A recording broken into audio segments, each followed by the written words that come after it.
Chapter 1068. On a reef outside Soul-Gathering Island, Junling and a few other cultivators were fighting with a group of Mara. Damn it, I was careless. I didn't expect this group of Mara to be so cunning.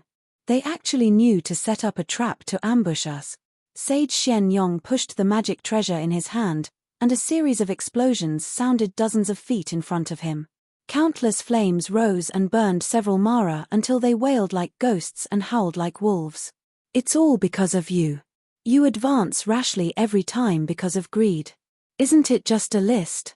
Is it worth it for you to work so hard? The voiceless flying sword in Sage Shenling's hand easily dissolved the soul-devouring magic of a demonic cultivator amidst a soft bell sound, and then the demonic cultivator's heart was pierced by the voiceless flying sword. Sage Shen Heng slapped away a demonic cultivator that had pounced on him and said with a smile, "Junior sister Shen Ling, don't you know? A few days ago, junior brother Shen Yong had his eyes on a jasper hairpin. That jasper hairpin is worth 5 big Mara's original essence. But I don't know who junior brother Shen Yong is going to give that jasper hairpin to." Having said that, Sage Shen Heng laughed strangely again.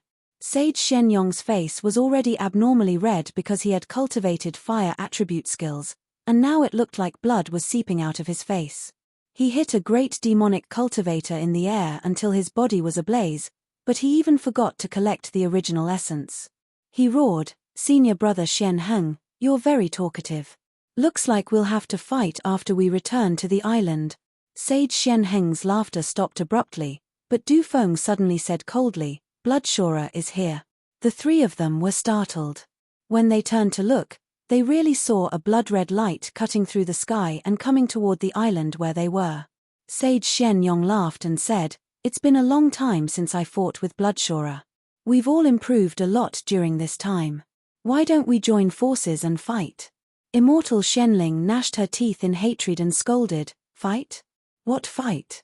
Can't you see that there are 7 or 8 big Mara around? Will they let us join forces to attack Bloodshorer?"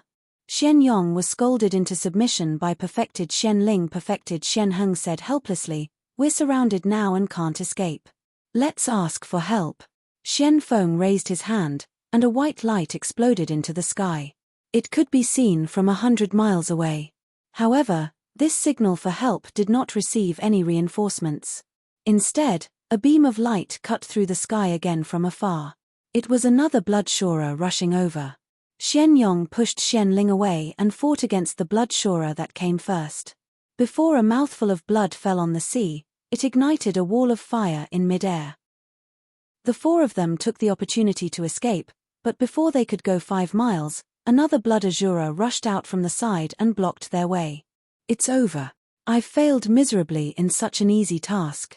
I've come out to hunt and yet I've been ambushed by the Blood Azura." As soon as he finished speaking, the void in front of the 4 of them suddenly shook. A pair of flying swords jumped out of the void and took down 2 Bloodshuras. The thin water sword slashed the Bloodshorer that was chasing them from behind out of the beam of light, while the long stream sword circled around and trapped the Bloodshorer that dared to intercept them in a sword-light vortex. Seeing this, the 4 of them did not waste any more time. They swept past Blood Azura, who was swept up in the whirlpool, and returned to the spirit-gathering island. Behind them, a small team of Devil Azura led by 5 or 6 Grand Devil Asuras followed. Not long after the 4 of them left, the 2 Bloodshuras also broke free from the entanglement of the 2 flying swords. The 2 flying swords hovered in midair and then paused in midair, as if to confirm what the 2 Bloodshuras would do next. When they saw that the 2 Shuras did not move, the 2 flying swords drew a semicircle in midair, forming a perfect circle. Then the void in the circle was suddenly broken, revealing a dark hole.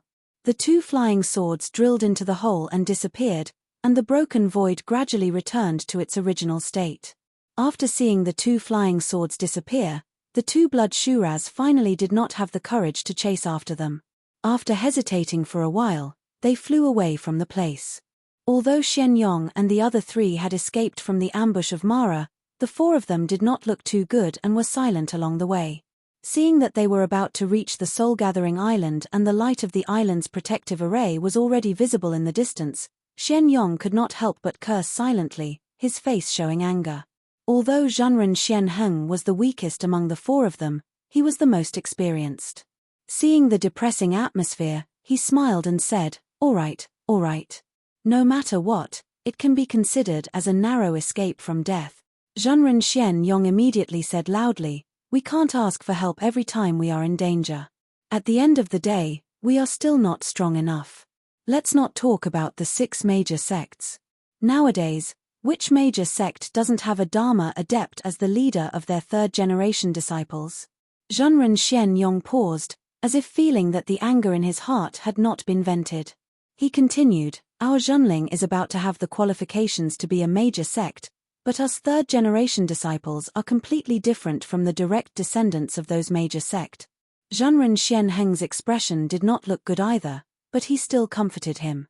Isn't there still junior brother Lu? He is a genuine third-generation elite cultivator. Which sect in the cultivation world does not recognize him? It would have been better if he had not mentioned Lu Ping, but the mention of Lu Ping made Xianyong even angrier. He is an anomaly. How much help do you think he has received from the sect along the way? It can't be said that there is none, but it is very little. What about us? Everyone was silent again. At this time, Zhenren Xianheng spoke again. Yes, just now that sword teleportation, he blocked 2 blood shuras in one go. Junior brother Lu's strength is becoming more and more unfathomable. As soon as Zhenren Xianheng finished speaking, he wanted to slap himself. Obviously, he had said the wrong thing again. Sure enough, Zhenren Xianyong, who had been glared at by Zhenren Xianling, spoke again. The gap is getting bigger and bigger. Among us third-generation disciples, apart from the monster junior brother Lu, only senior brother Shen Tian is qualified to break through to the Dharma manifestation stage. But now he is only preparing to condense his third heaven and earth spirit item. I don't know what grade of golden core he has achieved. How can we, the third generation, compare to the third-generation cultivators of those major sects? Do we have to rely on junior brother Lu for everything? Zhenren Xianling could not help but sigh. Our sect may be progressing a little too fast, but our foundation is still not as good as those major sects that have thousands of years of accumulation. Zhenren Xianheng retorted, that's not right. I heard that Xian Chu is also condensing his third heaven and earth spirit item. Xian seems to have reached the 9th stage of the core forging stage. There are also senior brother Xian Hui, Xian Ryu, Xian Cai, Xian Yuan, Xian Bei, and a few other senior brothers and sisters who are almost at the 8th or 9th stage of the core forging stage. Zhenren Xianyong said, but we are still too slow. Haven't you noticed that in the current cultivation world, the older generation cultivators are giving up their positions? The first generation cultivators retire, the second generation cultivators take over, but it is the third generation cultivators who are truly outstanding in the cultivation world. More specifically, it is the third generation cultivators who have advanced to the Dharma manifestation stage. But now, our sect only has junior brother Lu to support it, and we are weak. Zhenren Xianling saw that Zhenren Xianyong's words were beginning to affect her sect's morale, so she interrupted, all right. Our sect still has junior brother Lu. Among the other sects in the North Sea, which third-generation cultivators have a Dharma manifestation cultivator? Zhenren Xianyong rarely rebuked Zhenren Xianling. He said, you can't say that. Since our sect wants to become a large sect, we naturally cannot limit our sights to these ordinary medium-sized sects. Even if it is a medium-sized sect, whether it is the South Seas Jade Forest sect or the East Seas Hidden Fog sect, which one of them doesn't have a third-generation Dharma manifestation cultivator? Zhenren Xianling was left speechless by his words, but her heart was filled with anger. She secretly decided that once she returned to Spirit Gathering Island, she would definitely teach Zhenren Xian a lesson. At this time, Du Feng, who had been silent all this time, suddenly said, the 4th generation. Zhenren Xianyong was startled. He didn't understand. He asked, what? Zhenren Xianheng's eyes brightened. He said, that's right. Our sect's 4th generation cultivators do not lose to the other sects. Right now, our sect's 4th generation cultivators have already reached the middle core forging realm. This speed of progress is not inferior to those orthodox large sect. After a long time, Zhenren Xianyong finally said, "After we return to Spirit Gathering Island, I will go into seclusion." In the overseas human cultivation world, there were 25 medium-sized sects stationed on Spirit Gathering Island and Spirit Origin Island.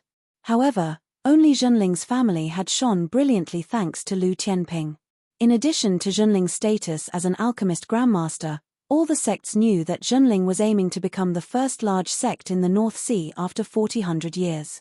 Especially after the Battle of Chengling Island, the story of the 6 most outstanding third-generation cultivators of both human and demon clans fighting against the Asuras in the gap spread far and wide across the 5 islands of illusionary spirits. Every day, 5 out of 10 cultivators who came to visit Spirit Gathering Island were here for Zhenling's sect. As time passed, various kinds of rumors began to spread. One of the most important ones was the polarization of the cultivation of Zhenling's third-generation cultivators. Or perhaps it could be said that polarization was a compliment. Lu Tianping outshone Zhenling's third-generation cultivators.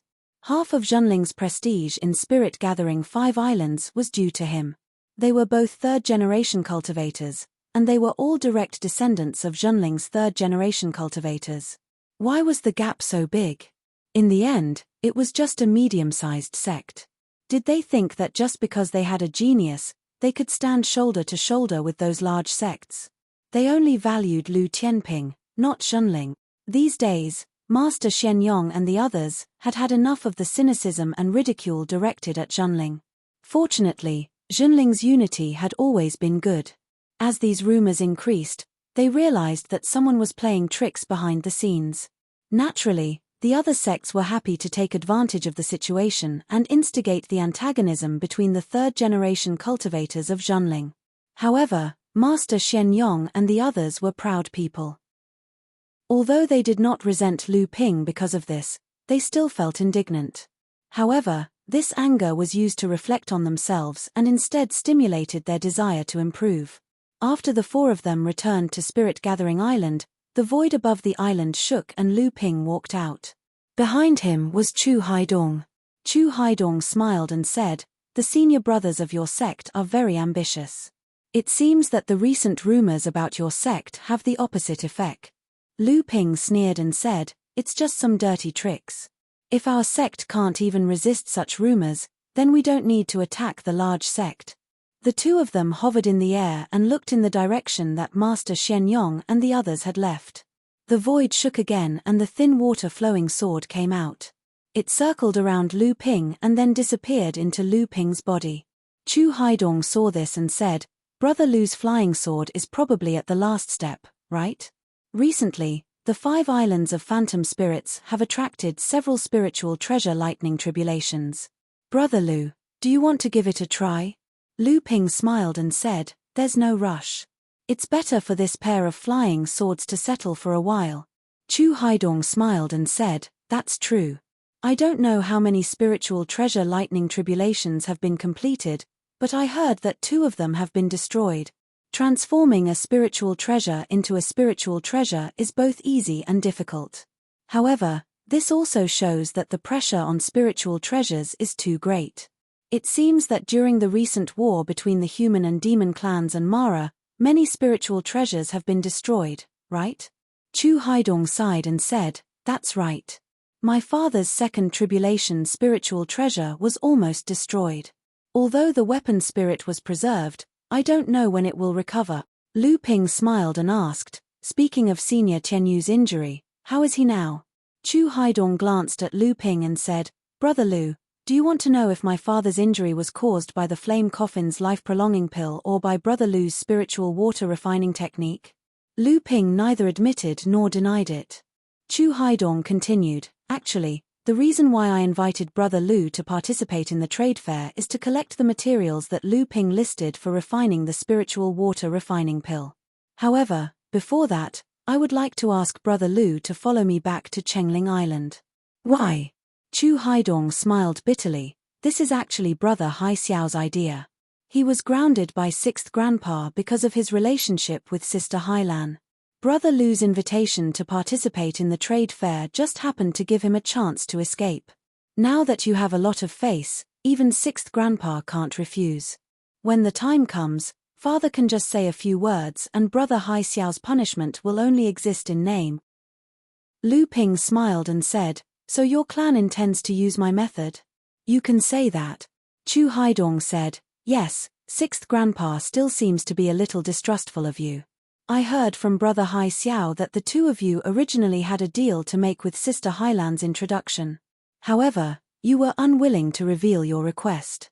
Brother Hai Xiao said that you probably have a big plan, which is why he tried his best to help us again and again.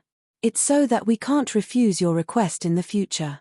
Lu Ping was stunned for a moment, then he smiled and said, "Brother Hai Xiao is a man of few words, but others can't hide their thoughts from him." Chapter 1069. The rumors had dealt quite a heavy blow to many of the third-generation cultivators in Zhenling. Even Lu Ping could not step forward to say anything. Fortunately, the relationship between the disciples in Zhenling was pretty good. Thus, the provocative words had the opposite effect when it came to Zhenling. Currently, the third-generation cultivators were either cultivating or hunting down Mara. On the surface, everything seemed to be the same as before, but in fact, everyone had advanced a lot. Naturally, Tienkang Laozu was happy to see this happen. He no longer paid any attention to the rumors. Ever since he heard about Yang Wujiu from the Green Sea Snakes, Lu Ping had the intention to inquire about the Fire Phoenix clan from Chu Haiming. In fact, Chu Haiming did not know much about the situation of the Fire Phoenix clan. At the very least, it was about the same as what Lu Ping had learned through other means. The old patriarch of the Fire Phoenix clan, Yang Zhouxiao, was an extremely tyrannical figure. He had occupied the throne of the Fire Phoenix clan's patriarch for 500 years. Before Chu Fanyun, the former patriarch of the Green Sea Snakes, became the patriarch of the Fire Phoenix clan, Yang Zhouxiao was already the leader of the Fire Phoenix clan. However, after Chu Fanyun stepped down and Chu Feiyu took over as the patriarch, Yang Zhouxiao continued to occupy the position of patriarch. Logically speaking, after the rise of the second-generation cultivators of the Green Sea Snakes, as the first-generation cultivator, Yang Zhouxiao should have stepped down and retired. However, this old patriarch's desire for power was extremely strong. During his 500 years in office, he had cultivated a large number of direct descendants. Furthermore, he had obtained the support of the highly respected members of the clan. Thus, he had always dominated the position of patriarch. The Fire Phoenix clan was free and unrestrained. They were originally an extremely undisciplined demon clan. Although they were known as one of the three great demon clans in the Eastern Sea, in reality, the Fire Phoenix clan was not as strong as the Green Sea Snakes, nor as united as the Kuan fish. When there were real struggles over the distribution of benefits, the Fire Phoenix clan would often be defeated by the other clans. However, ever since Yang Zhouxiao took up the position of patriarch, he began to decisively reform the Fire Phoenix clan with the help of several knowledgeable experts of the Fire Phoenix clan. As a result, the Fire Phoenix clan began to truly acknowledge the entire clan. Their power was effectively consolidated, and their prestige in the Eastern Sea grew with each passing day, surpassing that of the Green Sea Snakes. From this point of view, Yang Zhouxiao could truly be considered an extremely talented and bold person in the Fire Phoenix clan. During the 300 years he had been the clan chief, the Fire Phoenix clan had always been on the rise.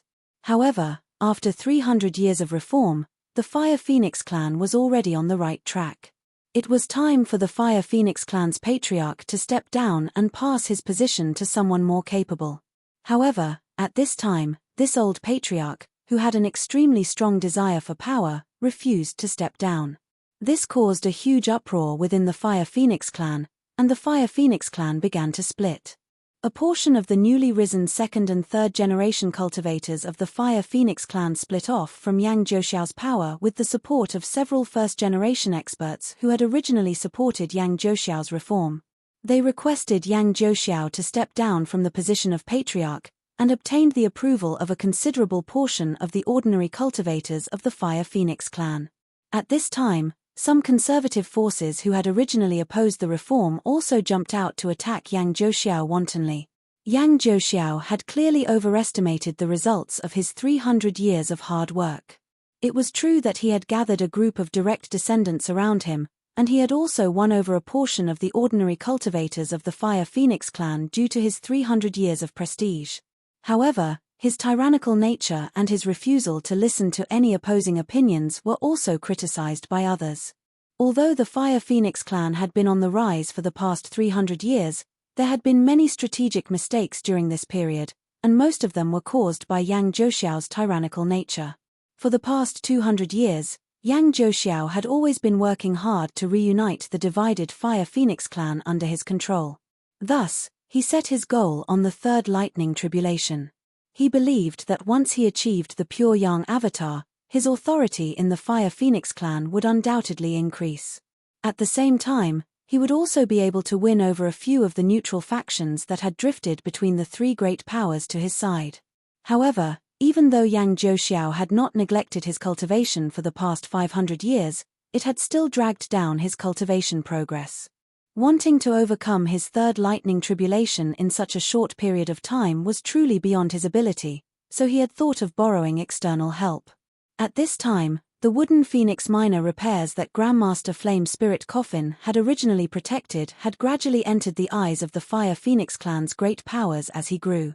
Yang Zhouxiao had made the first move, but the Flame Spirit Coffin had long sensed this and had already sent the wooden Phoenix Luan Yu away. Other than the Flame Spirit Coffin, no one else knew of his whereabouts. The Flame Spirit Coffin was known as the #1 alchemist grandmaster overseas and had a great reputation among the Fire Phoenix clan. Many people in the Fire Phoenix clan, from the Dharma laws to the low-level cultivators, had received favors from him. Even Yang Zhouxiao had begged the Flame Spirit Coffin several times. Thus, although Yang Zhouxiao hated the Flame Spirit Coffin to the core, he did not dare to do anything to the Flame Spirit Coffin. He could only use the excuse of protecting the Flame Spirit Coffin and put him under house arrest. After bidding farewell to Chu Hairen, Lu Ping stayed on Spirit Gathering Island for a few days before heading to Phantom City. In the west of Phantom City, outside a courtyard that was covered by a formation, Lu Ping took out a jade talisman from his storage artifact and pasted it on the courtyard's door. The protective formation dispersed like a stream of light. Lu Ping gently pushed the door open, and a wave of heat rushed out. If an ordinary person was here, this wave of heat would be enough to turn them into barbecue. As soon as Lu Ping stepped into the courtyard, the door behind him closed behind him, blocking out the heat wave from entering the courtyard. Haha, so it's Lu Xiaoyu. Looking at the days, it's about time you came. Rongcheng Laozu was already standing in the courtyard. When he saw Lu Ping enter, he immediately laughed loudly. Lu Ping also cupped his hands slightly and said, "I'm ashamed to say this. Senior Rong, she recently advanced to the Dharma law stage, but I didn't come to congratulate her." Rongcheng Laozu waved his hands and said with a smile, "A few days ago, Junior Sister Rong, she had just condensed her Dharma laws and was in seclusion to stabilize her cultivation. Even if you wanted to see her, you couldn't." As they spoke, the two of them walked into the central hall. An ordinary-looking middle-aged female cultivator was sitting cross-legged in the middle of the central hall. A flame was constantly circling around the middle-aged female cultivator and the surging heat waves were coming from the flame. "Junior Sister, this is fellow Daoist Lu Tianping of Zhenling." The middle-aged female cultivator opened her eyes, and the flame disappeared into her mouth. She stood up and bowed slightly to Lu Ping. "Thank you for your help, fellow Daoist Tianping. Otherwise, I'm afraid I would have died." Lu Ping hurriedly returned the bow and said, "You're too polite." After the three of them exchanged greetings, the middle-aged female cultivator, Rongshi Laozu, smiled and said, "Fellow Daoist, you're here for the Nether Water Sword, right?" Lu Ping nodded and said with a smile, "I shouldn't have been so hasty. It's just that when I thought that this might be the first spiritual treasure that was born under my hands, I couldn't help but feel a little anxious. I've made Senior laugh at me." Rongshi Laozu smiled and said, "That's human nature." After saying that, she waved her hand, and suddenly there was a clanging sound behind the central room. Lu Ping's eyes began to wander until he saw Rongshi Laozu's outstretched hand. A light blue flying sword suddenly appeared in Rongshi Laozu's hand. Rongshi Laozu sighed and said, "The invisible sword, it really is the invisible sword." This sword has not gone through the thunder tribulation, nor has it been refined by anyone. It's just an instinctive invisibility. The old man's divine sense almost lost it just now. Rongshi Laozu pushed the flying sword in her hand, and the nether water sword once again lost track of it. However, it never escaped Lu Ping's divine sense. Lu Ping just stretched out his hand and the flying sword reappeared in Lu Ping's hand. After fusing with the invisible companion spiritual treasure, the quality of the nether water sword had improved qualitatively. Although Lu Ping was not good at refining, he still had a good eye for the quality of magic treasures. At this time, the quality of the nether water sword had far surpassed that of the thin water sword. The spirituality contained in the flying sword seemed to have reached the critical point of transformation. All it lacked was an opportunity, and this opportunity was undoubtedly the thunder tribulation that the owner of the magic treasure had summoned for it. The blue inner yuan on the nether water sword shone brightly. Under the shocked gazes of the two Dharma adepts, the nether water sword was refined by Lu Ping and kept in his heart space in just a moment. They were once again amazed by Lu Ping's strong inner yuan. After saying goodbye to the two Dharma adepts of the Hua Yi sect, Lu Ping once again made a trip to Chengling Island. In the name of inviting Chu Haitian to participate in a private trade meeting between the third generation of adepts in Phantom City, he freed Chu Haitian from his punishment of being grounded. At the same time, he also brought along Chu Haiying, his follower. This private trade meeting was actually a gathering of the third generation of elite adepts who had advanced to the Dharma stage among the human and demon clans of the 5 islands of Phantom City. The initiators were the famous adepts of the major forces, led by Qin Shijun. Brother Chu, according to Brother Hai Ying, it seems that your clan is already collecting the materials needed to refine the spiritual water spirit drawing elixir. Lu Ping could not help but ask as the three of them were on the way to Phantom City. Chu Haitian was stunned for a moment, then said, "They have indeed begun to collect the materials that Brother Lu has listed, but whether or not Brother Lu is required to help is still unknown. It seems that there is some dispute between the Skyfeather clan uncle and 6th grandfather Fu Yu Laozu." Oh. Lu Ping glanced at the slightly dispirited Chu Haitian. He did not know whether the two Laozus had a dispute over whether or not to refine the spiritual water spirit drawing elixir, or whether it was because of Chu Hailan. However, it seemed that no matter which it was, Chu Haitian had exposed his feelings for Chu Hailan in front of the two elders this time, so he would not have a good time. "So, how is the collection going?" Lu Ping naturally would not care about the personal affairs of the green sea snakes, so he just asked casually. Chu Haixiao thought for a moment and said, "Even though most of the things Brother Lu listed are rare and precious, with the strength of my Jade Sea Spirit Serpent clan, we should be able to gather almost all of them.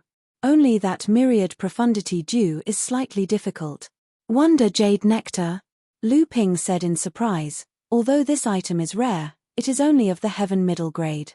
With the heritage of the green sea snakes for tens of thousands of years, can't we gather one?" Chu Haitian shook his head and said, "It is difficult. This time, the reason why 6th grandfather let me participate in this trade fair, although it is said that Brother Lu is giving face, in fact, it is also to see whether or not I can obtain information about the Wonder Jade Nectar." Lu Ping's mind was already full of thoughts. Wonder Jade Nectar? Now, the thing that I lack the least is the Wonder Jade Nectar. Chapter 1070. During the battle on Chengling Island, 6 blood poison Shuras and 3 jade poison Shuras from the poison Shura tribe had died at the hands of Lu Ping and the other 5. However, the essence of the poison Shura itself was highly toxic, and no one else was willing to collect this essence. Even Chu Hai Ren, who was born as a green sea snake, did not have the time to collect the essence of the poison Shura after they had died. Therefore, these things ended up benefiting Lu Ping. The liquid in the green stone pool, which was unclear whether it was the 1000 poison serum or the 1000 poison source liquid, was like an insatiable Dao Tai at that time. After Lu Ping secretly opened the space door, it continuously absorbed the essence of the poison Shura after they had died into the green stone pool. These days, Lu Ping had been busy with all sorts of things and had not thought about this matter. Previously, It was only because Chu Hai-ren had mentioned that the green sea snakes were already collecting many precious materials to refine the spiritual water spirit drawing elixir that he thought of the Thousand Wonder Dew. However, when Lu Ping used his divine consciousness to check, he suddenly realized that the mass of Thousand Wonder Dew in the green stone pool was even larger than when Lu Ping had first discovered it. Lu Ping roughly estimated that it was at least 4 to 5 portions of Thousand Wonder Dew. Moreover, he saw that the Thousand Poison Serum in the green stone pool was moving without any wind, and small whirlpools formed on the surface of the liquid. It was obvious that the Thousand Wonder Dew was still condensing, and he did not know how many portions it would be able to condense in the end. Brother Lu, what will make you agree to exchange the Thousand Poison Serum with me? After Qin Shijun had advanced to the mid-Dharma stage, all the third-generation adepts had felt the pressure. They knew that the second division between the third-generation adepts was just around the corner. Qin Shijun had already taken the first step, and the others naturally did not want Qin Shijun to take the lead, let alone someone as proud as Chu Haitian. Chu Haitian had long reached the peak of the early Dharma stage. If not for the fact that he wanted to take advantage of the opportunity of advancing to the mid-Dharma stage to successfully condense his second supreme power, he would have already passed the first lightning tribulation and condensed the mid-Dharma stage. Lu Ping smiled but didn't say anything. Chu Haixiao pondered for a moment and said, Brother Lu, you've hinted to me that what you want me to do is extremely difficult. But after all these days, I'm sure Brother Lu already knows my status in the Jade Sea Spirit Snake clan. Even Sister Hailan thinks that I can be of help. Is Brother Lu still not willing to tell me what it is? Lu Ping had saved Chu Haitian and Chu Haitian in succession, and he also had the Thousand Poison Serum that Chu Haitian urgently needed to condense his second supreme power to pass the first lightning tribulation. Now that Feather Laozu had clearly asked for his help in order to recover his cultivation, if Chu Haitian's guess was correct, the Thousand Poison Serum would most likely fall into Lu Ping's hands as well. Not counting the last matter, from Chu Haitian's point of view, he had already owed Lu Ping favors on at least 4 matters. However, even so, Lu Ping still did not tell him what he wanted him to do. This could only mean that what Lu Ping wanted him to do was extremely difficult. Even so, as long as Lu Ping did not say anything, for people like Chu Haitian, this was something that would always make him feel extremely troubled. He did not want to owe favors. As soon as Chu Haitian's voice fell, he saw a small jade bottle being thrown out from Lu Ping's hand. He said, Brother Chu, it's not that I don't trust you, but this is really not a small matter. Of course, this matter will not harm the interests of your clan. I will definitely find a suitable opportunity to tell you, Brother Chu. Chu Haitian caught the jade bottle in his hand and shook it gently. There was a sound of liquid sloshing inside. His heart skipped a beat, and a trace of joy appeared on his face. He said, Brother Lu, this is. Lu Ping nodded and said, to be honest, even I don't know if the thing inside is the Thousand Poison Serum you need. Chu Haitian opened the bottle and asked, is this the magical item that broke the Poison Azura's innate magical power? Lu Ping nodded and said, yes, it is. After Chu Haitian opened the bottle, he poured out a drop of golden liquid. It spun in his palm, and then seeped into his body through Chu Haitian's palm. Chu Haitian's face flashed with a hint of gold, and then his eyes suddenly opened. The joy on his face deepened, and he said, it really is the Thousand Poison Serum, and it's of the highest quality. Brother Lu, I'm afraid you've already refined many kinds of strange poisons into it, right? Lu Ping smiled and said, that's good. This jade bottle is a space container, and I don't know if the Thousand Poison Serum inside is enough. However, when I got my hands on this item, it did contain a few famous poisons in the world of practice. Chu Haitian nodded and said, it's enough, no wonder the quality is so high. With this item in hand, after this trade fair, I will attract my first lightning tribulation. As long as I successfully advance to the mid-Dharma stage, it will be a piece of cake to condense my second innate magical power. Lu Ping smiled and said, then I must congratulate you in advance, Brother Chu. After you advance to the mid-Dharma stage, your status among the green sea snakes will definitely increase. When that time comes, it will be even easier for me to ask for anything. This trade fair was a gathering organized by Qin Shijun and the others for the third-generation Dharma adepts. Although it was mainly for the exchange of information between the various sects, it was also for the exchange of information between the third-generation Dharma adepts of the human and demon races. At the same time, it also represented the sects and tribes that they belonged to. In the eyes of those who were interested, this gathering might be a preview for the future of the various sects and tribes of the East Sea. The location of the gathering was in the center of Phantom City, in an inn not far from the Phantom Palace. The inn was 3 stories high and was surrounded by a very good array. Today, the inn had been fully booked, and the trade fair was held on the 3rd floor. The human race had 1 holy land, 9 major sects, 25 medium-sized sects, and in addition to the large and small forces that had fallen in the secret territory, casual practitioners, and travelers, there were only 19 early Dharma adepts present. Among them, there were 12 third-generation Dharma adepts from the Crystal Palace and the 9 major sects. There were only 3 from the medium-sized sects, including Lu Ping. The remaining 4, other than Yuan Feixiang, were casual practitioners whose identities were unknown. The 3 major demon tribes and 12 tribes had nearly 17 third-generation elite adepts on the 5 islands of Phantom City. Among them, there were 8 from the 3 major tribes alone. The arrival of Lu Ping, Chu Haitian, and Chu Hairen immediately attracted the attention of most of the adepts. Qin Shijun personally welcomed them. Before he reached them, he laughed and said, "Brother Lu, Brother Chu, you 2 are late. You will be punished as usual." Of course, Yuan Feixiang seemed to have been talking to Qin Shijun earlier. The 2 of them had come out together. Hearing Qin Shijun's words, she smiled and said, "Brother Chu, you don't have to say much.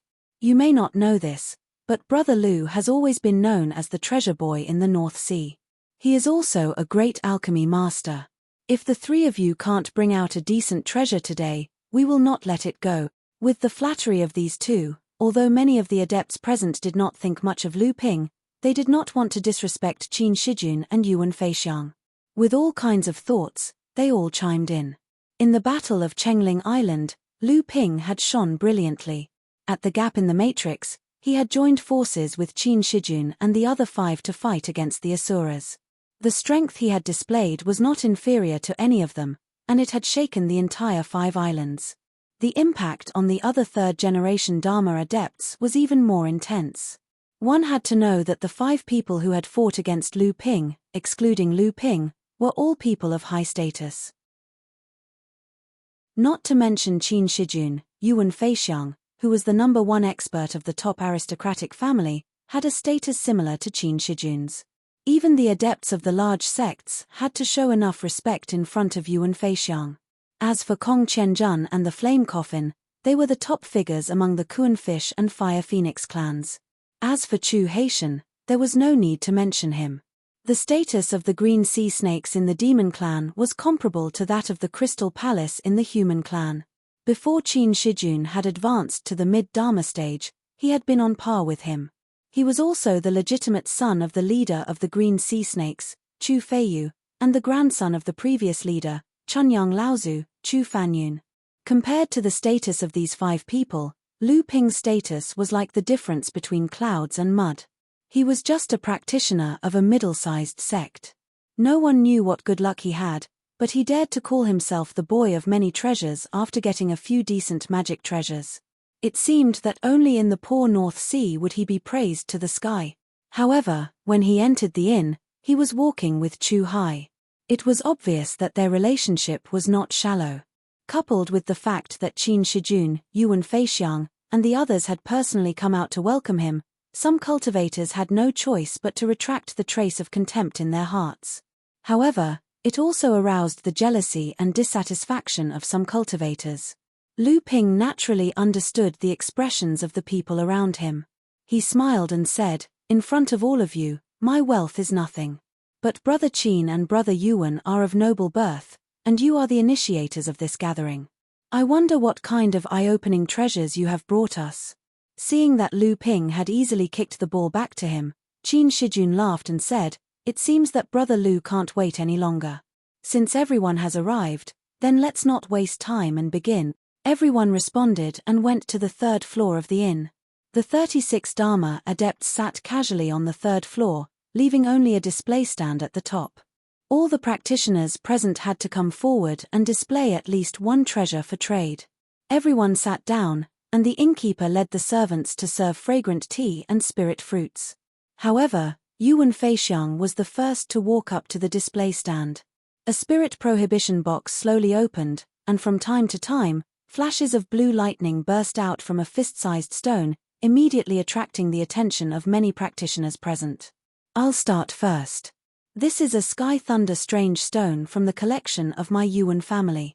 It can also be considered a kind of natural treasure. It contains thunder and lightning, which is very beneficial to practitioners who practice thunder techniques. Let's use it to exchange for some top-grade spirit stones. Chapter 1071. The reason why the Yuan clan was able to become the #1 clan in the cultivation world, in addition to the powerful strength of the Yuan clan itself, the most important reason was the contribution of the Yuan clan's Peng bloodline to the cultivation world during the previous calamities of Mara, as well as the unique thunder magic power.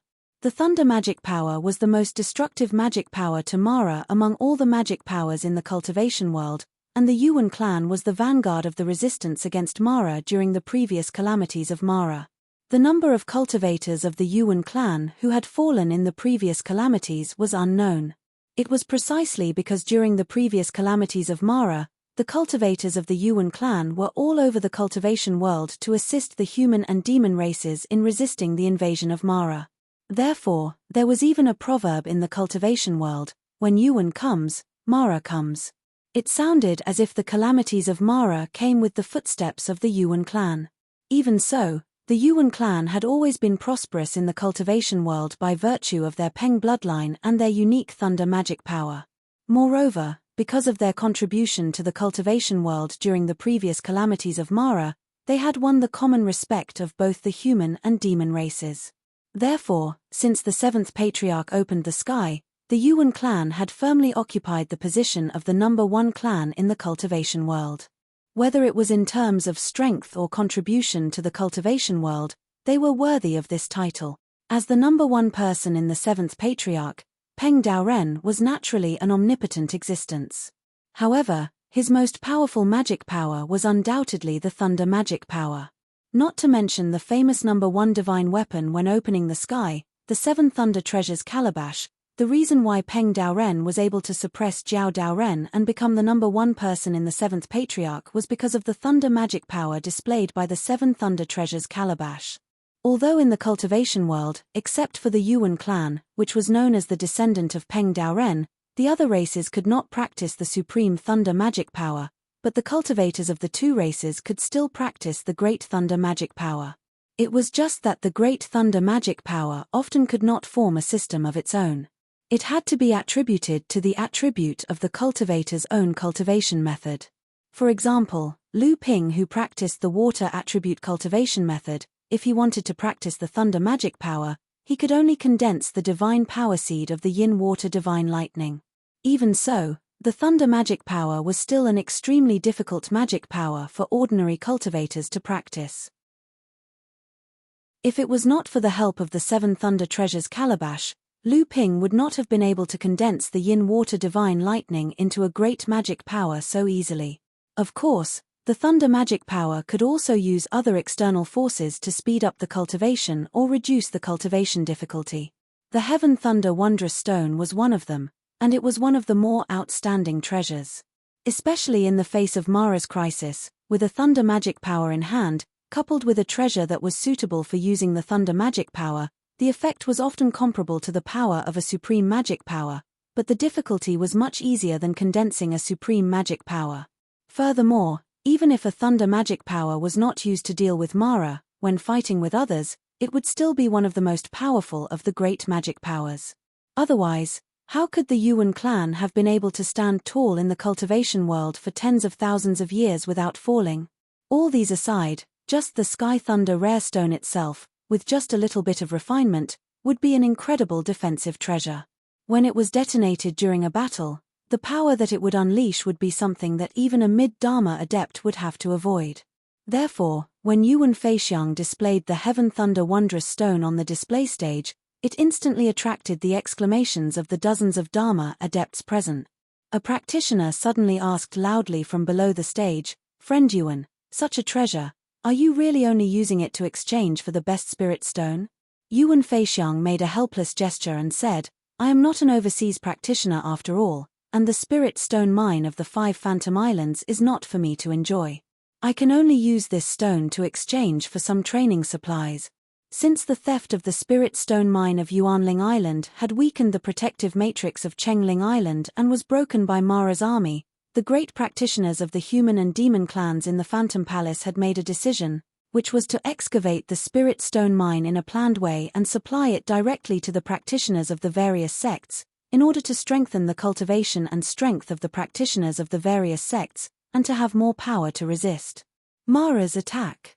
And Yuan Feixiang and the other practitioners who did not belong to the 9 sects, the 25 forces, the 3 tribes, and the 12 tribes naturally did not have the right to enjoy the spirit stone supply. Other than the great practitioners of the Crystal Palace, the 9 sects, and the 3 tribes, there were probably very few people who knew that the Phantom Palace had to do this to balance the protective matrix of the 5 islands. Although the hidden danger caused by the theft of the spirit stone mine of Yuanling Island had been temporarily suppressed, it had not been eliminated. To fundamentally eliminate this hidden danger, the only way was to restore the balance between the 5 spirit stone mines. This was also the reason why during this period of time, except for the one on Yuanling Island, the other 4 spirit stone mines had reopened for mining. Of course, the Phantom Palace naturally would not explain this to the outside world. These things were verified by the jade slip left behind in Kong Wu's inheritance by Lu Ping. Then how many top-grade spirit stones does Brother Yuan want to exchange for it? You should know that there are many people here who want this Sky Thunder fantastic stone. Although the top-grade spirit stone is precious, the supply of the Phantom Palace has increased recently. I believe that everyone here has a few in their hands. Another Dharma adept said. At this time, Lu Ping was also determined to get this Sky Thunder fantastic stone. As for the top-grade spirit stones, what Lu Ping did not lack now was the top-grade spirit stones. After handing over the hundreds of top-grade spirit stones that had previously belonged to Zhenling to Qiankang Laozu for safekeeping, Lu Ping now had more than 1,000 top-grade spirit stones on him. Even a large sect's share of the giant spirit stone mine on the Phantom Island was probably less than this. In the core space, the 7 treasures Thunder Calabash began to jump up and down the moment the Sky Thunder fantastic stone was taken out. Finally, it was pressed down by the Dharma power of the dragon, and then it calmed down. Yuan Feixiang smiled and said, "The reason why I took out this Sky Thunder fantastic stone is that in this dangerous time, I hope that this stone can help one of you to master a great thunder technique. It can also be used to defend against Mara's attack and increase our strength. In this case, this stone will be priced at 7 top-grade spirit stones." As soon as Yuan Feixiang called out the price, many of the adepts present shook their heads and gave up. Most of these adepts were individual cultivators or people from the 25 medium-sized sects or the 12 demon tribes. They might be able to take out 7 top-grade spirit stones, but after that, they would not have much left. To be honest, Yuan Feixiang's asking price was not high. After all, 7 top-grade spirit stones were only the price of a high-grade earth-level spirit item. To exchange it for a great power was not a high price. Alright, based on Brother Yuan's generosity, I will take this Sky Thunder fantastic stone for 8 top-grade spirit stones. The one who spoke was a Dharma power adept from the Guangfa sect, a large sect in the South Sea. "Brother Yu, don't you think it's too easy to exchange for this strange stone with only 8 spirit stones? It just so happens that I'm also quite interested in this strange stone. I'll take all 9. The one who spoke was a 3rd-generation disciple from the Talisman sect, another large sect in the South Sea. The Guangfa sect and the Talisman sect had always been at odds. The direct descendants of these 2 sects would undermine each other. Many of the adepts present, even those who did not know the inside story, understood after a while. "Haha, the 2 of you, this treasure is not for sale to the 2 of you. This lowly one is also very interested in this item. This lowly one offers 10 pieces. A practitioner in green said loudly. This practitioner was surrounded by demonic chi. Obviously, he was someone from the 12 tribes. As soon as this demonic clan practitioner's voice fell, many adepts began to clamor. In the eyes of the current adepts, the thunder magical power was undoubtedly a delicious piece of cake. In just a moment, the price of this strange stone had been raised to 13 top-grade spirit stones. Some adepts even asked Yuan Feixiang if he was willing to exchange it for other treasures, or to exchange other treasures for top-grade spirit stones. Unfortunately, Yuan Feixiang smiled and refused all of them. Only then did the bidding slightly calm down. 15 top-grade spirit stones. A bid made the adepts in the pavilion quiet down a little. When everyone looked over, it was the North Sea adept Lu Tianping who had recently risen to fame. Yuan Feixiang smiled and said, "Brother Lu is also interested in this thing. As far as I know, Brother Lu has already mastered a great thunder magical power. During the battle on Chengling Island, Brother Lu displayed the divine yin water thunder to perfection. I am very impressed. A great thunder magical power that could be praised by the direct descendants of the Yuan clan was naturally not simple. It was at least the power of a natal great magical power. Among the natal great magical power, thunder magical power was generally difficult to condense. This also made the rumor that Lu Tianping had displayed his natal great magical power during the battle with Poison Azura much more believable. Many adepts inevitably looked down on Lu Tianping a little less. Although they looked down on him less, their jealousy did not necessarily lessen. In fact, it might even become more intense. Since Brother Lu has already condensed a thunder magical power, why are you still fighting with us for this sky thunder magical power? Lu Ping looked over and saw that it was a Dharma adept from the Honghai Pavilion of the South Sea. As soon as he said this, many adepts immediately chimed in. Lu Ping smiled slightly and did not say anything to explain. Everyone's clamor was just hoping that Lu Ping would give up bidding. Seeing that Lu Ping was ignoring them, they also felt bored. Only the Honghai Pavilion adept looked coldly at Lu Ping, but did not say anything else. In the end, the Sky Thunder magical power was bought by Lu Ping at the price of 15 top-grade spirit stones. If converted to ordinary spirit stones, it was equivalent to a huge amount of 15 million spirit stones. With the treasures that Yuan Feixiang had displayed at the beginning, it was destined that the treasures that the adepts brought out at this trade fair would not be inferior. Sure enough, the adepts who came up to the stage to trade next all displayed extremely precious treasures. Even someone as experienced as Lu Ping felt that it was an eye-opener. In particular, the adepts from the East Sea Demon clan displayed even more precious treasures. Many of them were even more precious than Lu Ping had ever heard of. Chapter 1072. Because Yuan Fei had used the Heavenly Thunder Wondrous Stone as a stepping stone, the quality of this trade fair was greatly improved. The following cultivators went on stage one after another, and although the treasures they displayed were not as good as the Heavenly Thunder Wondrous Stone, they were not too far off. As for the methods of exchange, they were even more diverse. Some auctioned directly with top-grade spirit stones, some bartered, and some used both. There were even auctions that used anonymous methods. Apart from the two parties involved, no one else knew what was being exchanged. Lu Ping had also found several items that interested him in the past few trades. He had tried to bid or barter for them, but in the end, the bids were either too high or the items he tried to trade weren't of interest to the other traders. Fortunately, although these treasures were tempting, they were not what Lu Ping urgently needed. Although it was a pity that he could not bid for them, it was just a pity.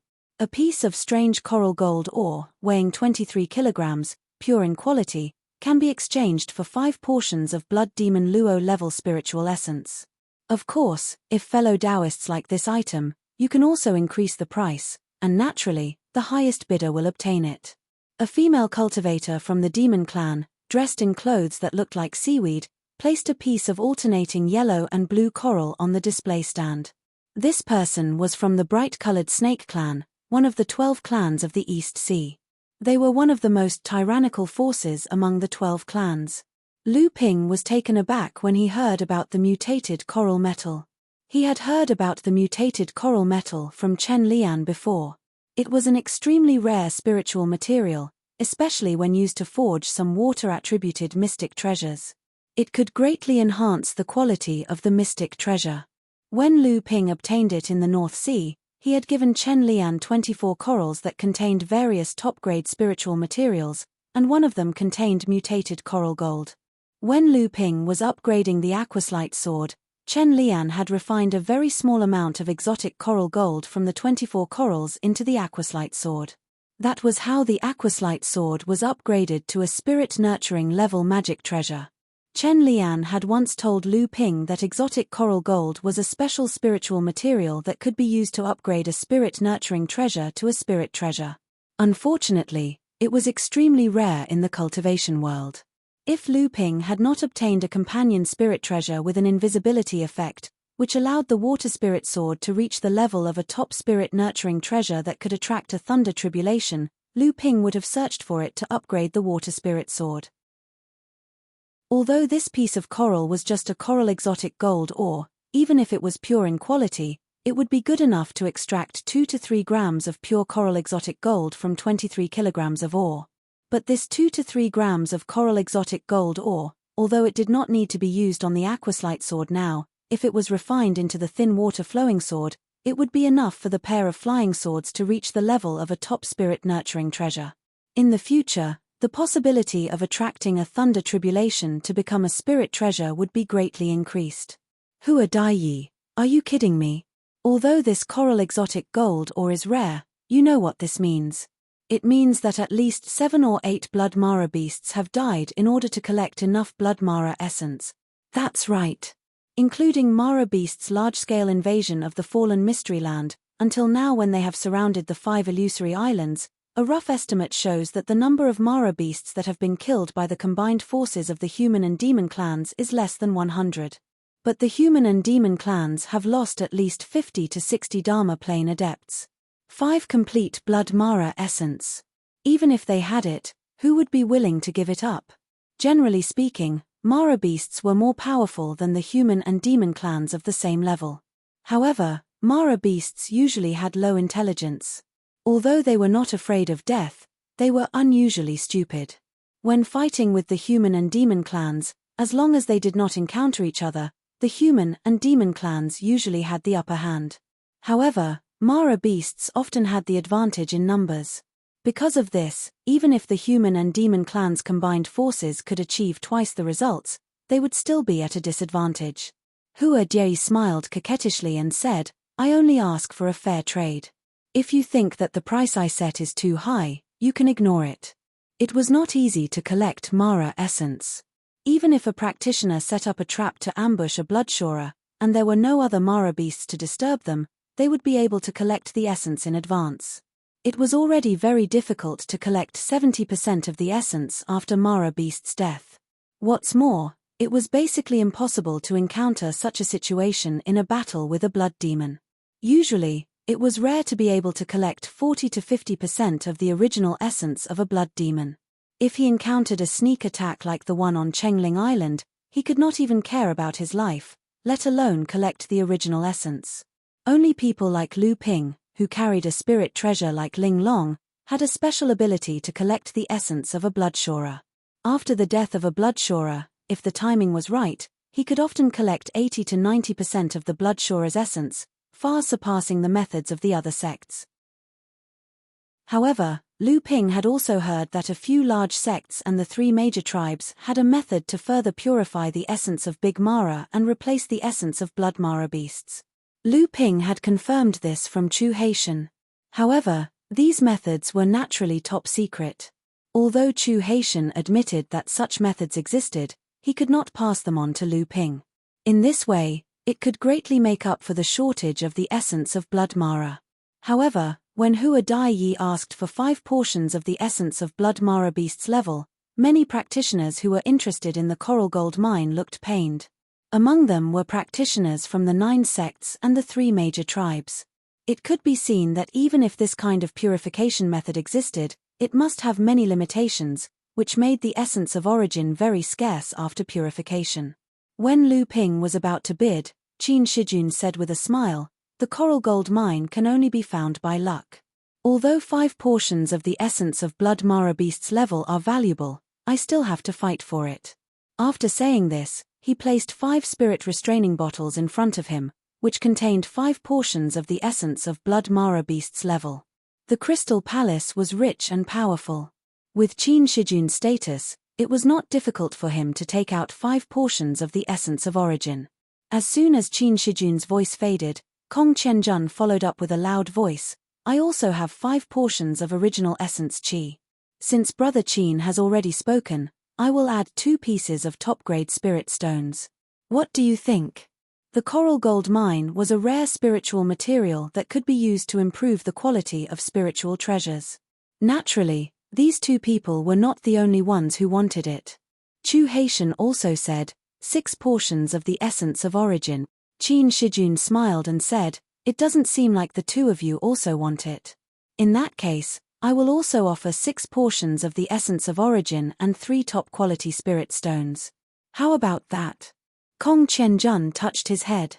When he saw Hua Di looking at him, he smiled honestly and said, I will think about it first. Hua Di looked at Chu Haitian again. A young cultivator beside Chu Haitian suddenly said, may I ask what fellow Hua is going to do with the essence of origin? If it is to make the essence refining pill or the essence condensing pill, would it be possible for me to bid with these 2 pills? Hua Di's eyes brightened and she smiled. I forgot that fellow Lu Tianping is an expert in alchemy. Just as Lu Daoyu thought, I want the essence of origin to be used for alchemy. If Lu Daoyu bids with the pills, I will be more than happy to do so. Lu Tianping thought for a while and said, normally, 1 portion of the blood Azura's essence of origin can be used to make 2 cauldrons of essence refining pills for cultivation and 5 cauldrons of essence condensing pills to quickly recover one's vital energy. According to the 50% success rate, 1 portion of the blood Azura's essence of origin can be used to make 10 essence refining pills or 25 essence condensing pills. What do you think, fellow Hua? The smile on Hua Di's face grew wider and she said, not bad, not bad. Lu Daoyu is indeed an alchemy grandmaster. I admire you. If Lu Daoyu offers a higher price than fellow Qin, I will make the decision to trade this coral rare gold with Brother Lu. Her tone was slightly impatient, causing the other cultivators in the pavilion to look at her and criticize her secretly. Some of the Dharma adepts even had ugly expressions on their faces.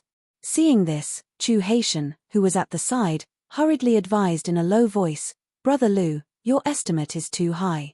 Normally, 1 portion of origin of essence is exchanged from an alchemy grandmaster with a 40% success rate.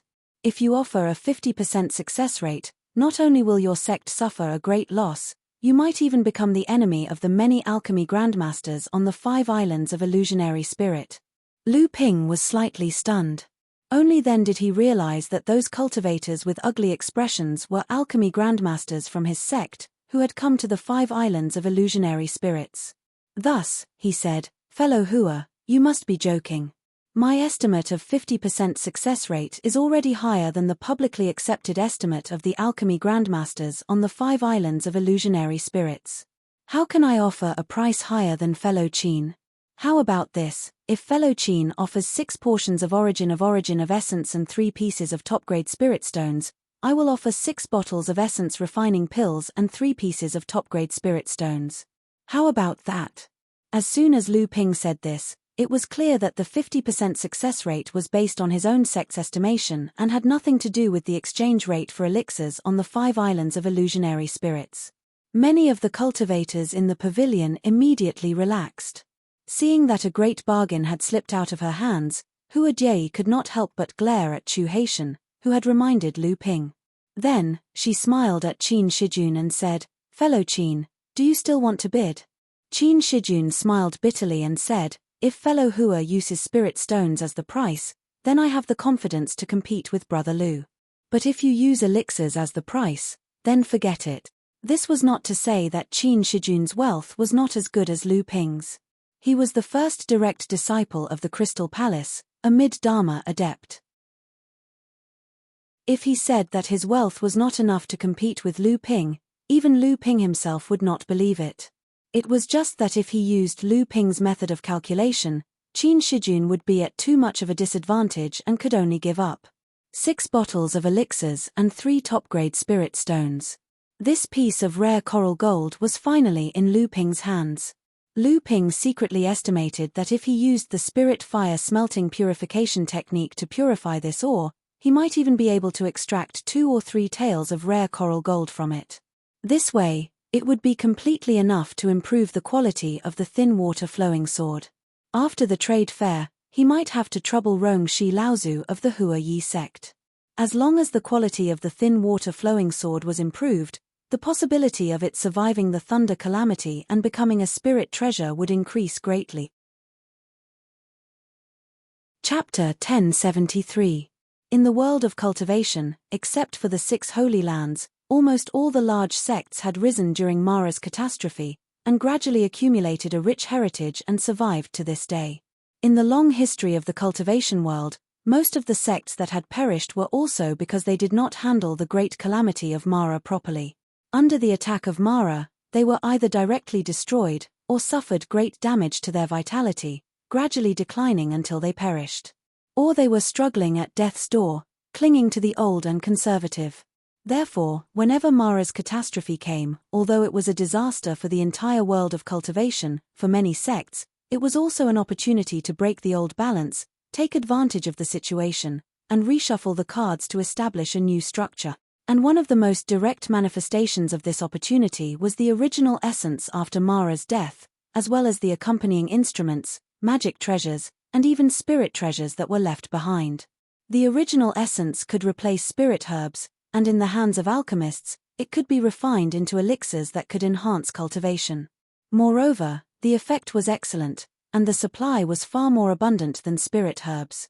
As long as one had the courage to risk life and death to kill Mara.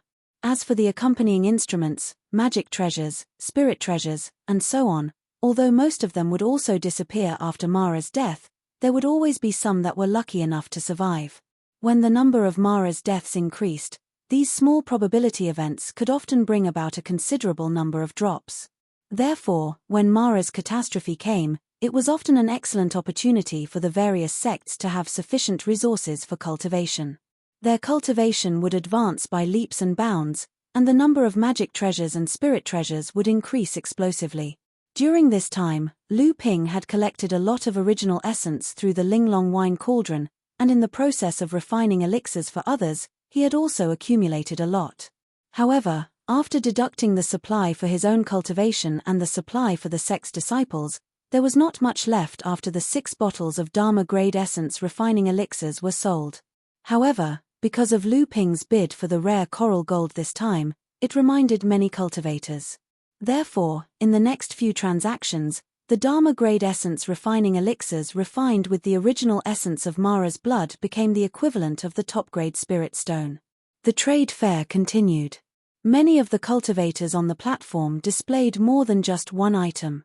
Additionally, the cultivators who had already gone on the platform could also go on stage to display their items again. Thus, although there were only around 30 cultivators from the human and Yarrow clans present, the trading process was extremely long. However, after Lu Ping won the bid for the rare coral gold, he rarely made any subsequent transactions. Most of the time, he just watched the various cultivators display their treasures below the stage. His mind was already immersed in the core space. At the beginning of the trade fair, after obtaining the Sky Thunder rare stone from Yuan Feixiang, Lu Ping inadvertently threw the stone into the core space. The moment the Sky Thunder rare stone entered the core space, the 7 treasures thunder calabash was like a big cat that had smelled fish. In an instant, it jumped out from the claws of the dragon Dharma power. The mouth of the calabash opened and a lightning bolt shot out like a long snake, swallowing the Sky Thunder rare stone. An electric spark also exploded from the Sky Thunder rare stone and connected with the lightning bolt. The entire stone was instantly submerged in lightning. From afar, it looked as if it had been swallowed by the lightning bolt.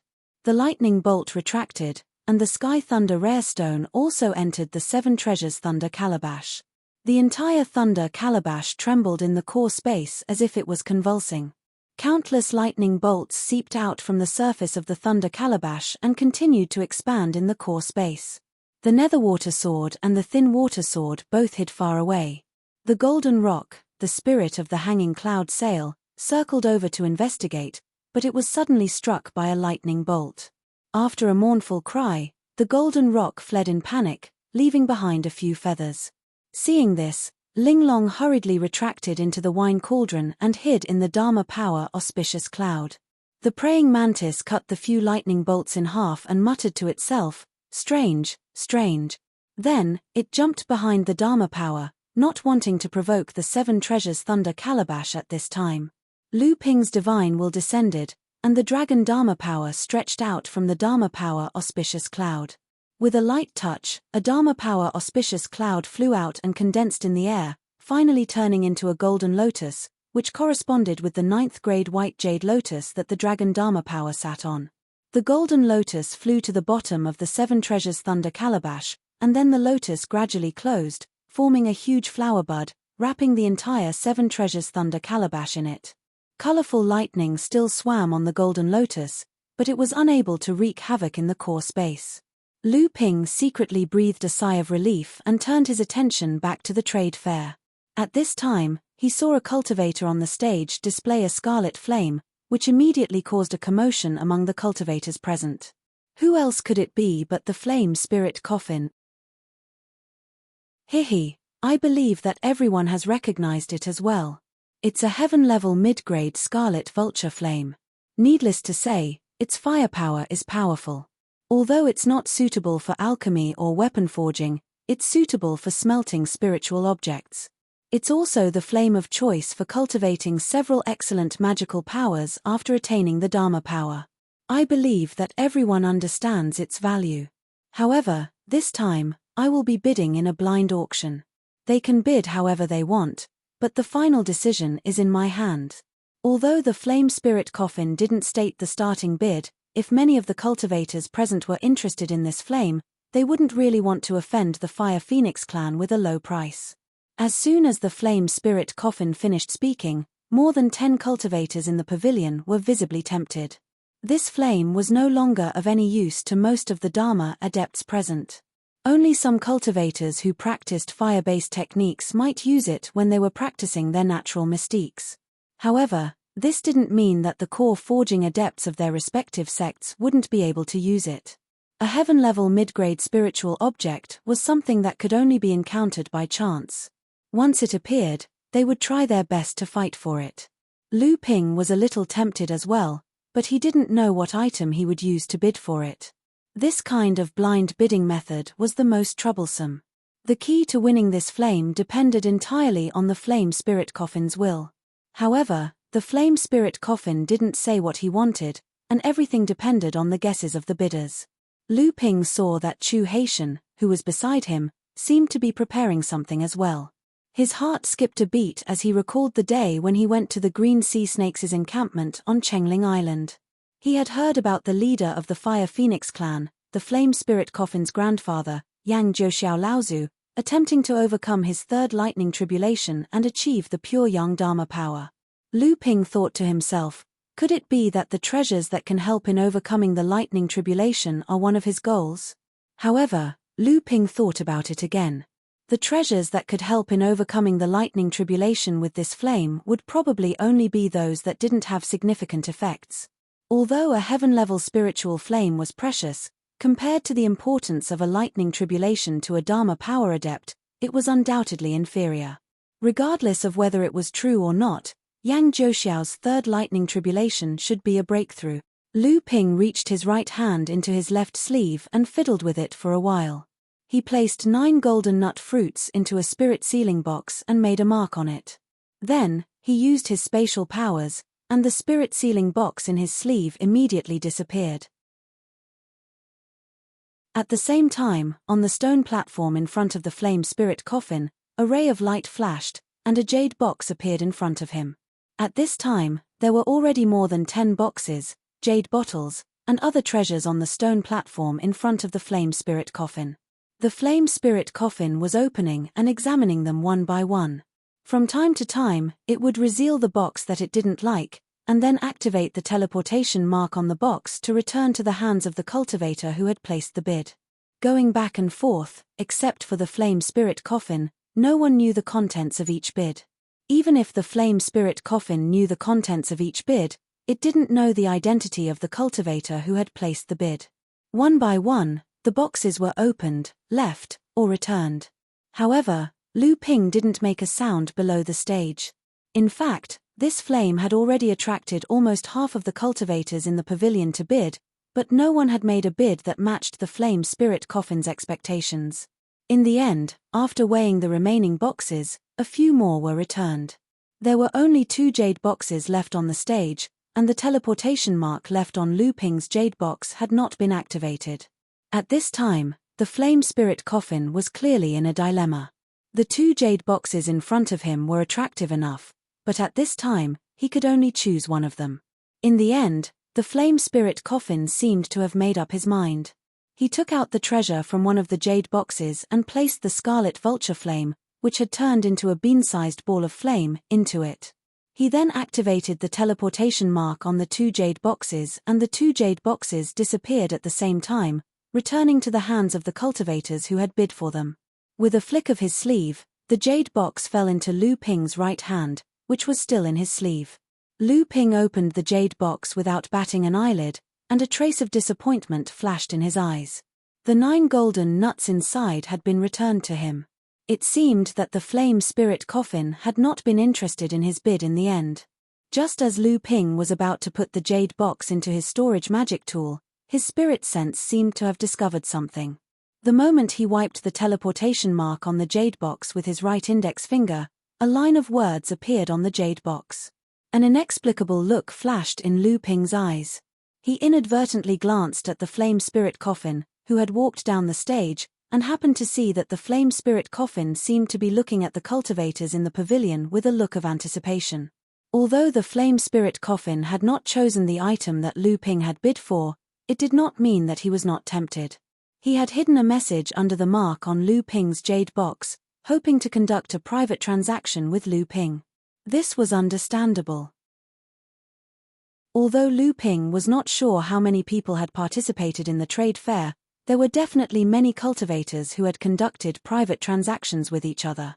At the very least, Lu Ping's spirit sense had captured traces of spatial fluctuations in the pavilion several times. At that time, the cultivators who were displaying their items on the stage did not blindly bid like the flame spirit coffin. Now that the flame spirit coffin was asking for Lu Ping's help, the initiative was naturally in Lu Ping's hands. Lu Ping pondered for a moment, and a subtle and unpredictable spatial fluctuation was emitted, returning to the teleportation mark left by the flame spirit coffin. Chapter 1074. Although the golden nut was considered a low-grade elixir that could strengthen a practitioner's physical body, the golden nut had an unparalleled advantage over other elixirs that were refined from similar elixirs. The golden energy pill refined from the golden nut could be repeatedly consumed and refined by the practitioner to strengthen the physical body. Although the effects were not as significant as the bone-forging pellets, azure wood pure jade fruit, and blood skeleton flower that Lu Ping had consumed, when consumed in large quantities over a long period of time, the golden resilience pellets were still very attractive to Dharma adepts. Furthermore, no matter what kind of spirit pellets that could strengthen one's physical body, they were all items that could only be found by chance in the cultivation world. Lu Ping's golden nut tree had been in his possession for more than 100 years. With sufficient growth conditions and secret techniques, it had ripened twice and produced a total of 72 golden nuts. With Lu Ping's current physical body, although the golden energy pill was still of some use, it was negligible. Therefore, over the years, Lu Ping had accumulated dozens of golden nuts. The message that Lu Ping sent was directed to the flame coffin through a predetermined space mark. This prevented the flame coffin from confirming Lu Ping's identity through the fluctuations in space. The message that the flame coffin left behind was very simple. It hoped that it could use a mid-grade heaven-level fire seed to exchange for the 9 golden energy pills that Lu Ping had. Of course, Lu Ping's reply would not be easily agreed. He wanted the flame coffin to add a set of great techniques that were passed down from the Fire Phoenix clan. Lu China had already advanced to the 9th stage of the forging core and was about to condense her 3rd type of spiritual item and achieve a high-grade golden core. Although the mid-grade heaven-level spirit fire was useless to Lucina, the Fire Phoenix clan's great techniques would be of great help to her when she advanced to the Dharma stage in the future. Moreover, the Fire Phoenix clan's great techniques could also be given to the Junling practitioners with the fire element Phoenix bloodline to practice. It was also a very good foundation. After Lu Ping sent this reply, he did not receive another message from the flame coffin for a long time. Just when Lu Ping thought that the price was too high and the flame coffin had already rejected him, the teleportation mark on his sleeve lit up again. The flame coffin had actually agreed, but he wanted 15 golden nuts. Naturally, Lu Ping did not agree. Instead, he asked to see the flame coffin's great techniques that were provided by the flame coffin. The two sides continued to bargain. After 3 people had completed their transactions, the two finally reached an agreement. Lu Ping used 12 golden energy pills to exchange for the flame coffin's mid-grade heaven-level spirit fire, the red lava flame, as well as a Fire Phoenix clan secret technique, the burning sky technique. In terms of power, the red lava flame might not be as powerful as the scarlet vulture flame, but it was also a mid-grade heaven-level spirit fire. The red lava flame was very easy to use in refining tools, and it was one of the most beloved flames of the refiners. As for the great technique, the burning sky technique, Lu Ping had heard from Lucina that it was a basic great technique of the Fire Phoenix clan's secret technique, the art of flame rebirth. Usually, only those with the pure bloodline of the Fire Phoenix clan could practice this technique. Cultivators of other clans and human clans who practiced fire element techniques would have their power reduced after practicing this technique. Lu Ping had just stored the crimson lava flame in the jade box in his sleeve into his interspatial mystic treasure and passed the scorching heavens flame art to Lu Qin, who was in the golden house, when he heard Qin Shijun's laughter. "Brother Lu, you're next." Nearly 30 cultivators had taken turns on the stage since the start of the trade fair, and many of them were taking the stage for the second time. Now, it was finally Lu Ping's turn. Lu Ping smiled faintly, stood up, and walked towards the stage. Many cultivators in the pavilion looked at the only North Sea cultivator, their eyes filled with various thoughts. They wanted to see if this person, who was touted as a sword immortal, would have any new treasures to show to them. Lu Ping's divine sense was very sharp. The moment he stood up, he sensed the strange atmosphere in the pavilion.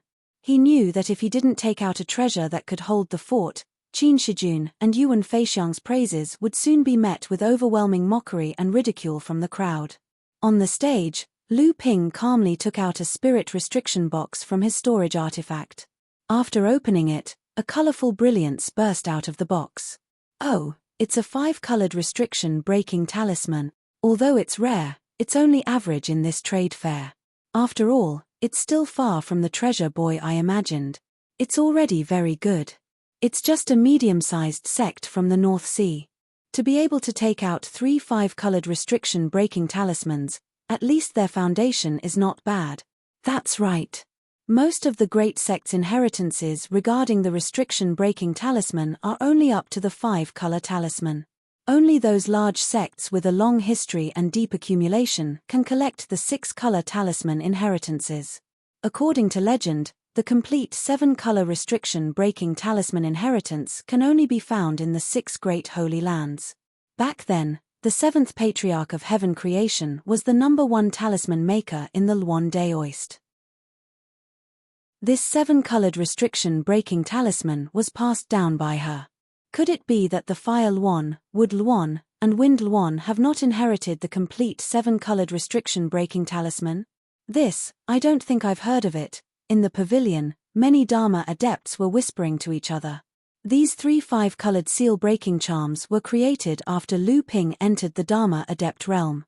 With the help of his improved cultivation base, his charm crafting skills had improved, and he had painstakingly created them. Every talisman paper that could bear the weight of the 5-colored restriction-breaking talisman was a special item. Just like forging weapons, the creation of talisman paper was not easy. Although it was not as difficult as forging weapons, the process of creating talismans could consume a large amount of talisman paper. Lu Ping's talent in making talismans could only be considered above average, and he did not have the time to waste on creating talisman paper. The talisman paper that Lu Ping needed to create the 5-colored restriction-breaking talisman had all been obtained from the talisman pavilion. Therefore, 2 of the 3 5-colored restriction-breaking talismans that Lu Ping had created were considered items that belonged to the sect. Just based on the value of these 3 talismans, they were already above average among the treasures that had been displayed today. Although they were not considered outstanding, they were enough to prevent the cultivators who wanted to see Lu Ping make a fool of himself from being able to mock him. However, occasionally, a few disdainful looks would pass by Lu Ping's face, pretending that they did not care. There are 3 5-colored restriction-breaking talismans. I don't need to say much about their effects. The items that you need to exchange for them are also very simple. Heaven and Earth spirit items that are above mid-grade Earth level, or supreme-grade spirit stones. Everyone is free to bid, but the final decision of the transaction lies in my hands. This was different from the blind bidding of the flame coffin. The flame coffin was unwilling to state what it needed, but Lu Ping limited the items that it needed to exchange to supreme-grade spirit stones and Heaven and Earth spirit items that were above mid-grade Earth level. Although the cultivators below the stage would not reveal their prices, they did not need to use their spatial powers to secretly trade with Lu Ping. Although Lu Ping did not lack supreme-grade spirit stones, Lu Ping did. Now, with the rapid expansion of the sect, Junling was even more lacking in Heaven and Earth spirit items.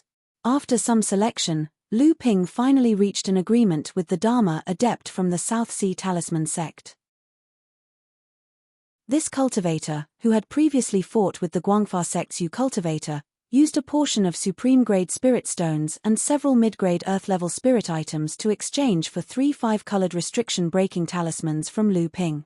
Although the talisman sect was not like the East Sea's Purple Talisman Pavilion, which was purely based on the art of talismans, the art of talismans was also one of the foundations of the sect.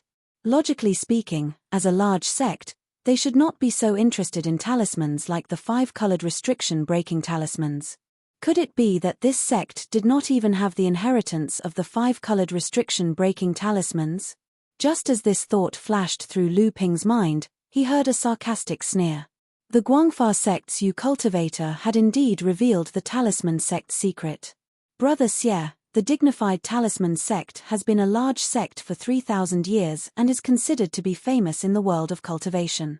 How could you not even have the inheritance of the 5-colored restriction-breaking talismans? You really do not deserve the name talisman sect.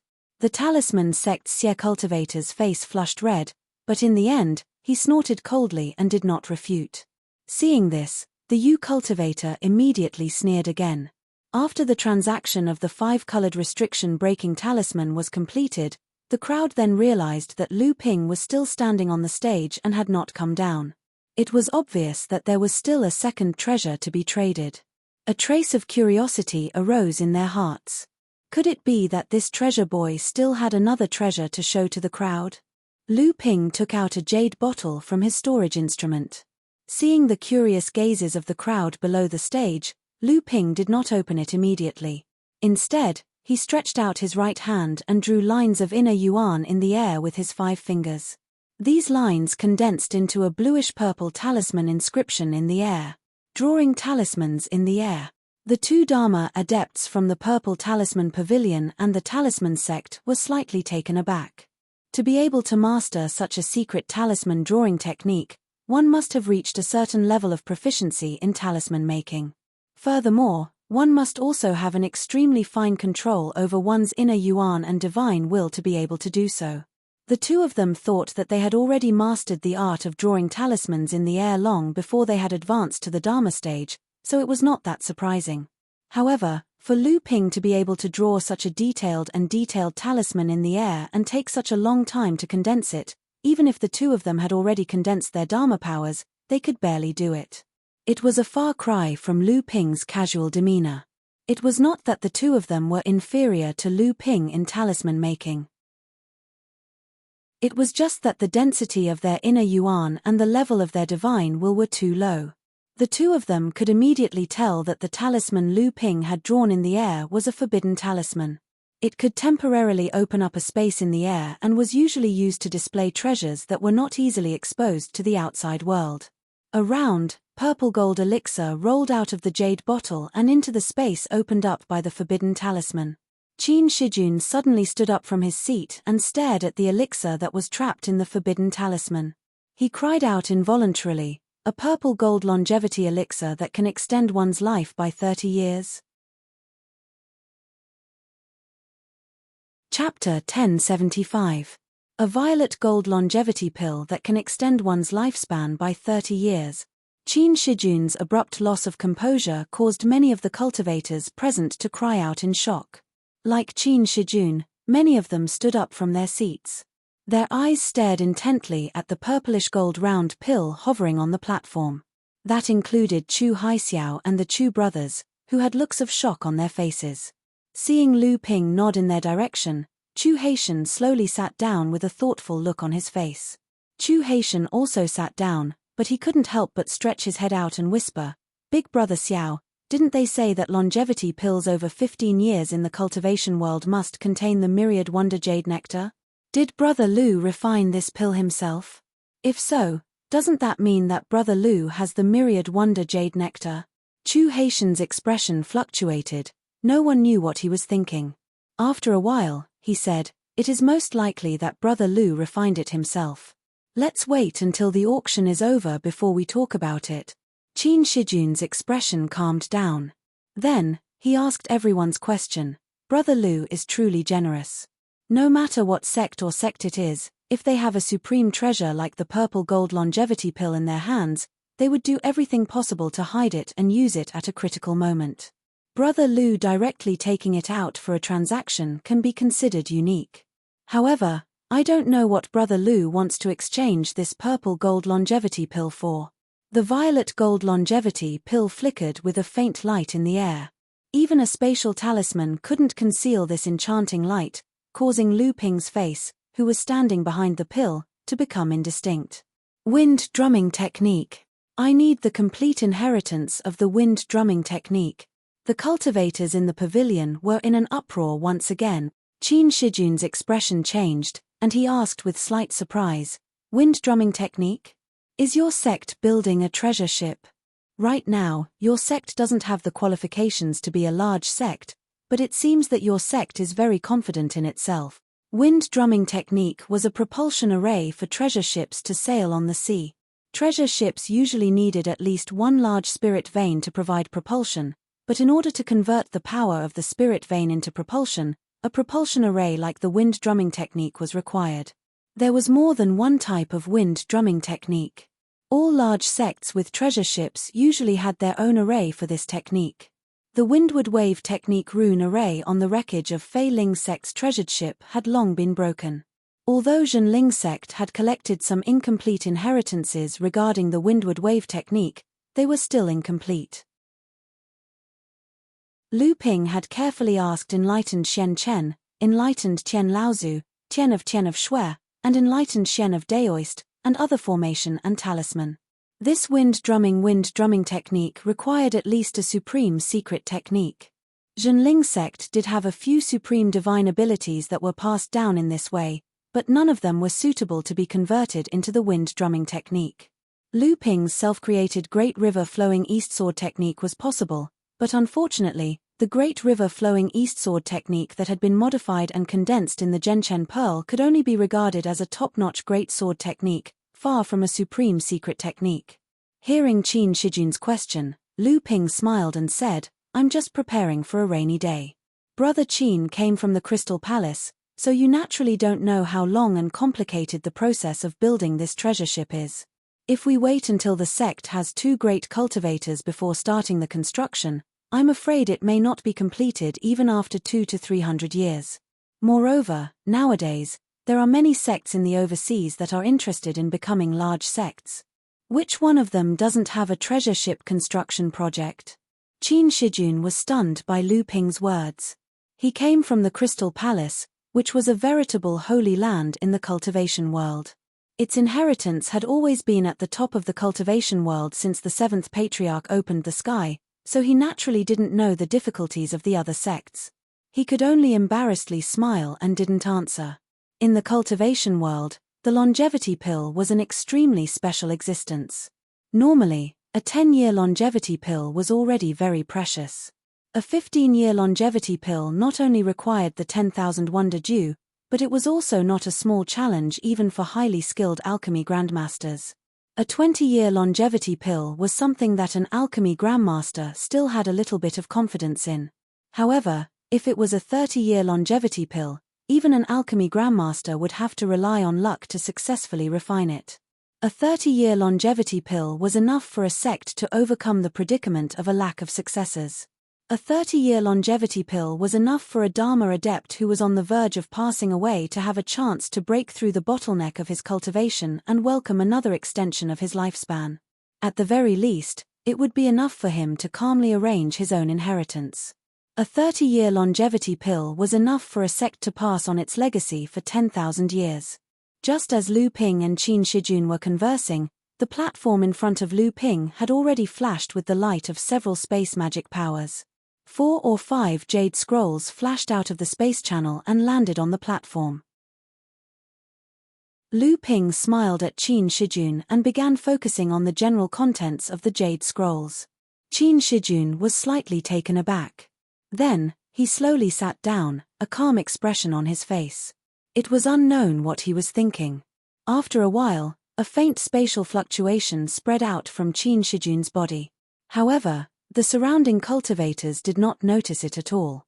Lu Ping checked several jade scrolls in succession that contained the records of the wind-face drumming technique. He could not help but feel disappointed. It was not that there was something wrong with these legacies. Rather, it was because these legacies were clearly from the great sects in the endless seas. After thousands or even tens of thousands of years, the contents of these legacies had been engraved with the legacy system of the respective sects. Although Junling could use them, it was inevitable that there would be many areas that would go against the legacy system of Junling. Spending a great deal of effort to make changes was a small matter. However, he was worried that doing so would weaken or even affect the ability of the treasured ship. Suddenly, the space channel in front of the platform opened up once more and a purple-colored jade scroll fell into Lu Ping's hand. Lu Ping sensed something and he raised his head to look at Qin Shijun. He happened to see Qin Shijun giving a slight nod to Lu Ping. Lu Ping's heart gave a thump and his divine sense invaded the jade scroll to check its contents. A trace of shock flashed across his face, but he quickly recollected himself. Next, he returned all the other jade scrolls except for this one. Then, he placed the purple gold longevity pill into the jade essence bottle. Following the transmission imprint on the jade scroll, he sent the jade essence bottle over. Many of the cultivators in the audience who were interested in the purple gold longevity pill could not help but reveal looks of disappointment. Qin Shijun, who was not far away, revealed a faint smile at Lu Ping. As for Lu Ping, he had already calmly walked down the platform. Lu Ping held a jade scroll tightly in his hand. This jade scroll was naturally what Qin Shijun used to exchange for the purple gold longevity pill. A bluish-purple brilliance flashed in his hand, and the inheritance imprint and restriction on the scroll were all broken. The complete content of the windward drumming technique appeared in Lu Ping's mind. Indeed, the content of this inheritance had too many similarities with the inheritance system of Zephyr sect. This was simply the windward drumming technique that was inherited from Zephyr sect's treasure ship. The destruction of Zephyr sect was indeed inextricably linked to the Crystal Palace. When Zephyr sect was destroyed, its inheritance was scattered and obtained by many sects in the North Sea. After more than 4,000 years of running in, almost all the sects in the North Sea were more or less stained with the inheritance of Zephyr sect. If there was a sect whose inheritance had the least pain when it merged with Junling's inheritance system, then it was undoubtedly Zephyr sect. Moreover, the wreckage of the treasure ship that Junling obtained was simply something that belonged to Zephyr sect in the past. As soon as Lu Ping returned to his seat, Chu Haitian, who was at the side, smiled bitterly and said, "Brother Lu, you really hid it from me for a long time." Lu Ping naturally knew what he was referring to, so he smiled and said, "If I had brought up the wonder due at that time, it would have inevitably given the impression that the nobles had ulterior motive." Chu Haitian laughed and said, "Then why are you so frank now, Brother Lu?" Lu Ping said directly, "I still have a portion of wonder due here. You don't have to worry about the spirit-attracting pill's medicinal catalyst. Chu Haitian's expression only relaxed for a moment, but he immediately put on another thought. Very soon, it was Chu Haitian and Chu Haitian's turn. The two of them had originally prepared a lot of treasures just for the Wonder Dew. Now that the Wonder Dew had been obtained, the two of them went up to the stage one after another and exchanged a series of treasures for a variety of spiritual herbs that were more than 3,000 years old, spiritual objects, and other things needed to refine the spirit-attracting pill.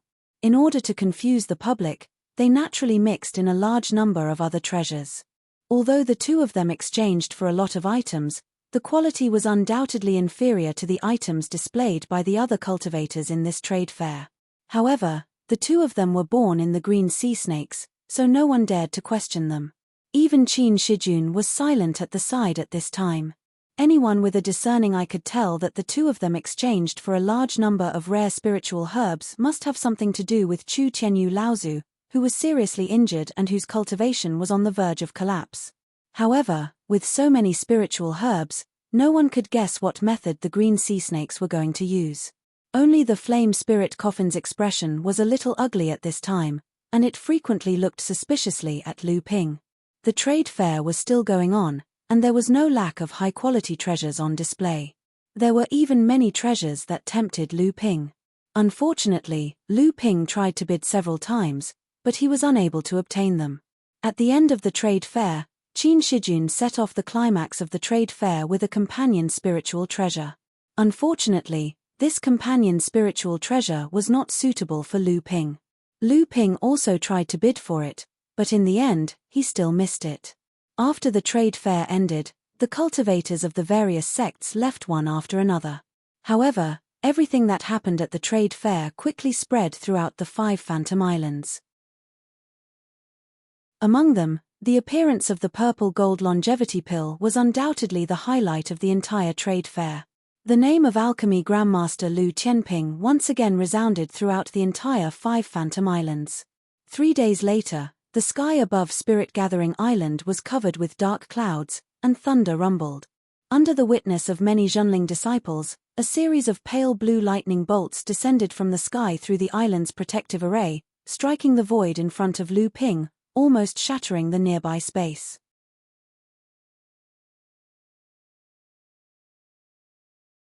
Chapter 1076. After Lu Ping had summoned the lightning for the water spirit sword, the sword itself had become invisible. However, Lu Ping's divine will was still able to clearly capture the position of the water spirit sword. The water spirit sword was different from the other spirit treasures that had been modified to undergo lightning strikes. The water spirit sword itself was an extremely high-quality spirit-nurturing treasure. After fusing with a spirit treasure that had an invisibility effect, the quality of the water spirit sword had been greatly improved. After passing through the lightning strikes, it would not be like the other modified spirit treasures that had a weak weapon spirit and would not be able to improve further in the future. An invisible flying sword would not be able to escape the tracking of the lightning strikes, nor would it be able to evade them. This was due to the quality of the water spirit sword itself and its spiritual nature being fully activated. 6 bolts of lightning struck consecutively, but they were not able to break the water spirit sword from its invisible state. Instead, the space around the water spirit sword was split into pieces, as if it was about to be sucked into the broken space. A few hundred feet away from Lu Ping, Zhenling's remaining 30 or so core forging adepts were watching this rare spirit treasure lightning strike from afar. Over this period of time, the 5 islands of the Zhenling sect had experienced spirit treasure lightning strikes several times. There had even been Dharma adepts who had risked their lives to seek out Dharma heavenly tribulations in order to forcefully advance. However, this was the first time many Zhenling adepts were witnessing a lightning strike from such a close distance.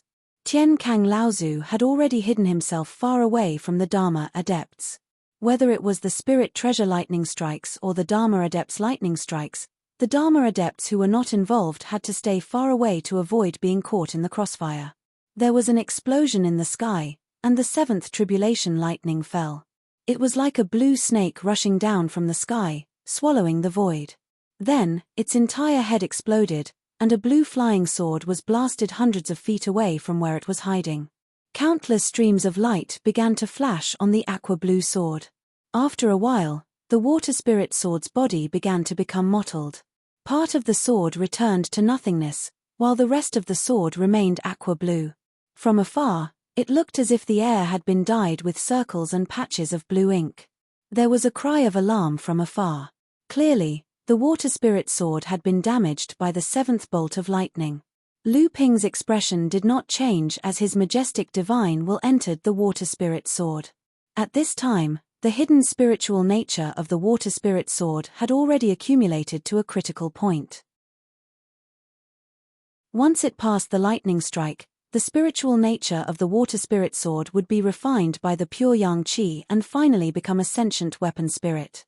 The spirit treasure's lightning strike also needed the spirit treasure itself to pass. Although Lu Ping was the owner of the water spirit sword, he could only use his divine will to stimulate the spiritual nature of the spirit treasure so that it could recover as quickly as possible from the lightning strike. The circles and patches of the blue sword in the air gradually shrank until they disappeared. Just as the Zhenling adepts were about to relax, there was a flash of lightning in the sky and a bolt of lightning had already descended with a deafening explosion. Once again, it accurately located the water spirit sword in the air. The netherwater sword was sent flying once again. This time, it was clearly even more heavily damaged. The entire sword's body constantly alternated between aqua blue and colorless.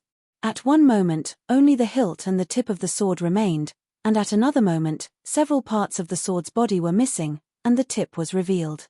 At the same time, sparks would occasionally explode on the sword's body, appearing extremely strange.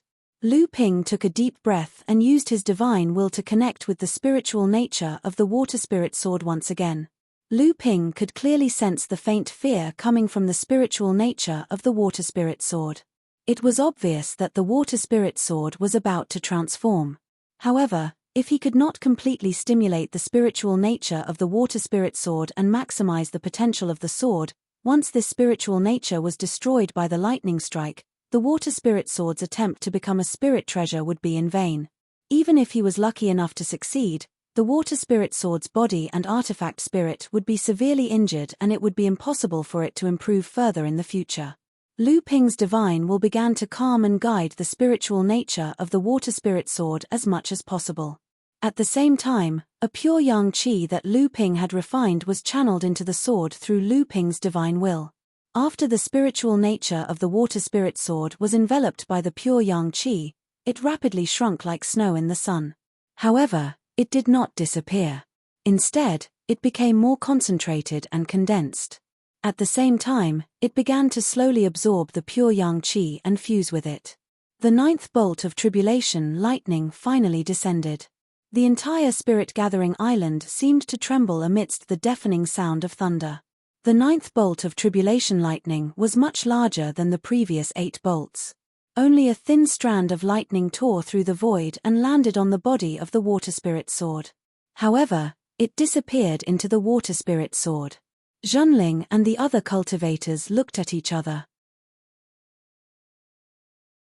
However, Lu Ping knew that the power of this lightning strike might not be too great for the water spirit sword. However, it was the most critical moment for the spiritual nature of the magic treasure, which was at the critical moment of its transformation into an artifact spirit. After this fine lightning entered the sword, it directly disintegrated the condensed spirituality. Rich pure yang qi exploded from the tribulation lightning, annihilating the spirituality of the magic treasure that had already dissipated in the sword. However, at this critical moment, the scattered spiritual nature was actually able to resist the invasion of the first yang qi. Instead, it gradually began to condense again. Seeing this, Lu Ping finally breathed a sigh of relief. The most dangerous stage had been passed. It was only a matter of time before the water spirit sword became a spirit treasure. Once the artifact spirit was formed, Lu Ping would be able to use the invisible sword technique to control this flying sword. It would be equivalent to Lu Ping grasping his third supreme destiny power. The surrounding cultivators of Zhenling had been uneasy when they saw the ninth lightning strike disappear into the sword. However, when they saw the relaxed expression on Lu Ping's face, they knew that the water spirit sword had completely overcome the ninth lightning strike. They immediately cheered. At this moment, Lu Ping's divine will moved, and a green light flashed in his eyes. He looked in the direction of the water spirit sword and saw a 7 or 8-year-old boy hanging from the hilt of the water spirit sword with both hands. Seeing Lu Ping look over, the boy loosened his hands and fell from the water spirit sword. A blue light flashed across his body, and he immediately appeared before the eyes of the Zhenling cultivators. Artifact spirit, it must be an artifact spirit. This was the first time many of the Zhenling cultivators had seen the true appearance of a spirit treasure, and they all began to clamor. The boy waved at the crowd, and then grinned at Lu Ping. Invisible boy greets master. Lu Ping saw that the invisible boy was chubby and cute, and knew that the quality and spiritual source of the water spirit sword had not suffered too much damage during the process of becoming a spirit treasure. So he nodded and smiled. Although the spirit treasure calamity this time was more daunting than dangerous, you should recuperate and recover as soon as possible. Stay in the core space for this period of time. The Zhenling cultivators were still gathered in the distance, unsatisfied, but Lu Ping had already left. In the secret chamber of the Green Sea Snakes' camp on Chengling Island, Chu Haitian congratulated Lu Ping. Lu Ping has gained the help of another spirit treasure, which is like adding wings to a tiger. If I were to fight with Brother Lu again, I'm afraid I would be left in the dust. Lu Ping smiled. Brother Chu, you don't mean what you say. The aura around you is turbulent now, and it's obvious that you're only one step away from advancing to the middle Dharma stage. Once your Dharma power condenses pure yang qi, I'm afraid I'll have to admit defeat. After the two of them exchanged pleasantries, Chu Haitian handed a storage bag to Lu Ping and said, Brother Lu, I'll leave the matter of the spiritual water elixir to you. 13th uncle said that regardless of whether the elixir refinement is successful or not, the green sea snakes will owe Brother Lu a favor. Lu Ping also said seriously, I'll try my best. Chu Haitian hesitated for a moment and said, Brother Lu, what is it that you're still unwilling to say? Lu Ping smiled and waved his hand to form a few seals. An isolation restriction enveloped the entire secret room. He then stretched his hand to open a space door, and 3 youths around the age of 14 or 15 walked out from the door. A natural reaction from their bloodline caused Chu Haitian to jump up. Looking at the 3 youths in front of him, Chu Haitian suddenly turned to look at Lu Ping and said coldly, Brother Lu, what's going on? You have to give me an explanation. After the Samling walked out of the House of Gold, the sense of intimacy from their bloodline made the 3 of them look at Chu Haitian curiously. This kind of reaction from their bloodline was even more intimate than when Samling had first met Chu Hailan. However, after seeing Chu Haitian's reaction, the Samling all stood behind Lu Ping. However, with regards to Chu Haitian's state, which was like a dormant volcano, Samling did not have the slightest hostility. Instead, they all made their stand clear. Lu Ping's expression was calm, as if he had already expected such a reaction from Chu Haitian. Seeing that Lu Ping was calm, Chu Haitian's divine sense had already circled around Samling's body. It seemed to be confirming Samling's identity, as well as investigating some other things. After a while, Chu Haitian seemed to have discovered something, and only then did he seem to calm down a little. At this time, Lu Ping opened his mouth and introduced, I personally hatched these 3 children with my own essential vitality. They are my adopted son and daughter, Lu Bai, Lu Hai, and Lu Ling Er. After saying that, Lu Ping turned back to Samling and said, Bai Lu Hai, Ling Er, the 3 of you come and greet the senior cultivators of our clan. Chu Haitian calmly accepted the 3's greetings, and then said seriously, do the 3 of you know that in your bloodline flows the pure bloodline of the green sea snake?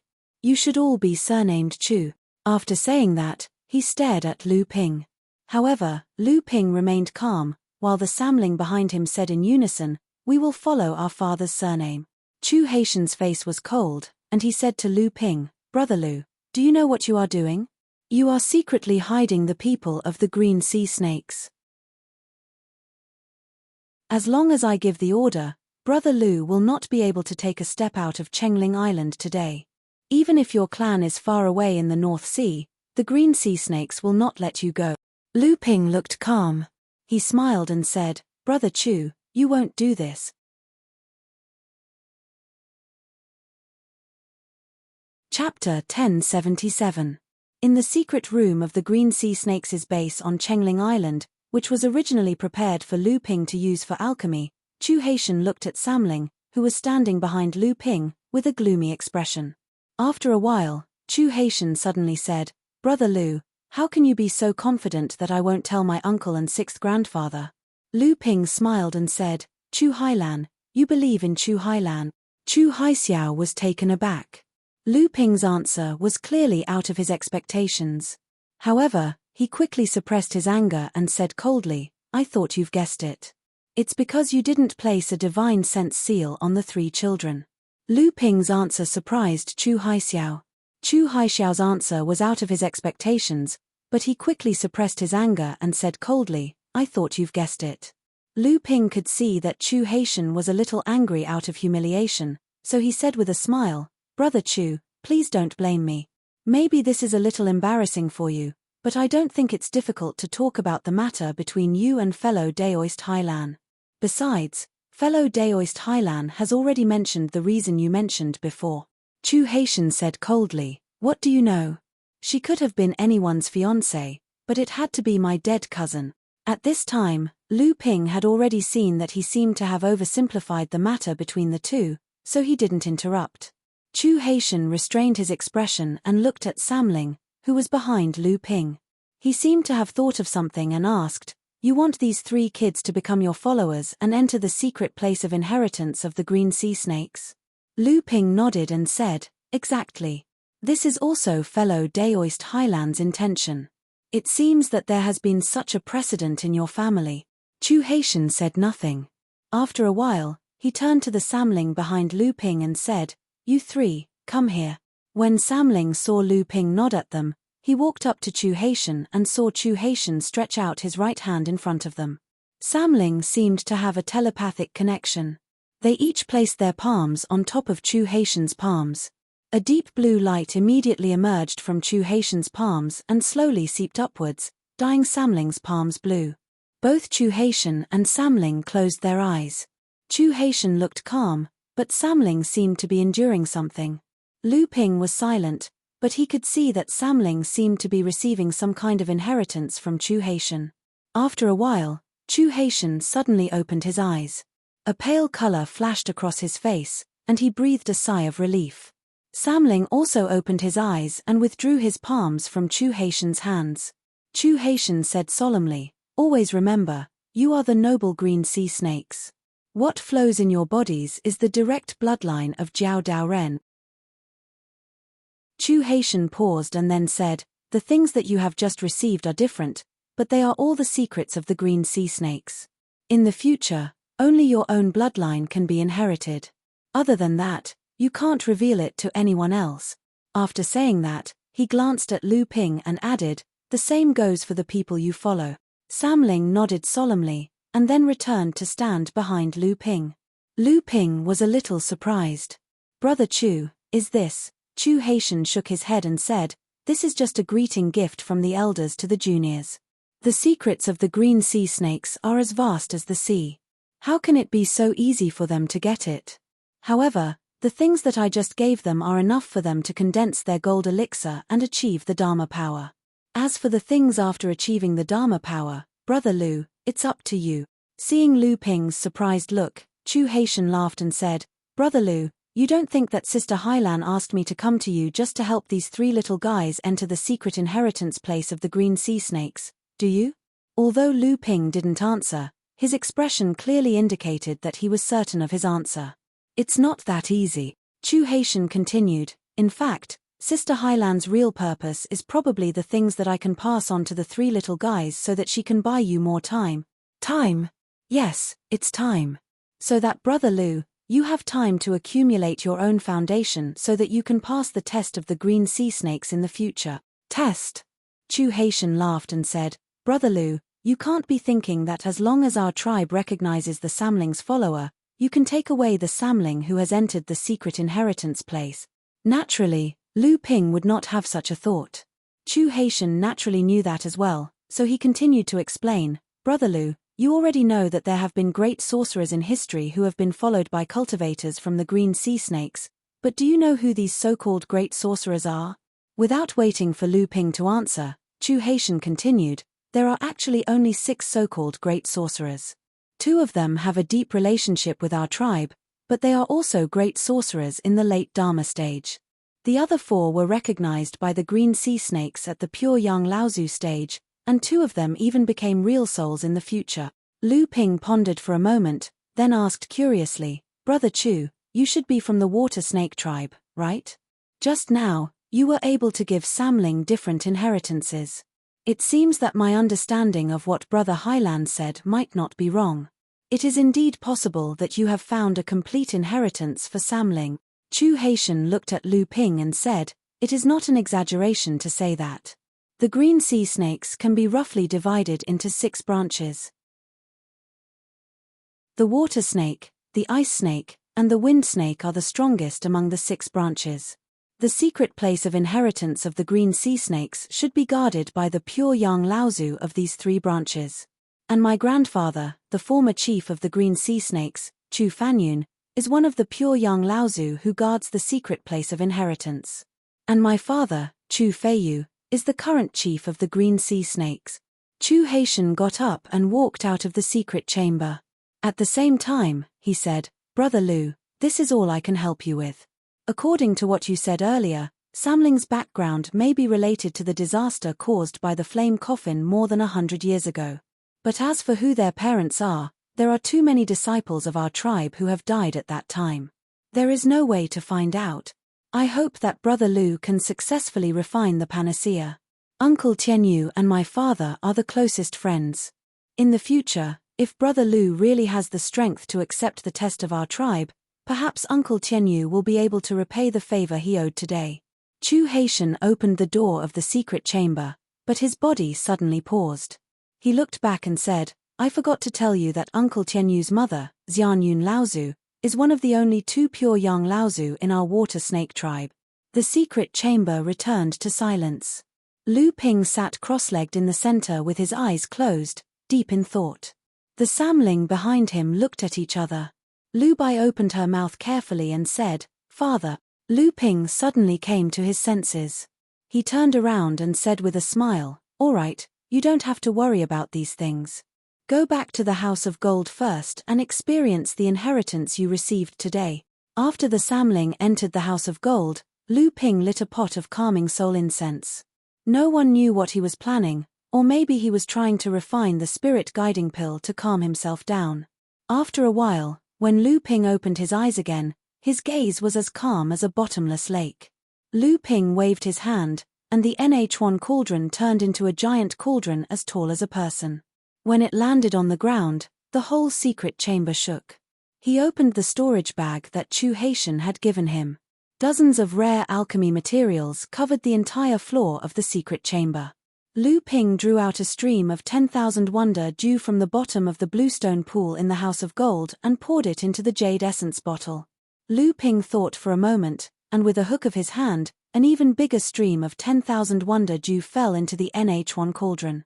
Since he was going to use spiritual water to refine the pill, he might as well use the 10,000 wonder dew. Although Lu Ping still had a heaven-high-grade spiritual vein essence milk, he thought that the spirit guiding pill originally needed the 10,000 wonder dew as the main ingredient. If he used the 10,000 wonder dew as the spiritual water to refine the pill, he might be able to increase the success rate of the pill. After thinking about it, Lu Ping took out a jade essence bottle from his storage magic tool. He opened the bottle stopper, and a fragrance immediately broke through the monopoly of the soul-nourishing incense on the smell of the secret chamber. The bottle contained the purple crystal royal jelly. 3 days later, the rich pill fragrance could not even be confined in the secret chamber. It lingered over the entire station, alarming all the green sea snakes in the station. At the last moment of the pill's completion, the rich fragrance could not even envelop the station of the green sea snakes. It spread to the entire Chengling Island with the wind. In front of the central room of the green sea snake station, Chu Fuyu, Chu Tianyu, and Chu Yiyu were looking in the direction of the strong fragrance. It was the secret chamber where Lu Ping was refining the spirit water spirit guiding pill. Chu Fuyu Laozu suddenly turned his head and asked, What do you think? Chu Yu wrinkled his nose and said, "It looks like it's going to succeed." "It's not easy." Chu Fuyu smiled and said, "Are you talking about the person or the alchemy technique?" Chu Yu smiled and said, "Of course I'm talking about the person. Although the spirit water spirit guiding pill is rare, it was passed down by Jiao Laozu in the past. However, even if this person's alchemy technique is not as good as Yang Wuzhou's, I'm afraid it's not far from it. At least I can't compare with him." Chu Tianyu's face was still pale, but he frowned slightly at this time and said, looking at the soaring fragrance, "I'm afraid the matter of alchemy can't be hidden anymore. With the flame coffin's perverse temper, our tribe is naturally not afraid of it. If it brings trouble to the sect of the little guy who is refining the pill, it's a little unreasonable." Chu Fuyu smiled and said, "It's okay, the old man will naturally pay attention." Chu Tianyu nodded and said no more. In the secret chamber, the Nachuan cauldron opened and a dark blue pill escaped from the furnace, but it was caught by a big hand of spiritual energy that had been waiting outside the furnace. "I hope you won't be disappointed." Lu Ping put the pill into the jade essence bottle and then waved his hand to put away the remaining spiritual herbs, furnace, and wonder jade dew.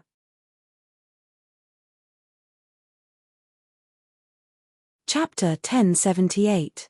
During this period of time, the most shocking news in the 5 illusory islands was that Lu Tianping of the Zhenling sect had used the spirit water alchemy technique, which was almost unheard of in the cultivation world, to produce a spirit water spirit gathering elixir, which saved the great cultivator Chu Tianyu's cultivation from the brink of collapse, and successfully stabilized his cultivation at the late Dharma stage.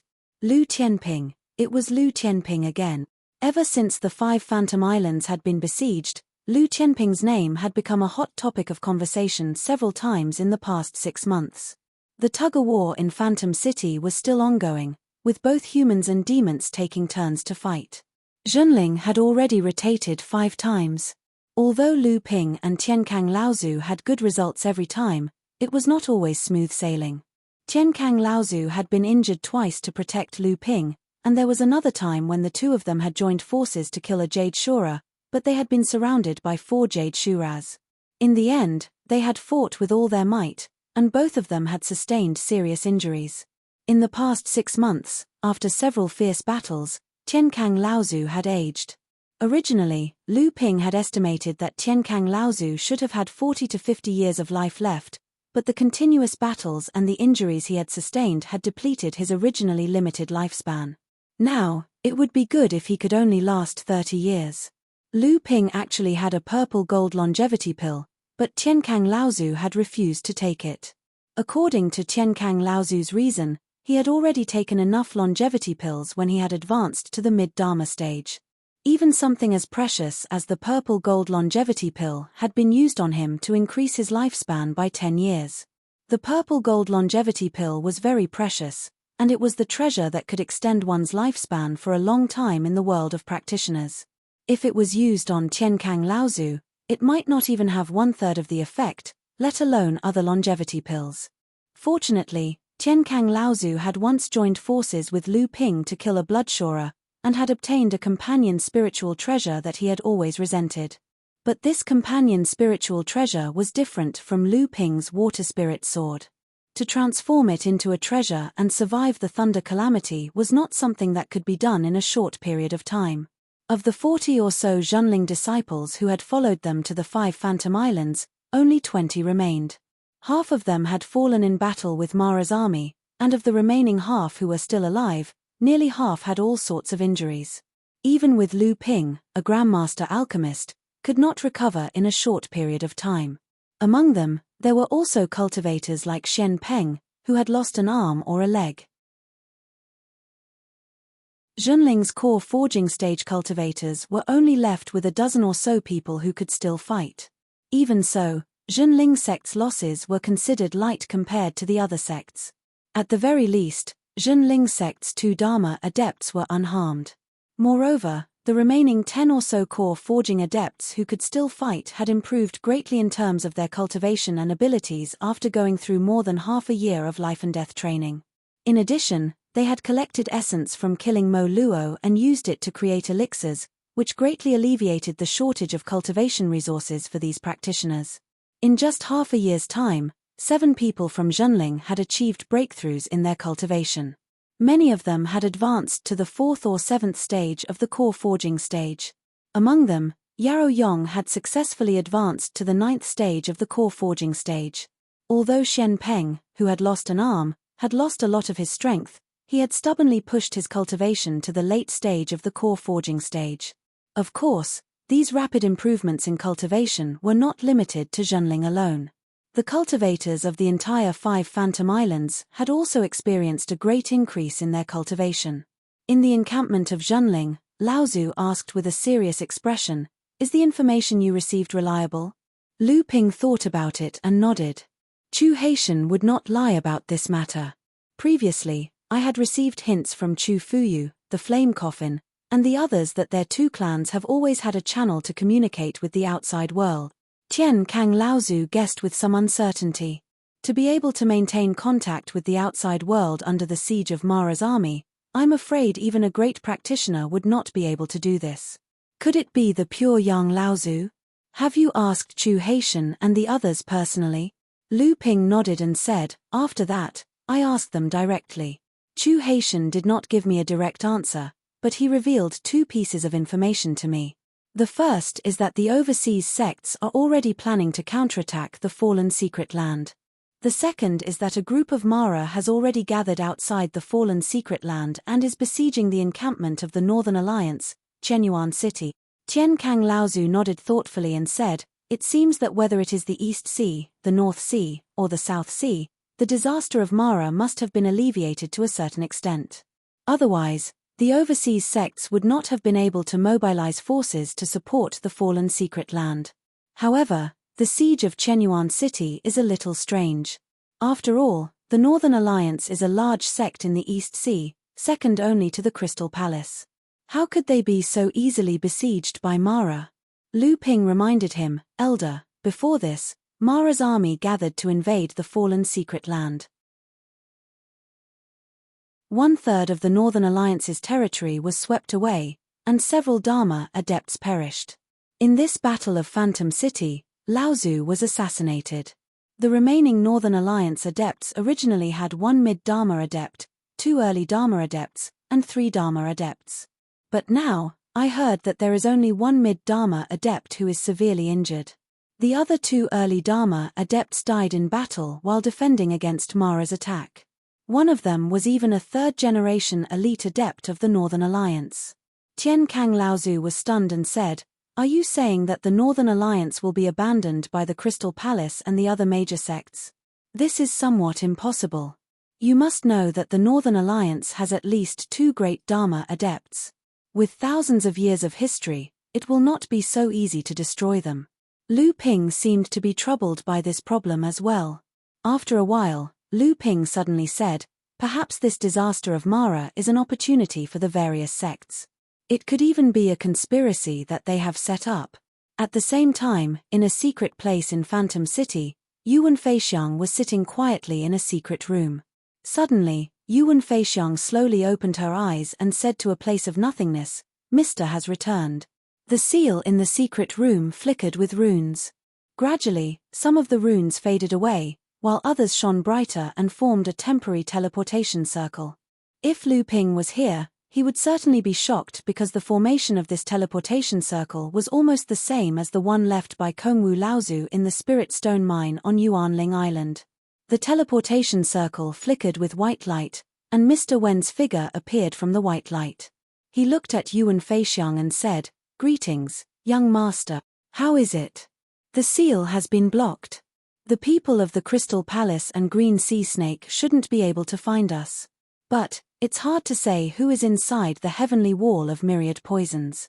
Yuan Feixiang heaved a sigh of relief and said, "It doesn't matter.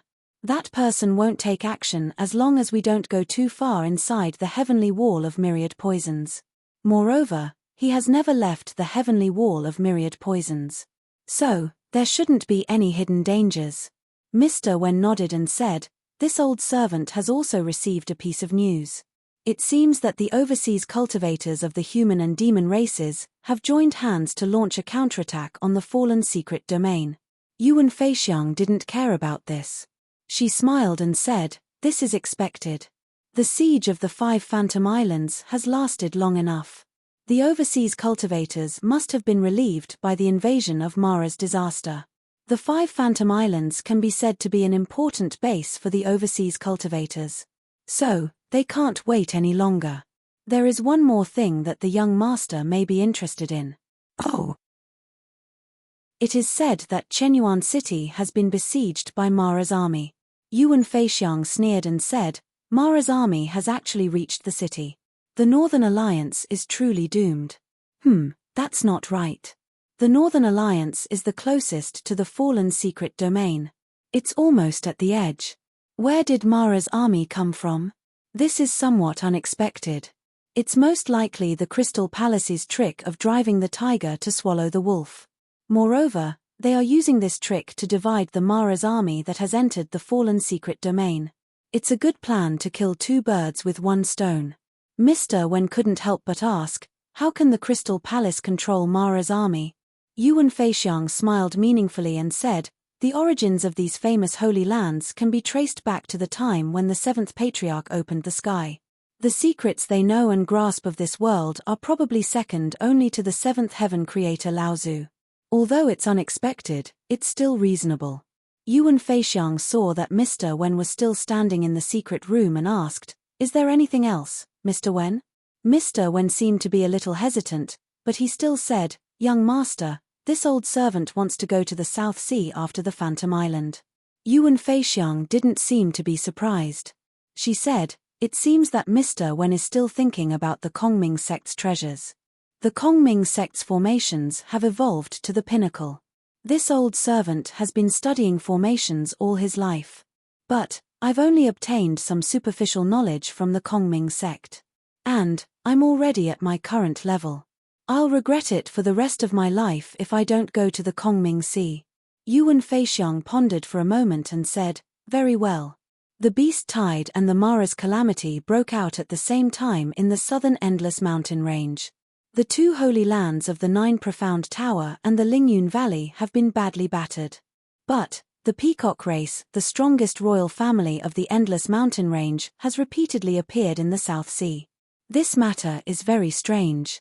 Mr. Wen, you might as well pay attention to these matters when you go to the South Sea. A trace of gratitude appeared on Mr. Wen's face, but he was still a little worried. He said, "Young master has gained a lot from this overseas trip. Once this old servant leaves, young master will be alone. It would be better for you to return to the Middle Earth as soon as possible." Yuan Feixiang nodded and smiled. "Very well. I'll return to the Middle Earth once the Phantom Islands siege is resolved. I've heard that the Middle Earth is in a turbulent state." The 6 Meridians Sword Immortals of the Purple Sun Palace, the 5 Great Juzi of the Wuxing School, the 9 Profound Tower Masters, the Lingyun Valley's 7 Rainbow Lights, the Skyward Pavilion's 8 Pavilion Masters, and the Spirit Beast Sect's 3 Empyrean Walkers have stirred up a great storm in the Middle Earth. They've made a great name for themselves.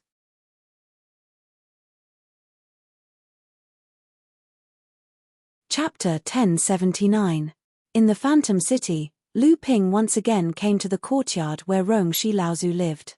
"Taoism friend Qianping, are you here for the thin water flowing sword?"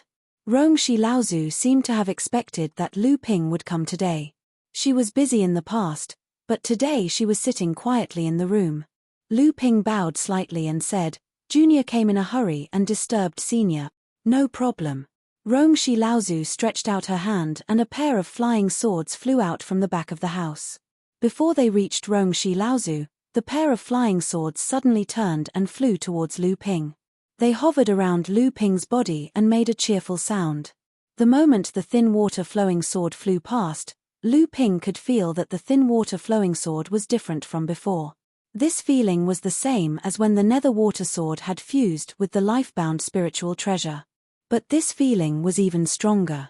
It was like a river that had been blocked and was just waiting for the moment to break through its shackles. Lu Ping put away the thin water flowing sword and thanked sincerely, Junior is really sorry to trouble Senior twice.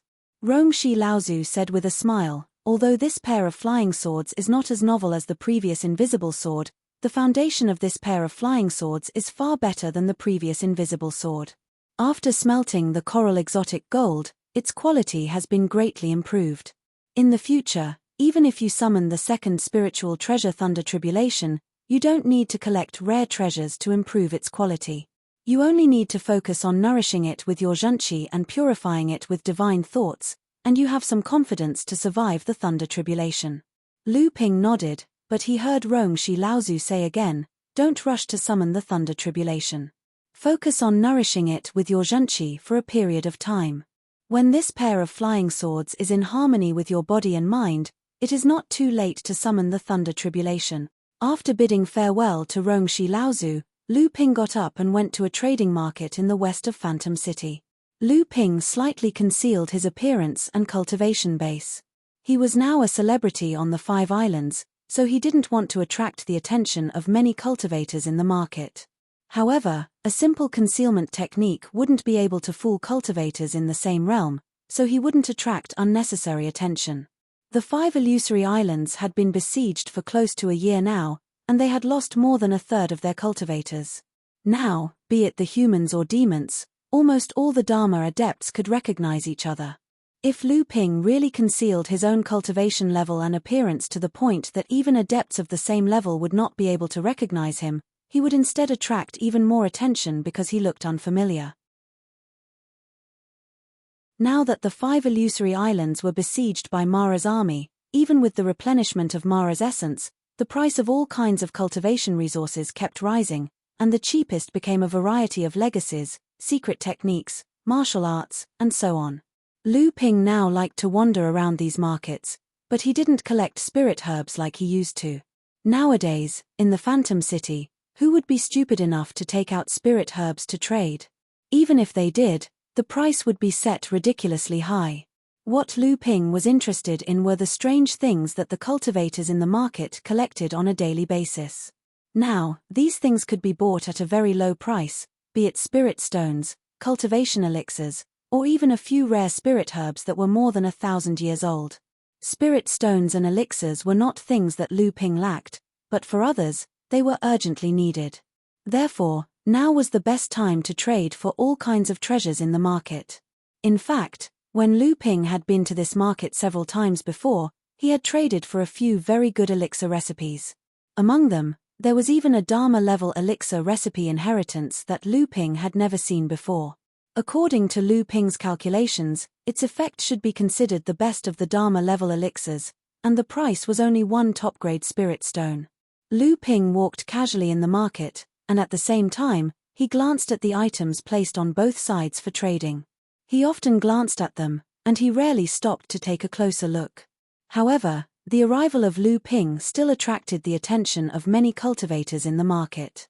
Before, Lu Ping seemed to be very ostentatious in the market several times, but each time, the items that caught his eye were quite valuable. Obviously, as long as they could catch his eye, Lu Ping would not be too calculative with these core forging cultivators. When many cultivators saw Lu Ping walking over, they took out a few of their treasures from their own storage instruments, hoping that they could catch Lu Ping's attention and be exchanged for a good price. However, it was extremely difficult to catch Lu Ping's eye. At this moment, Lu Ping saw a middle-aged cultivator sitting on a stone platform not far away. There were dozens of items placed in front of him. Although each item was not considered precious, it was still useful. A trace of surprise flashed across Lu Ping's face. Items that could be considered useful in Lu Ping's eyes were naturally not bad in the eyes of the core forging cultivators in the market. In fact, at this moment, there were many core forging cultivators gathered in front of the middle-aged cultivator's stone platform to pick out their items. At the same time, they tried to bargain with the cultivator, but the cultivator ignored them. Although these items were good, they could not catch Lu Ping's eye. Lu Ping only glanced at the items before walking past the middle-aged cultivator's stone platform. Just as Lu Ping walked a short distance away, the silent middle-aged cultivator suddenly opened his eyes. He looked at Lu Ping's figure in the distance and then put away the dozens of items in front of him. There were a few core forging cultivators who had already set their eyes on the items. However, they had been trying to bargain in order to lower the price. When they saw the middle-aged cultivator take back the items without a word, they grew anxious. They began to talk dirty and tried to stop the middle-aged cultivator from leaving. Unexpectedly, the middle-aged cultivator abruptly stood up and retracted his aura.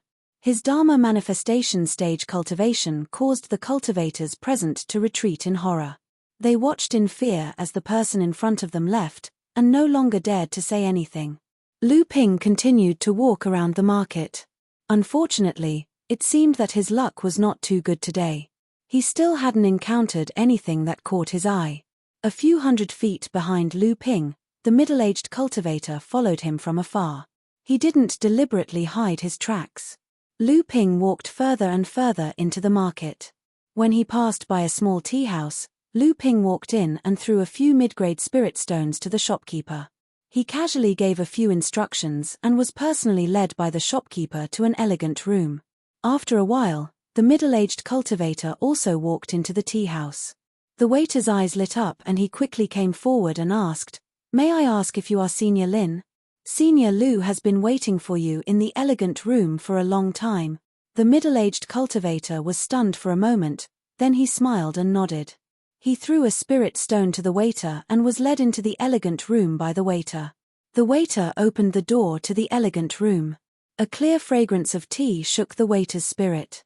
He was secretly surprised that his tea house had such high-quality spirit tea. When he looked up, he saw that the tea set on the tea table had been changed. The previous Senior Lu was looking behind him with a smile.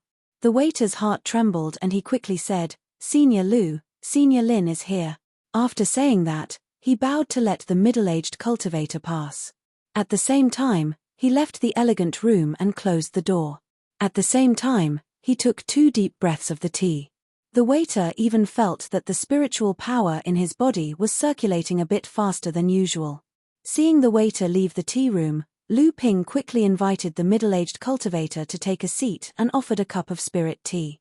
He smiled slightly and said, "Senior Lin has been following behind Junior this whole time. Is there something you want to say?" The middle-aged man took a sip of spirit tea and said, "Good tea." Slowly putting down the teacup, the middle-aged cultivator's face flashed with worry. He immediately said, "I am ashamed to say it, but I have something to ask of Lu Daoyu." Lu Ping's expression didn't change. He suddenly said, "Is it because of Senior's injury?" The middle-aged cultivator smiled bitterly and said, "As expected of an alchemy grandmaster, I can't hide it from fellow Daoist." After a humble "I don't dare," Lu Ping didn't say anything else. The middle-aged cultivator hesitated for a moment before saying, "Then I won't beat around the bush. I believe Lu Daoyu has some understanding of my current situation." The Northern Alliance participated in the Battle of Phantom Island. There were 4 Dharma adepts and nearly 100 core forging adepts. Now, Uncle Master Chuya has been assassinated and 2 of his nephews have also fallen in the battle with Mara's army. The remaining disciples are either dead or scattered.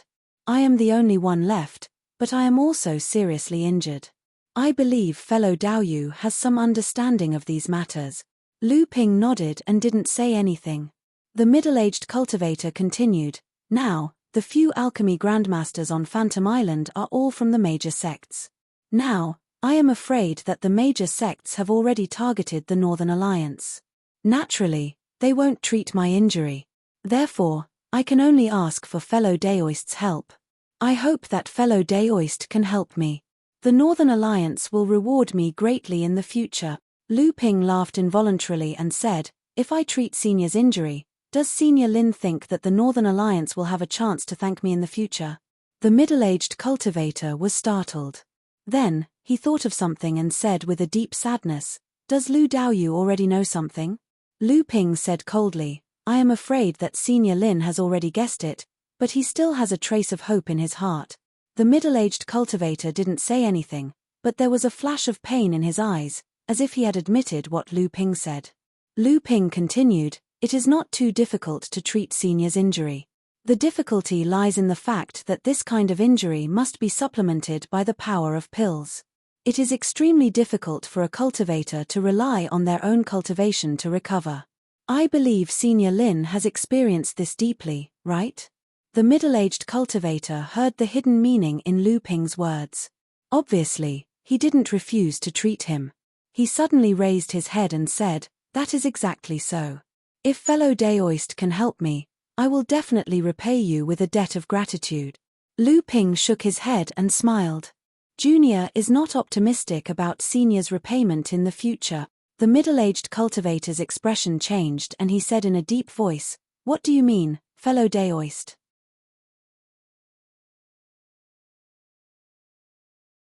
Chapter 1080.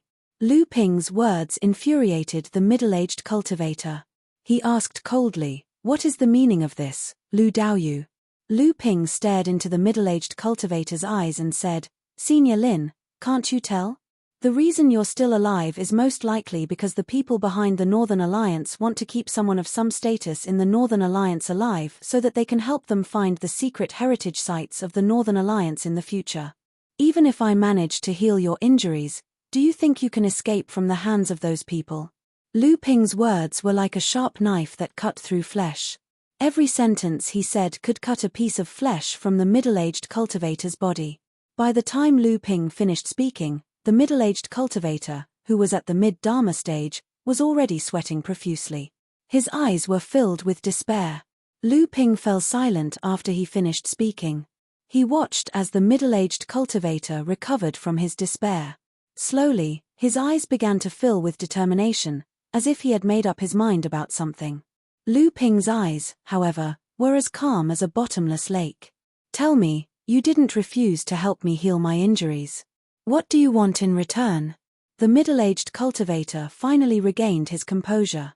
He looked at this ridiculously young Dharma adept in front of him with a complicated expression. A smile finally appeared on Lu Ping's face. Lu Ping's voice carried a hint of lightness as he said, "That's right. Any promise from you, Senior, in the face of a crisis of life and death for the Northern Alliance, means nothing to me. Therefore, what I want can only be from you." The middle-aged cultivator's expression had completely calmed down. He looked at Lu Ping quietly, as if he was no longer surprised by any of Lu Ping's requests. "What I want is the portion of spirit stones that the Northern Alliance got from the giant spirit stone mine on Phantom Island that you're carrying." "Heh." The middle-aged cultivator sneered, "You sure have a big appetite. Do you know what rank the Northern Alliance is among the 9 great sects? Do you know how large the spirit stone mine is? Why would I carry such a large sum of spirit stones with me?" Lu Ping chuckled and said, "Well, we can't put all our eggs in one basket, right? At the very least, a portion of the spirit stones should be in Senior's possession. I only want that portion. As Senior said, this is a very large number of spirit stones. Even if Senior only has a portion, it's still a considerable amount, isn't it?" The middle-aged cultivator looked at Lu Ping with a gloomy expression. However, Lu Ping remained calm throughout. At this moment, there was a sudden explosion outside Phantom City, and a loud roar rang through the entire city. All Dharma adepts, quickly face the enemy and receive the emissaries outside the city. The entire city was in an uproar. Lu Ping's face lit up, but the middle-aged cultivator was shocked. Lu Ping stood up, paused, and turned around. "In 3 days, at the same place, I will bring the elixir for healing. Senior, don't forget about the spirit stones. I believe Senior knows what the arrival of the emissaries outside the city means. There is not much time left for Senior."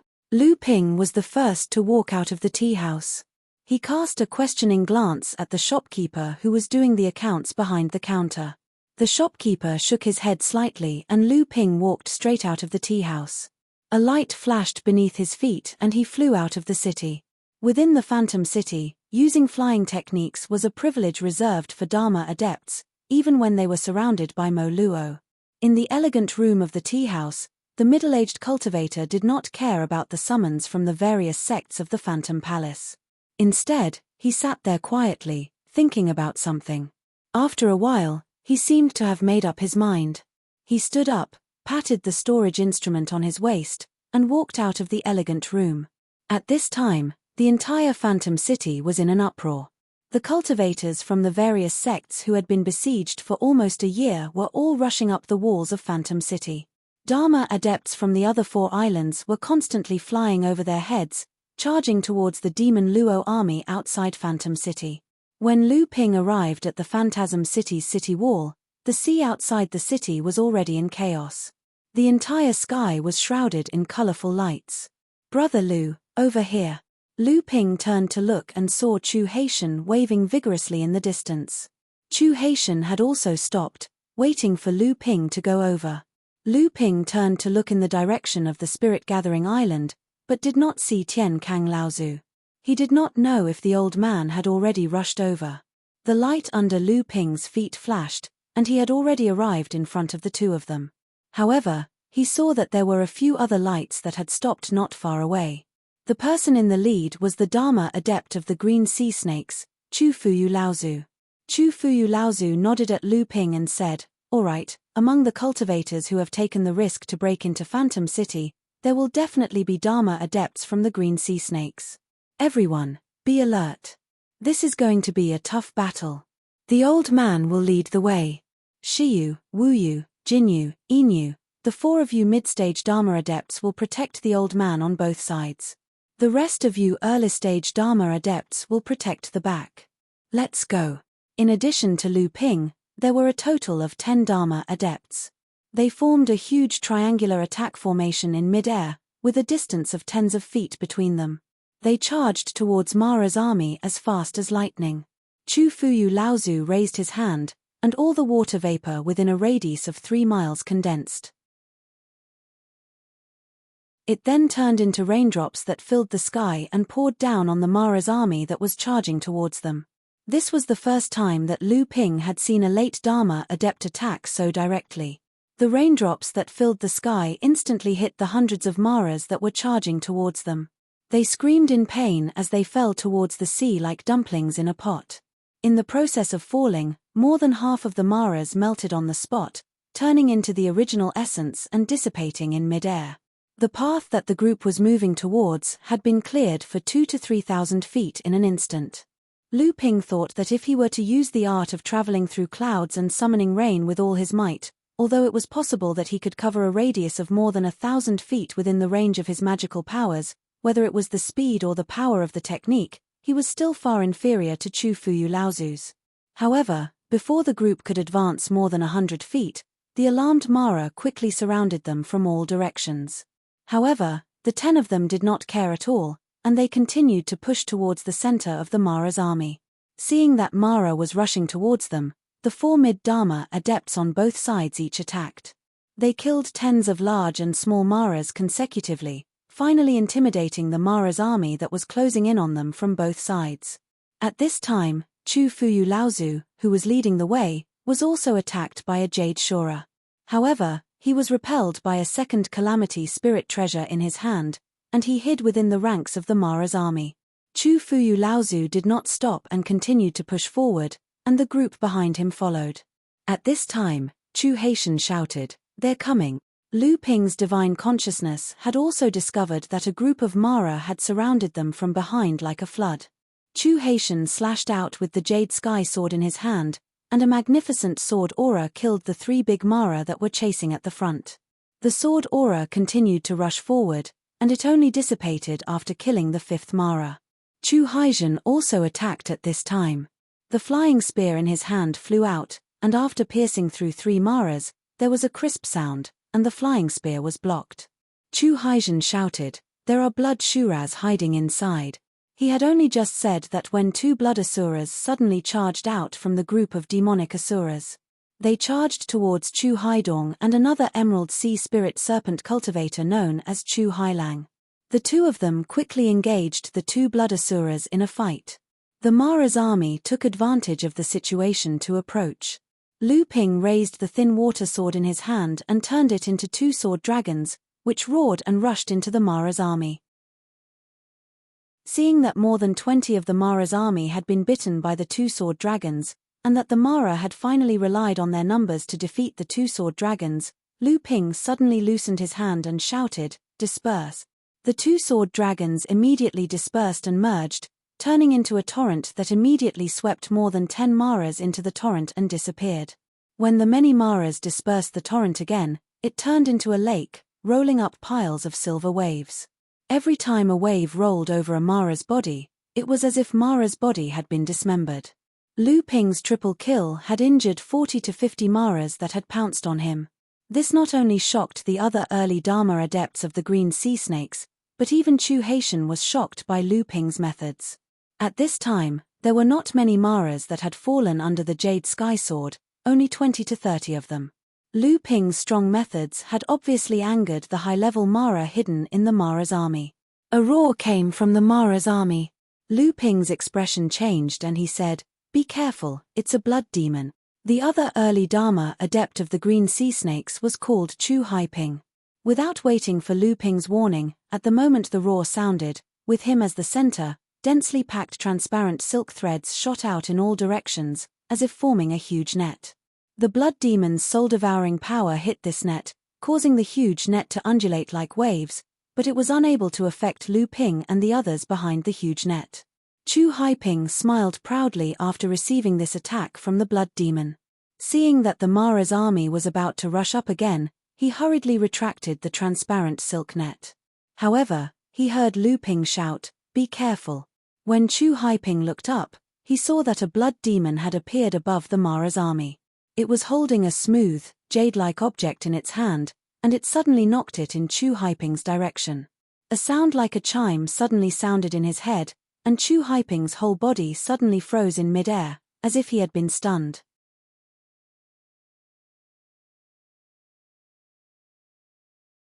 Chapter 1081. Not good.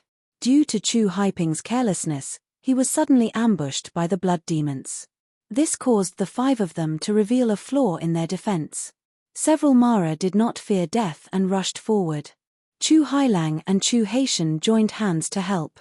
Chu Haitian flew to Chu Haiping's side and tried to wake him up, but he was powerless.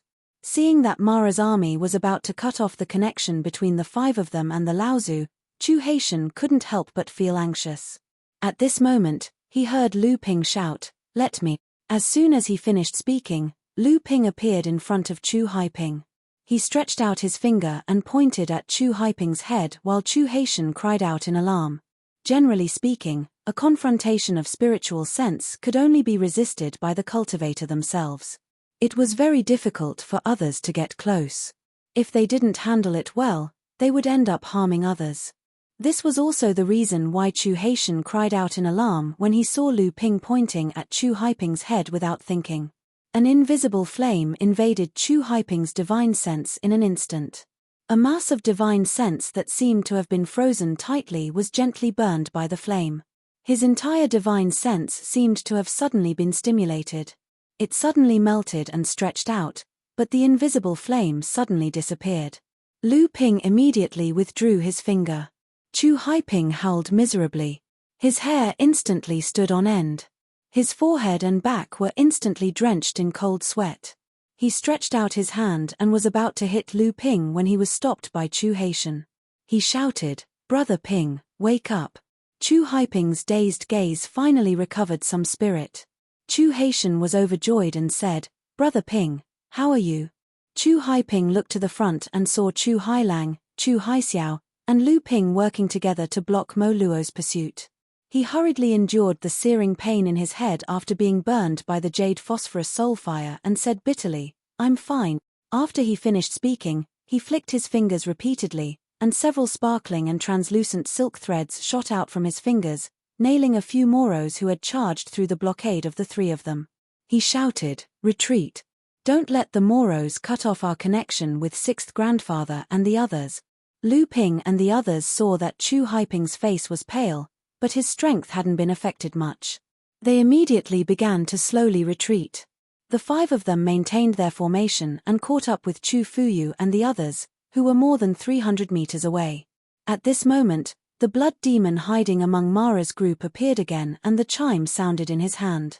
But this time, Chu Haiping was already prepared. The silk threads rolled back and wrapped around him, blocking the blood demon's soul-devouring magic power. Seeing this, the blood demon pointed the jade-like companion spiritual treasure in his hand at Chu Haiping, as if he was going to use some more powerful magic power. Chu Haiping was on guard, but he suddenly saw that the blood demon's companion spiritual treasure had just stretched out, but its head suddenly separated from its neck and flew into the sky. Chu Haiping was taken aback. He looked at the back of the group of devil luos, but no reinforcements had arrived. He looked to his left and right, and saw that the other four were doing their best to block the pursuing devil luo. Behind him, old ancestor Chu Fuyu and the other four were still doing their best to advance. Who was it that attacked just now? How could it be so strange that it could reap the life of a blood devil? Chu Haiping saw that Chu Haiping was distracted again at the critical moment of the battle. He couldn't help but say, "Brother Ping, don't look. That's Brother Lu's invisible sword." Chu Haiping's attacks intensified, and at the same time, he said to Lu Ping, "Brother Lu, thank you very much." Lu Ping's dual flying swords were like a giant wave pushing the wave in front. The attack was like a tide, and there was no sign of stopping. The Mara's army was blocked dozens of feet away, unable to advance. Hearing Chu Haiping's thanks, Lu Ping just smiled and said, "It's what I should do." The five of them fought and retreated. During this time, there were several Blood Mara's sneak attacks, but they were all repelled by the five of them. Dozens of feet away, Chu Fuyu, Laozu, and the others were still advancing, but their speed was much slower. In front of the five of them, there were more than 10 Blood Mara, and a few Jade Shuras. 3 Jade Shuras had to work together to stop them. In the end, Chu Fuyu, Laozu, and the others had to work together to break through. If they hadn't, the 10 of them would have been completely surrounded. Because Chu Fuyu, Laozu, and the others were fighting hard at the front, Lu Ping, and the others were not facing too many attacks from the Blood Mara. As the group was steadily advancing, a sharp whistling sound came from afar. But before the whistling sound could be heard, a long knife that looked like a sickle was already coming for Chu Fuyu, Laozu, and the others. Azura! Patriarch Chu Fuyu bellowed, and a blue watery cloud rose up behind him. A one-horned eagle-clawed flood dragon emerged from the cloud, and a 5-feet-long saber fused with the horn of the Dharma idol. The Dharma idol let out a long roar, rushed out of the blue cloud, and collided with the scythe spirit treasure. The entire sky within a radius of several thousand jong fell silent, and only the loud bangs of the 2 spirit treasures could be heard in the world. Chu Haiping's divine will had just been damaged, and this loud noise shook his divine will even more. He could not help but cry out in pain, but there was no sound at all. Chu Fuyu's Dharma power flew backward, and his body was thrown backward.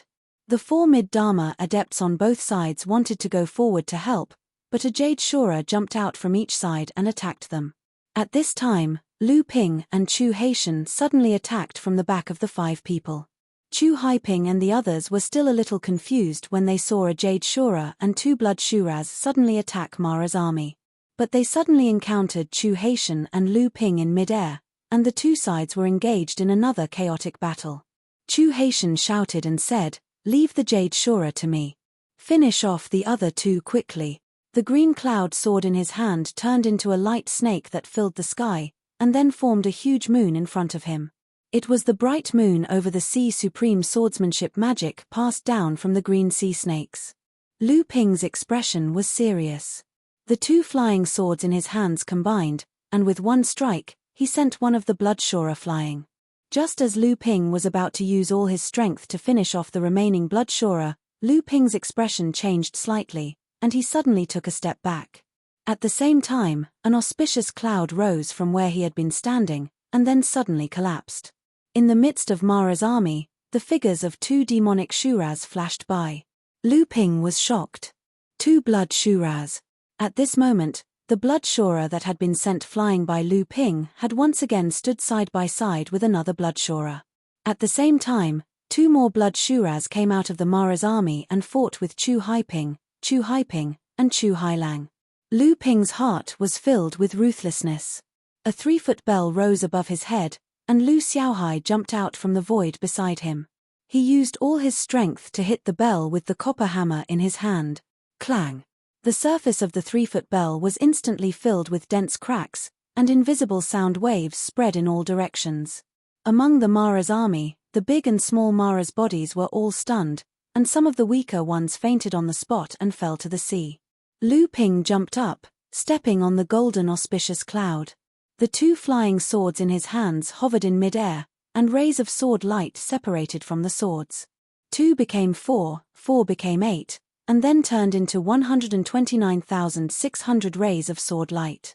They rotated in mid-air, forming a huge whirlpool of swordsmanship. Taking advantage of the moment when the imitation of the vast sea bell was shocked, it crashed into the Mara's army in one fell swoop. The 2 blood demons hidden among the Mara's army tried to dispel the shock of the small sea bell. Unexpectedly, the whirlpool of sword light took the opportunity to suck one of the blood demons into it. Before it could resist, the whirlpool of sword light had crushed it along with its accompanying spiritual treasure. The other blood demon dodged the strangulation of the Sea of 100 Rivers. The accompanying spiritual treasure in its hand lit up with a spiritual light, and the surrounding Mara, who had not been sucked into the whirlpool of sword light, immediately woke up and dodged. Seeing this, the 2 blood demons hurried to attack Lu Ping, trying to stop Lu Ping's terrible swordsmanship. But Lu Ping stretched out his hand and pushed at the 2 blood demons. Suddenly, columns of water rose from the sea hundreds of feet below, entangling the 2 blood demons. The 2 blood demons were not afraid, and each used their innate magical powers. Before the water columns could reach them, they turned into water blades and water snakes, counterattacking Lu Ping. Unexpectedly, at this moment, a little man, about a foot tall, suddenly broke through the water mist and appeared in front of one of the blood demons. A 5-inch wooden sword left its hand and stabbed at the throat of one of the blood demons. The blood demon dodged and waved the accompanying spiritual treasure in its hand. A white light burst out from Lu Xiaoping's chest. With a crack, an intact top-grade spirit stone suddenly shattered, forming a light shield of spirit qi in front of Lu Xiaoping, blocking the blood demon's hasty attack. But Lu Xiaoping was still sent flying. But this was enough. At the moment when Lu Xiaoping was killed, a hole suddenly appeared in the blood demon's chest. The blood demon looked down at the sudden wound on its chest and made a gurgling sound. Starting from the wound, its whole body was slowly melting. The other blood demon had long been frightened by Lu Ping's mysterious methods. After breaking through the interference of Lu Ping's water-controlling magic, it ran back without looking back. Lu Ping's methods not only scared off Mara, who was chasing after him, but also shocked Chu Hyaming and the others. If it were not for the fact that there was a great enemy fighting in front of them, they would have looked at Lu Ping as if he was a monster. The 2 flying swords didn't wait for the swords to be pulled back. The scattered sword heirs formed 2 sword-like dragons with the 2 swords as the center. They went for the Jade Shura, who was fighting Chu Haitian. Although the Jade Shura was fighting Chu Haitian, she could see everything around her. Seeing that the human was about to attack Chu Haitian from the front and back, she used her spirit treasure to attack Chu Haitian. It forced Chu Haitian to be on the defensive, and the Jade Shura took the chance to escape from Chu Haitian. She cast a space god power, and when she reappeared, she was hundreds of meters away. But when the Jade Shura was about to cast a space god power again, she suddenly made a strange noise. She ignored the hole in her thigh and went into the space door, disappearing from everyone's mind. This time, Chu Haiping and the others saw clearly that a blue flying sword appeared where the Jade Shura had been wounded. It flashed, and Lu Ping reached out his hand to take it.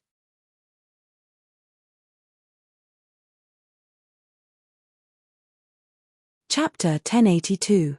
Although Chu Fuyu was wielding a second-level spirit treasure, the single-horned longsword, and had summoned his Dharma power to fight the Asuras, Chu Fuyu and Laozu were almost sent flying out of their formation. Although the appearance of the 2 Jade Shura had restrained the left and right flanks, 2 of the mid-adepts still managed to break free. They wanted to help Chu Fuyu and Laozu fend off the attack of the Asuras.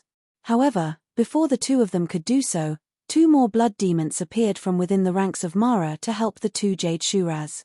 The 2 mid-adepts hesitated for a moment.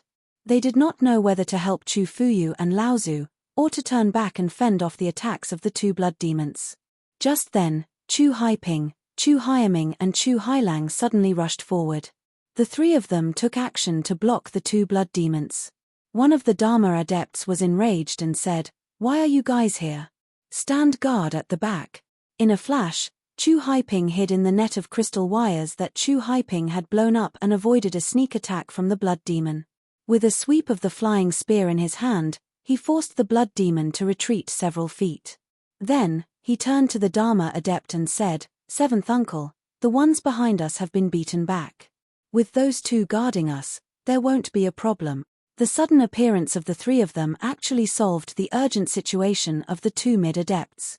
The two hurriedly looked behind them and saw that Chu Haishan and Lu Ping had joined forces.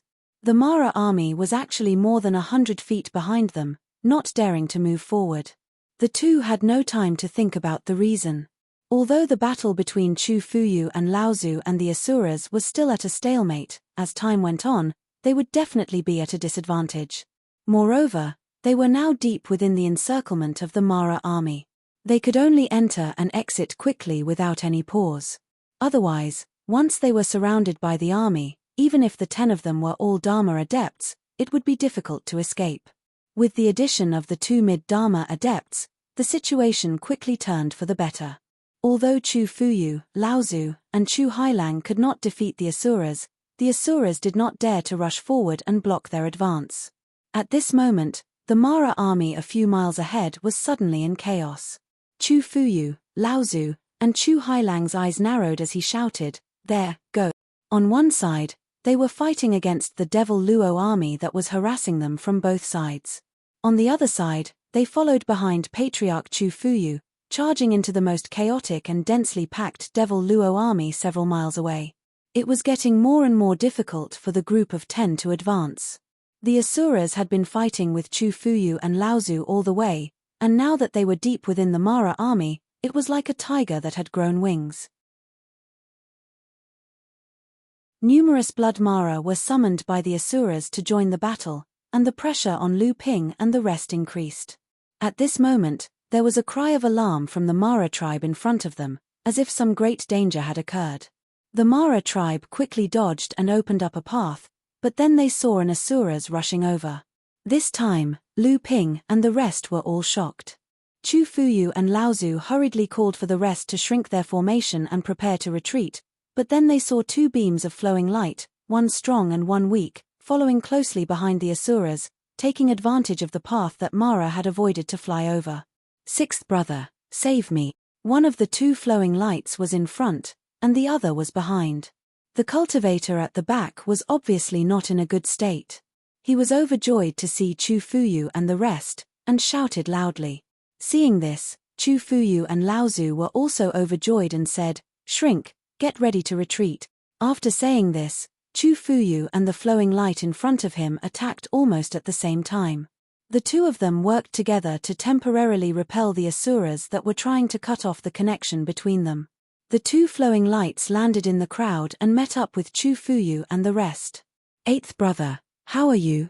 Chu Fuyu turned around and asked one of the obviously injured people.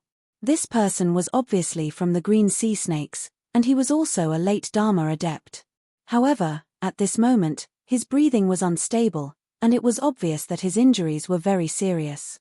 The adept, who was called Eighth Brother, panted and said, "It's not life-threatening, but it's good enough to barely have 30% of my strength. If it weren't for Brother Yuan Yu's help, I would have most likely died in there." Chu Fuyu and Laozu thanked the Crystal Palace adept, Yuan Yu and Laozu, who were fighting side by side with him, and said, "Thank you, my friend, for saving my brother." Yuan Yu and Laozu had worked together to block the attack of an Asura. Their faces were somewhat solemn, and it was obvious that this attack had consumed a lot of their strength. Yuan Yu said, "I don't deserve it. This time, I was only working together with Brother Tianya to attack the formation." After saying this, Yuan Yu and Laozu glanced at the only human adept among Chu Fuyu and Laozu. Seeing this, Chu Fuyu and Laozu nodded slightly and said, "No matter what, I still have to thank you, my friend. Let's get through this first." As the two of them spoke, they had already started to retreat with Lu Ping and the others. However, behind them, 2 more asuras were chasing in the direction that Yuan Yu, Laozu, and Tianya Laozu had come from. This made the number of asuras increase to 4.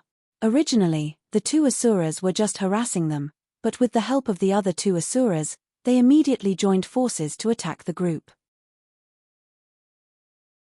Chu Fuyu and Yuan Yu and Laozu did their best to resist, and the 4 mid-Dharma adepts also did their best to help, but the situation was getting worse. Chu Tianya and Laozu, who were at the side, saw that the situation was not good and wanted to intervene. However, he saw the human early Dharma adept, Minor Repairs, who was not weak and was almost on par with their tribe's most outstanding third-generation adept, Chu Haitian, suddenly throw a jade bottle towards him. "Senior, the elixir inside may be of some use to you." Chu Tianya Laozu could not help but laugh. No one knew better than him what kind of injury he had. However, this human Minor Repairs was able to mix around with their tribe's practitioners, so he obviously had a deep relationship with them. Chu Tianya did not want to reject his good intentions, but he did not take the jade bottle too seriously. 8th grandfather, Brother Lu is now the most famous alchemy grandmaster on the 5 islands of phantom spirits. He was the one who cured father's injury. 13th uncle said that Brother Lu's alchemy skills are probably close to Grandmaster Yang Wujio's. Chu Haitian saw that Chu Tianya Laozu had put away the jade bottle. It was obvious that he did not take the elixir Lu Ping had given him seriously, so he quickly spoke up. "Alchemy Grandmaster?" Chu Tianya Laozu was taken aback. In his opinion, people like Lu Ping's improvement in cultivation had already exhausted their energy on other things.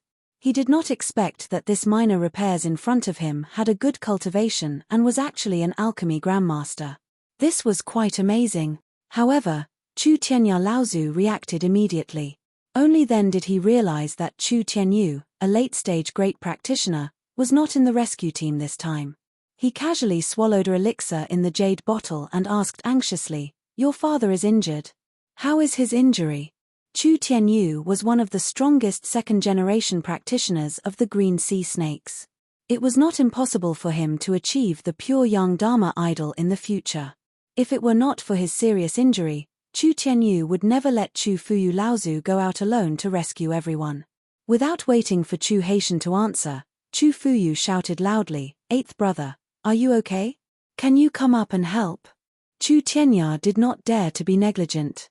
He rushed towards Chu Fuyu and Yuan Yu Laozu, who were in the lead. However, before Chu Tianya could reach the 2 of them, his body suddenly shook and he said, "Good boy, this elixir is indeed useful. There is actually the smell of the spirit demon fruit in it. Do you have more? Give me another one." Lu Ping knew that this was a moment of life and death. He did not dare to be negligent. He threw another jade bottle over and said, "Senior, please use it sparingly. If this elixir is used repeatedly in a short period of time, the effect will be reduced." I know. As he spoke, Chu Tianya and Laozu also held a second disaster spiritual treasure in their hands. They attacked an Azura. Their momentum seemed weaker than that of Chu Fuyu and Yuan Yu Laozu, but they were not weaker than the combined forces of 4 mid-Dharma adepts. Although Lu Ping did not hesitate to throw 2 elixirs to Chu Tianya and Laozu, he felt a pain in his heart. This elixir was a kind of elixir that he had modified with reference to the Zhongding elixir and the spirit recovery elixir refined from the spirit demon peach. It had the ability to heal injuries and restore essential yuan. He had only refined 6 of them, but now he had given 2 to Chu Tianya. However, Lu Ping naturally knew that this was not the time to be calculative about this. However, he still thought to himself, none of these great adepts are easy to deal with. They only ate one, and yet they could tell that there was a spirit demon fruit in it. This gave Lu Ping a fright. However, it seemed that the spirit demon fruit only surprised this great adept for a moment, and he did not take it too seriously. Everyone retreated as they fought. At this time, not only were the 4 asuras working together to kill them, but a few jade shuras and a jade demon were also catching up. The situation was getting more and more dangerous. At this time, several great adepts and mid-stage adepts were using all their strength to resist the 4 asuras. The jade shuras could only rely on Lu Ping and the other 4 early Dharma adepts to resist. Other than Lu Ping and Chu Haitian, the other three had already summoned their respective Dharma powers. They relied on their cooperation to resist the attacks of the Jade Shuraz. Fortunately, Lu Ping had the cloud sail in his hand. At the same time, under the control of his majestic divine will, a jade phosphorus soulfire almost turned the cloud sail into a burning cloud, which barely blocked most of the jade demon's attacks. At this time, Chu Fuyu and Laozu threw a few things in different directions. These things flew a few miles away and exploded together, like huge fireworks in the middle of the Mara group. This was a way to summon reinforcements. At the same time, it was also a signal to receive the foreign adepts who had broken through the siege. Chu Fuyu Laozu asked loudly, "How many people do you have this time?" Chu Tianya Laozu said, 5 people. 2 from the Crystal Palace, 1 from me, 1 from the Fire Phoenix and 1 from the Kuan. We were supposed to attack together, but who would have thought that we would encounter the Sky Demon the moment we arrived? I don't know if the other 3 are dead or alive. Chu Fuyu Laozu said angrily, "Get to the point." Lu Ping's divine will moved. He had already sensed 2 strong auras rushing over from the Mara group. Judging by their speed, they could not be reinforcements. They could only be 2 asuras. His heart suddenly sank. The 3 grand practitioners had probably already discovered them. Chu Fuyu Laozu did not ask before, but asked now. Obviously, he wanted to share the news with everyone. If things went wrong, as long as one of them could escape, they could bring the news back to the Phantom Island. In 7 days, the overseas practitioners will attack the humans and demons. The Crystal Palace and our clan will each have a pure young Laozu to hold the line. There will be 15 grand practitioners and nearly 100 Dharma adept.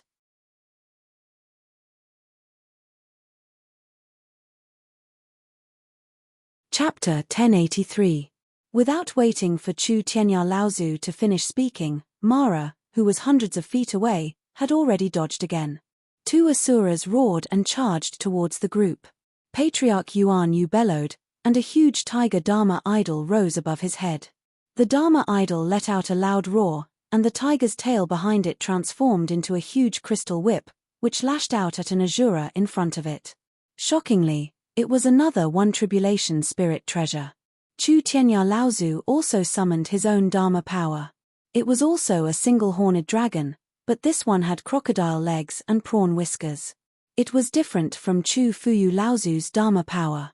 The 3 Laozu exerted their strength together and forced the few asuras in front of them to retreat. Then, they shouted, "Retreat, retreat quickly." However, at this moment, the Jade Demon, who had been hiding in the surroundings and taking the opportunity to sneak up on them, suddenly attacked. Despite being injured by Lu Ping's Jade Phosphorus Soulfire, a black soul fog broke through the cloud sail's obstruction. Lu Ping secretly thought, "Oh no," and shouted, "Be careful." Although the black fog had broken through the magic clouds, it was still weakened by the Jade Phosphorus Soulfire and the cloud sails. 3 of the 4 mid-Dharma adepts managed to avoid the attack in time. Only one of them, who had been injured in the battle earlier, was unable to avoid the fog in time and was enveloped by the fog. The asura, who was being held back by the 4 of them, took the opportunity to break through. With one palm, he smashed the head of the adept who had been pinned by the Jade Demon. This was the first person to die after breaking through Mara's encirclement. Uncle 16, Chu Haitian shouted and leaped up. A giant dragon circled above his head. Together with the other 3 mid-Dharma adepts, they blocked the gap that had been exposed. At the same time, he turned around and said, "Brother Lu." Lu Ping's expression was solemn as he nodded slightly. With a flick of his left hand, another flying sword shot out. It was surrounded by blue lightning and the true appearance of the sword could not be seen, but it was undoubtedly a spirit treasure. The water spirit sword's shapeless sword, the thin water flowing sword's 6 major sword techniques, and the yin water divine thunder attached to the blood orange sword. 4 flying swords flew out at once, completely covering the gap left by Lu Ping and Chu Haitian. At the same time, Lu Ping waved his hand and a small banner flew into his hand. He waved the banner in the direction of the Jade Demon and his divine sense was blown by a gentle breeze. Suddenly, his divine sense appeared beside the Jade Demon. The Jade Demon could feel that Lu Ping's divine will was like a giant hammer that had been thrown by a huge force. It was even burning with flames that made the Jade Demon's heart palpitate. This flame was fanned by the small banner, and it came crashing down on the Jade Demon's head in one fell swoop. The Jade Demon let out a shrill cry and a black crystal ball jumped out from the thick soul fog around its body. Then, there was a crisp crack and the surface of the crystal ball was instantly covered with fine cracks. Lu Ping's head was like a metal hammer that had been rebounded, and he jerked back violently. His face turned pale and 2 streams of blood flowed from his nostrils. There was a buzzing in his head and the 4 flying swords in the sky were also slightly scattered. Among them, the water spirit sword could no longer maintain its shapeless form and revealed its blade in mid-air. Whoosh! The crystal ball in the Jade Demon's hand, which was full of cracks, finally shattered. The Jade Demon turned and fled into the group of Mara and disappeared. Chu Haiping wanted to go up and ask Lu Ping about his situation, but he was startled by the sudden appearance of Lu Xiaoping in front of him. At this time, Lu Ping's voice rang out. "Brother Haiping, I'm fine here." When Chu Haiping looked over, Lu Ping smiled at him and swallowed a soul-nourishing elixir. Although his face was still slightly pale, it was obvious that he was much better now. A clash of divine will was the most dangerous. Although Lu Ping had used the Cloud Sail and the Jade Soul Fire to injure the Jade Demon and destroy its accompanying spiritual treasure, Lu Ping himself had also suffered serious injuries. Even though he had swallowed an extremely precious soul-nourishing elixir, the sharp pain in his head still disturbed him from time to time. Without the interference of the Jade Demon, the few mid and early Dharma adepts finally did not feel as if their hands and feet were tied. Although the situation was still serious, it was a lot better than before. At this moment, 2 Asuras had already closed in on them. The 3 great adepts tried their best to resist, but they were no match for 6 Asuras. In an instant, the formation was broken, and everyone was suddenly in a situation where they were fighting on their own. There was a scream, and Lu Ping looked up hurriedly. He saw Chu Hailang being grabbed by the Azura, and his chest was pierced by the Azura's palm. His heart was still beating in the Azura's palm. Chu Hailang looked at the heart that had originally belonged to him, and his eyes were wide open. It was only when the heart entered the Azura's mouth that he lost his spirit. A Jade Shura took the opportunity to attack. It went for the back of Chu Haizhen and Chu Haiping. The 2 of them did not seem to realize the danger that was coming. A milky white light suddenly broke through the air, and the Jade Shura was caught off guard and disappeared into its body. The Jade Shura's body suddenly froze, but it was only for a moment, and the Jade Shura broke free from the strangeness of the white light. However, this little bit of time was enough for Chu Hailang and Chu Haizhen to realize the danger behind them. But at this time, Lu Ping himself was in great danger. He was being targeted by an Azura. Lu Ping quickly retreated, but the Azura was getting closer and closer to him. Suddenly, the Azura's body stopped, and the companion spiritual treasure in its hand casually flicked, and the water spirit sword was knocked out of its original shape, and it was thrown far away. The seeping sword skill's light screen, which was covered by the yin water god Thunder, was easily broken. The blood-orange sword screamed. Even the Sea of 100 Rivers only slowed the Azura down a little before it was broken. Lu Ping covered himself with his sleeves and swung the scissors in his left hand. This time, the Azura finally stopped moving. Then, the Azura's hands pushed outwards, and the 2 invisible rays of light couldn't cross each other at all. In his sleeves, the mantis kept shouting, I'll cut, why can't I cut it?" Lu Ping took the opportunity to pull away from the Azura again. He waved his hand, and the 4 flying swords protected his body again. The avatar hiding behind Lu Ping pulled his ear and looked at the Azura in the distance. The Azura's body shook, and the 2 lights that had broken the spirit treasure in half broke. It opened its mouth, and an icicle shot out. It sucked up the water vapor in the air, and the icicle grew larger and larger. The temperature around it kept dropping, and it almost froze the space around it. The dragon Dharma form was like an ant on a hot pan in Lu Ping's core space. The 12 Gen Chen pearls surrounded the Dharma form and flickered. At the same time, The white jade lotus under Lu Ping's feet was peeled off layer by layer. Each layer that bloomed was attached with a layer of protective qi. When the white jade lotus had bloomed completely, Lu Ping was already protected by the protective heavenly water curtain. The purple-gold Dharma form auspicious cloud began to rise behind Lu Ping. The icicle broke through the layers of defense set by the 4 flying swords, and pierced through the white jade lotus's blooming water curtain. In the end, it broke through the Dharma form auspicious cloud's giant claw and pressed down on Lu Ping's chest. 12 5-colored rays of light were faintly discernible in the Dharma form auspicious cloud behind Lu Ping. The icicle that was pressed down by the giant claw suddenly exploded. A flush flashed across Lu Ping's face. In the end, he couldn't hold back and spat out a mouthful of blood on the white jade lotus in front of him. Countless formation patterns and runes flickered on the lotus petals, imprinting a layer of dense pink, which was obviously more enchanting. The Azura obviously didn't expect Lu Ping to be able to persist in front of it for so long. With a strange roar, it was about to pounce on him again. At this time, Lu Ping couldn't care about his Dharma form anymore.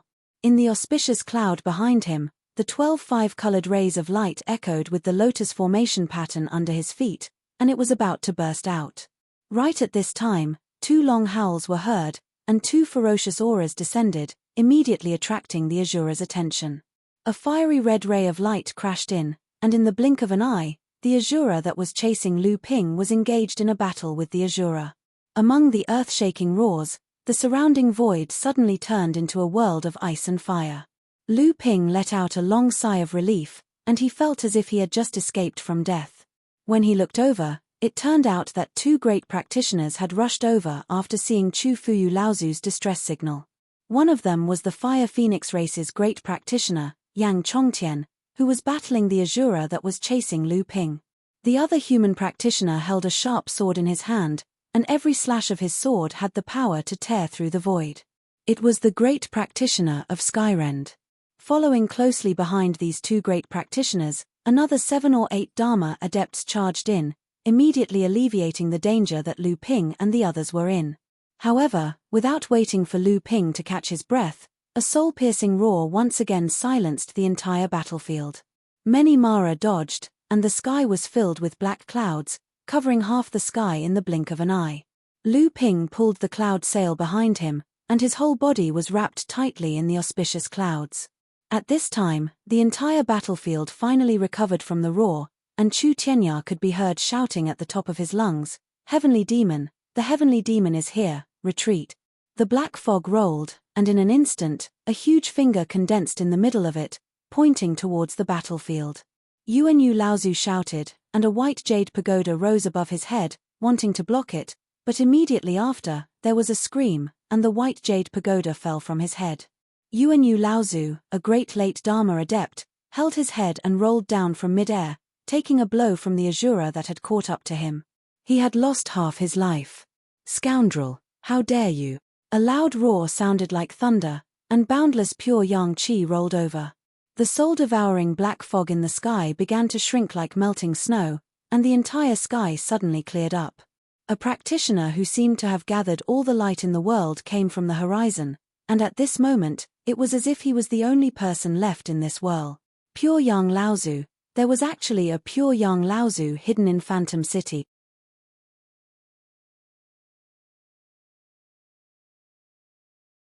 Chapter 1084. There was actually a pure Yang Laozu hidden in Phantom City. Lu Ping was secretly surprised. Previously, even when Chengling Island was on the verge of being destroyed, this pure Yang adept had not appeared at all. Now, the few great cultivators who had broken into Phantom City to deliver the news had suddenly appeared. Could it be that these people had some other secret with them other than setting a date for the counterattack with the Phantom City cultivators?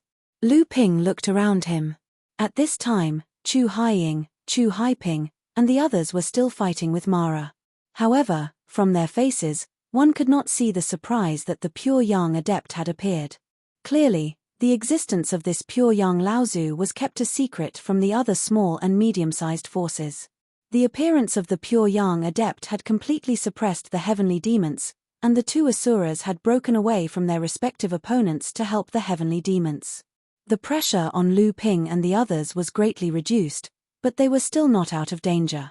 This was especially so for Yuan Yu Laozu, who had been ambushed by the heavenly demons and then taken a blow from the asuras. He had almost completely lost his ability to fight. Everyone hurriedly retreated and met up with two groups of cultivators who had been fighting on the periphery of Mara's army. Although there were no great cultivators joining in, the number of mid-Dharma adepts had increased by 5 or 6. The number of Mara's army that was chasing after them was also increasing. There was a constant stream of people with battle powers above Mara's level joining in. Fortunately, at this time, everyone had gradually broken away from the encirclement of Mara's army. From being surrounded, they were now being chased. At least, they were no longer in a situation where they were surrounded by enemies. Chu Haiying and Chu Haiping were already seriously injured and were barely holding on. Chu Haishan was not much better off. Out of the 3 mid-Dharma adepts who had joined forces with him to fight against the asuras, 1 had fallen. The remaining 2 were also pale as paper, both signs of internal injuries. Of the more than 10 Dharma adepts who had rushed to help, 3 had fallen as well. They had all been suddenly surrounded and killed in the midst of the chaotic battle. After the pure young Laozu appeared, he disappeared with the heavenly demons and the 2 asuras who had left the battle. However, very quickly, 2 more asuras appeared. At this time, even Chu Fuyu Laozu was exhausted after fighting so many battles. To deal with 2 more asuras, the great cultivators were unable to do so. They could only rely on the mid-Dharma adepts who had joined forces to fight. Fortunately, the battle that Lu Ping and the others were in had already attracted the attention of many people. In the distant sky, flashes of light kept flashing over, joining the battle with Mo Luo. The scale of the battle was getting larger and larger. It was no longer a battle that revolved around Lu Ping's group. Instead, it had become a huge chaotic battle. However, the strength of the human and demon clans was, after all, weak compared to the demonic Luo army. At this time, they were outside the Phantom City, and the demonic Luo army was constantly rushing over. The human and demon clans would soon fall into a predicament. Therefore, after rescuing a few great cultivators who had broken through the encirclement, the Phantom City cultivators began to slowly retreat towards the Phantom City. Lu Ping apologized to Chu Fuyu Laozu after the outcome of the battle had been decided. Then, he wanted to find Qiankang Laozu. For this rescue battle, it could be said that Phantom City had turned out in full force. Almost all the Dharma adepts had participated in the battle. Qiankang Laozu must have also participated. However, until now, Lu Ping had not seen Qiankang Laozu. Unexpectedly, without waiting for Chu Fuyu Laozu to agree, Chu Tianya Laozu, who was at the side, had already said, "Kid, let me give you a small gift. Consider it as compensation for eating your elixir just now." Without waiting for Lu Ping to refuse, Tianya Laozu had already thrown a jade scroll over. Lu Ping had no choice but to catch it. After scanning it with his divine will, he saw 4 big words on the jade scroll: Thunderclap Sword Technique. It was a set of sword techniques that combined thunder techniques and swordsmanship. "Kid, I see that your swordsmanship is superb, and you also know how to use the water thunder technique. However, you are still far from being able to combine these 2 remarkable techniques. It is obvious that you are just trying to figure it out yourself. This set of sword techniques is a legacy that specifically combines 2 remarkable techniques. It is a pity that the old man did not manage to achieve a natural thunder attribute remarkable technique back then. This legacy is good for you." Lu Ping had originally wanted to refuse, but when he saw this set of legacy, he hesitated. Just as Tianya Laozu had said, Lu Ping's exploration of the combination of the 2 was still far from perfect. With this set of remarkable techniques as a reference, at least Lu Ping would be able to face Mara's army with more ease. After thanking Chu Tianya, Chu Fuyu Laozu ordered Chu Haishan and Lu Ping to look for Qiankang Laozu together. Lu Ping's heart moved. After thanking Chu Fuyu Laozu, he was about to leave with Chu Haishan when a sound transmission sword suddenly arrived. Lu Ping stretched out his hand to take a look and immediately frowned. Seeing this, Chu Haitian asked, "Brother Lu, is there news about Senior Tienkang of your sect?" A murderous look flashed between Lu Ping's eyebrows, and he said, "Yes, Martial Uncle has returned to Phantom City, but he is seriously injured now. I have to rush back to Spirit Gathering Island as soon as possible." Chu Haitian said, "There is no time to lose, I will accompany you." No one knew what Lu Ping was thinking, but in the end, he did not reject Chu Haitian's good intentions. The two of them rode on the conveyance light to Spirit Gathering Island.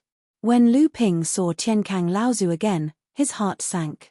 His originally grey hair was now completely white, and the wrinkles on his eyebrows were like old tree bark. His whole person looked old and sick. Obviously, the injury this time had greatly damaged Tienkang Laozu's vitality, and he probably did not have much lifespan left. "Martial Uncle, you, old ancestor Heavenly Peace," smiled faintly and said, "This time, I fell into someone's trap and was chased by 2 jade asuras. I almost lost my life." "Who was it?" Lu Ping asked coldly. Old ancestor Tien Kang shook his head and didn't answer Lu Ping's question. Instead, he said rather proudly, even though the few of them had the intention to lure 2 jade shura over, their methods were still too immature. Furthermore, old ancestor wasn't someone who was easy to deal with.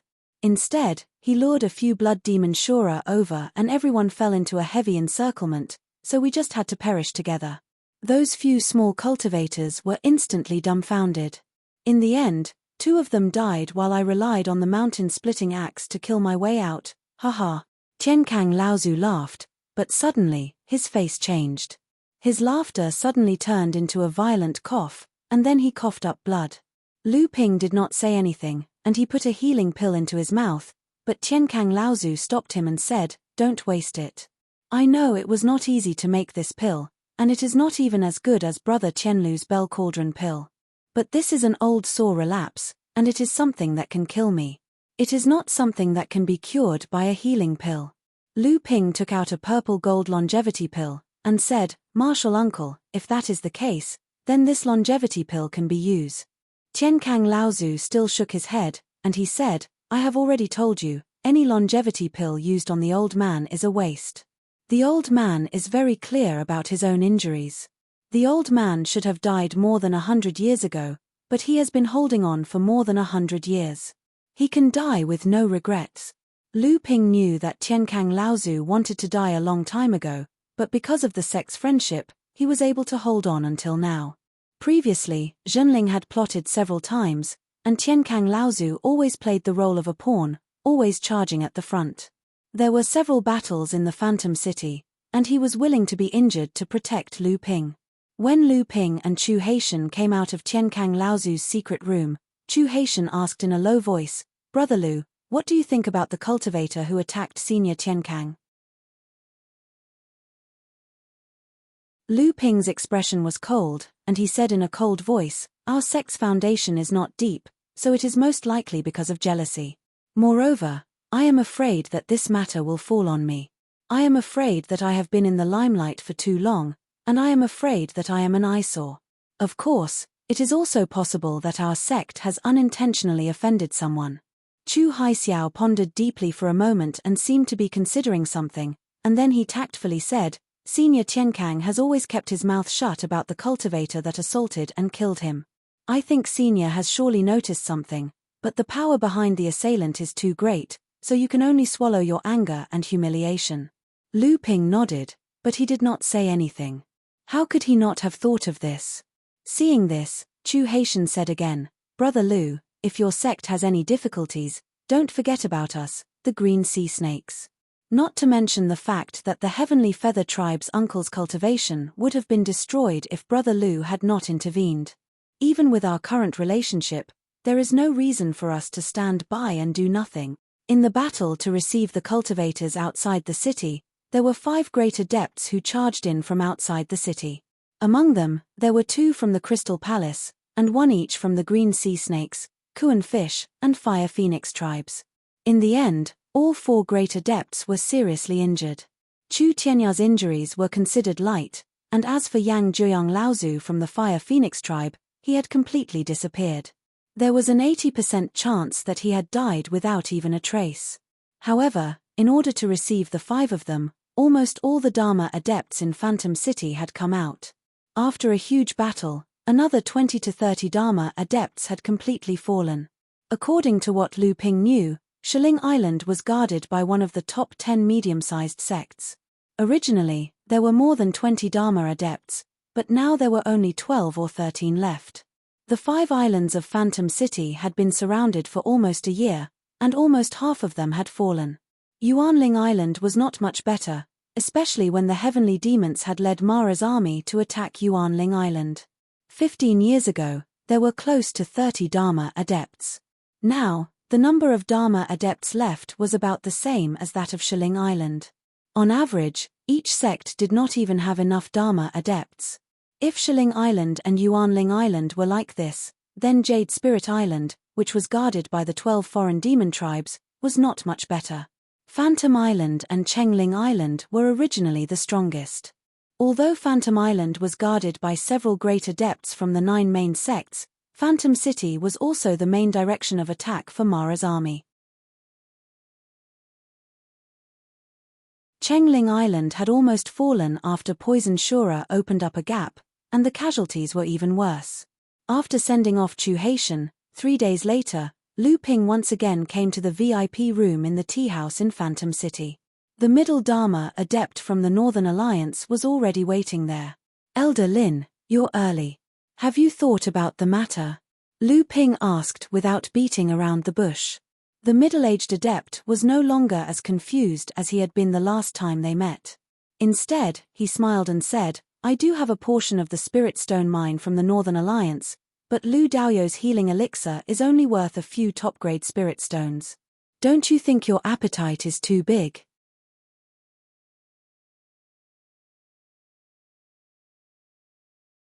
Chapter 1085. Is it big? Lu Ping raised an eyebrow and glanced at Lin Jingtang from the corner of his eyes. "I have never forced you to do anything. If you think it's inappropriate, you can always look for other alchemists." "You." Lin Jingtang pointed at Lu Ping. His anger had just risen, but he had to extinguish it. He said coldly, "You are making things difficult for me. In 4 days, the overseas cultivators' reinforcements will arrive. Where do you expect me to find alchemists now? Besides, if I could find other alchemists, I wouldn't have spent so much time looking for Lu Daoyu." Lu Ping smiled faintly and said, "Rather than being held hostage by others and having all your possessions become spoils of war for your enemies, why don't you let me take advantage of you now? That way, those people who want to make things difficult for you will be happy for nothing. Don't you agree, Senior?" Lin Jingtang sneered. "You sure have your wishful thinking. How can you be so sure that I won't be able to escape? After I give them to you, if I manage to escape, wouldn't this little bit of wealth go to you for nothing? Oh, since you are so confident, Senior, then there is no need for me to refine this pill. Senior, do as you please." Lin Jingtang was exasperated. Lu Ping said seriously, "What do you think are the chances of you escaping? Even if you manage to escape, what are the chances of the Northern Alliance surviving this disaster?" Lin Jingtang was silent. Half an hour later, Lin Jingtang left the tea house as if nothing had happened. In the VIP room, a storage bag was placed on the tea table in front of Lu Ping. Lu Ping weighed the bag in his hand and said, 300 supreme spiritual stones is a little too little. Lin Jingtang must have hidden quite a lot. With the Northern Alliance's reputation, they should be in the top 5 of the 9 sects. They should have at least 1,000 spiritual stones. There was a knock on the door and the tea house's manager walked in with a smile. "Junior brother Lu, you seem to have gained a lot." Lu Ping waved the storage bag in his hand and said, "Not bad, but it's less than I expected." The shopkeeper let out an "oh" and said, "Junior brother has been persuaded by that Lin Jingtang? Speaking of which, this is quite risky. If the 9 great sects who are plotting against the Northern Alliance find out about this, it will be very disadvantageous to our sect." Lu Ping said confidently, "He won't tell." Lu Ping stood up and walked out of the tea house. At the same time, he seemed to think of something and asked, "What's the background of the waiter in your shop?" The shopkeeper's expression tensed up as he said, He's a servant I adopted in the Phantom City. Since he's quite intelligent, I taught him the cultivation method. Now, he's already at the late blood refining realm. Initially, I planned to take him in as my disciple if I could make some progress in the future. Is there something wrong with this child? Lu Ping shook his head and said, that's not it. There's a problem with this child's bloodline. I'm afraid even he doesn't know that he's a mixed blood. Ah! The shopkeeper gasped and said, how can that be? Then we can't take this child anymore. Junior brother Shenchu is a good example. Why not? The shopkeeper was stunned. He saw that Lu Ping's expression was erratic and unpredictable. He said, times have changed. Now, everyone in Zhenling recognizes junior brother Shenchu as our disciple. If that child can improve, what's wrong with taking him in? But the other sects. Before the shopkeeper could finish, he was interrupted by Lu Ping, who said, which sect in the North Sea dares to speak ill of our sect? Because of what happened to junior brother Shenchu, our sect was still in decline. Under the pressure of the various sects in the North Sea, we had no choice but to expel him. It was a great regret. Now, if anyone in the North Sea dares to use this as an excuse, they'll have to ask the sword in my hand if it agrees. Lu Ping released his aura and immediately retracted it. However, the shopkeeper beside him had already broken out in a cold sweat. The peak of the early Dharma stage, he's actually at the peak of the early Dharma stage. How is this possible? How is this possible? Of course. Lu Ping calmed his emotions and said calmly, although our sect does not discriminate based on one's background, if this child doesn't improve, then no one can help him. But from what senior brother Ju said, this child seems to have some ambition. Shopkeeper Ju nodded and said, that's right. But since this child is of mixed human and demon blood, if he continues to work as a waiter in this small shop, he will inevitably be discovered by others. When that time comes, it will be troublesome. Lu Ping waved his hand and said, it's fine. He should be of mixed human and demon blood. His father or mother should be the first generation of mixed human and demon blood. But the demon blood in this child's body is very special. It's actually the blood of the Wood Phoenix. If I hadn't been fortunate enough to meet the people of the Wood Phoenix clan, I'm afraid I would have also misjudged him. Shopkeeper Ju was a little confused. The Wood Phoenix clan? Didn't they go extinct a long time ago? Lu Ping looked at Shopkeeper Ju and said, the special talent of the Wood Phoenix clan is the main reason why they are on the verge of extinction, but at the same time, it is also the main reason why they will not go extinct. Shopkeeper Ju didn't quite understand, but Lu Ping had already continued, for human cultivators with the wood attribute Wood Phoenix bloodline, at the very least, they will have the talent to become a ling plant farmer and take care of the spiritual herbs and materials in the sect's treasures. This child originally has the pure blood of the demon race's Wood Phoenix bloodline. When he enters the blood condensation realm, among the 7 human bloodlines in his body, whether or not he has the wood attribute Wood Phoenix bloodline, his bloodline will undoubtedly be the Wood Phoenix bloodline. If he has both, then his talent will be extraordinary. In the future, if he is properly nurtured, not only will his cultivation of wood attribute spells be twice the result with half the effort, he will even have the ambition to become an alchemist. Shopkeeper Ju was shocked by Lu Ping's words. He didn't hear the rest of what Lu Ping said, but one thing he understood was that he had picked up a treasure when he took in this servant out of kindness. In the future, if he took this servant in and nurtured him well, he might even have to rely on his student's achievements as a teacher. Although Shopkeeper Ju was a third-generation disciple of the Zhenling clan like Lu Ping and was also Lu Ping's senior brother, the difference in status between them was like heaven and earth. Shopkeeper Ju didn't have the slightest disgust towards Lu Ping's orders. Instead, he repeatedly nodded in agreement. In the end, he stared blankly at the 2 storage pouches in his hands, but Lu Ping had already disappeared without a trace. Suddenly, Shopkeeper Ju came to a realization. Of the 2 storage pouches Lu Ping left behind, one was for him, and the other was for the waiter. However, it was stated that the waiter could only be given to him after he advanced into the blood condensation realm. Shopkeeper Ju didn't dare to open the storage pouch that Lu Ping left for the waiter, so he only opened the one that was left for him. Inside, there were neatly stacked high-grade spirit stones, more than 10 bottles of various kinds of spiritual pills, and 2 spirit-connected artifacts, one for offense and one for defense. Shopkeeper Ju's hands trembled. A mid-stage core forging realm cultivator almost lost his grip on the storage pouch. After calming himself down, Shopkeeper Ju finally recovered. He put away the 2 storage pouches and looked around. Suddenly, he was furious and shouted, Luan Xiaobei, where the hell have you been? You only know how to be absent-minded every day. Have you finished your homework for today? What? Do it again tonight? Go back to the backyard right now. If you don't finish your homework today, don't even think about eating the leftovers of my 5-grain nourishing soup today. The waiter, Zhu Xiaobei, didn't know what was wrong with the shopkeeper today. He was more than happy to be able to focus on his cultivation without having to run around. Why did the shopkeeper have to make such a scene? Zhu Xiaobei carefully held a small cup of unbrewed scented tea left behind by the senior in the VIP room. Then, he ran to the backyard happily. From the books in the shopkeeper's collection, Zhu Xiaobei found out that this tea was most likely a top-grade spiritual tea. Just from the fact that the arcane energy in his body could circulate faster after he took a few sniffs of it, this bit of spiritual tea might be enough to help him break through to the 9th layer of the blood condensation realm. However, the spiritual spring water was still a problem. It would be a great waste if he didn't soak such a good spiritual tea in the spring water. It seemed like he still had to get some ideas from the shopkeeper.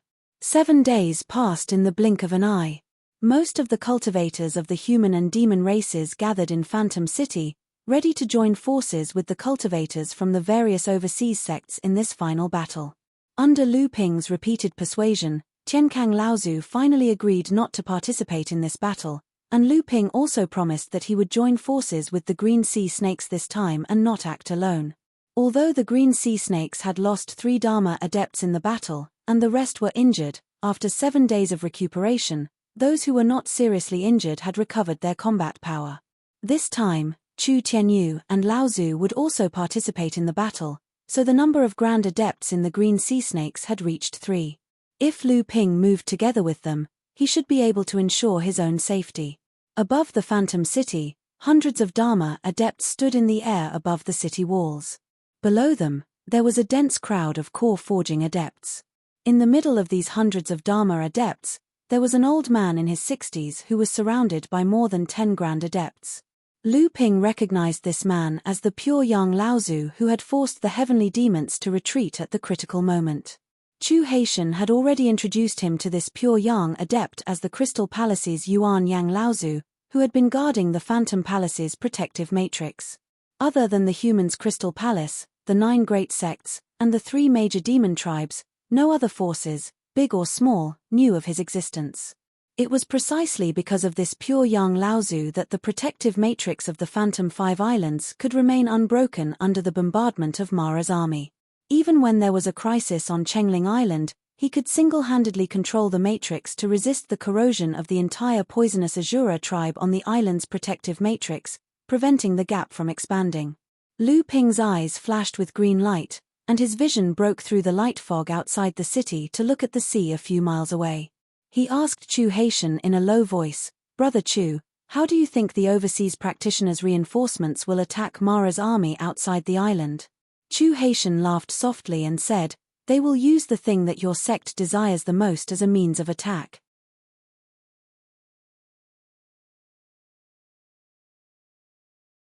Chapter 1086.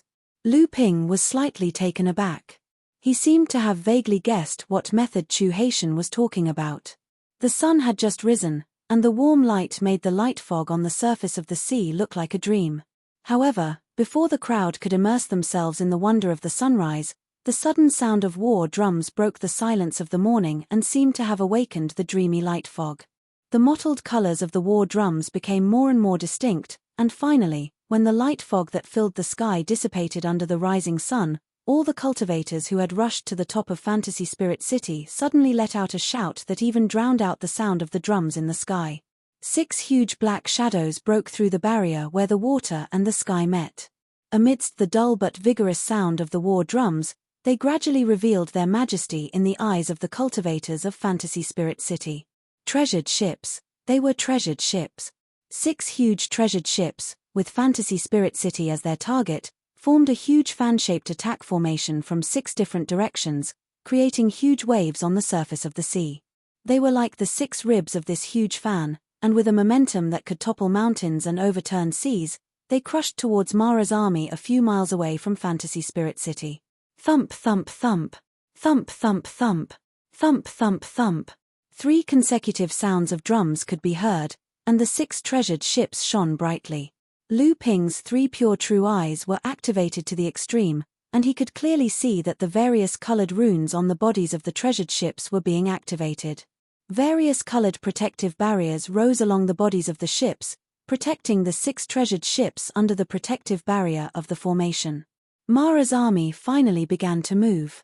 Like a huge octopus stretching out 6 thick tentacles in the sky, they wrapped around the 6 treasured ships.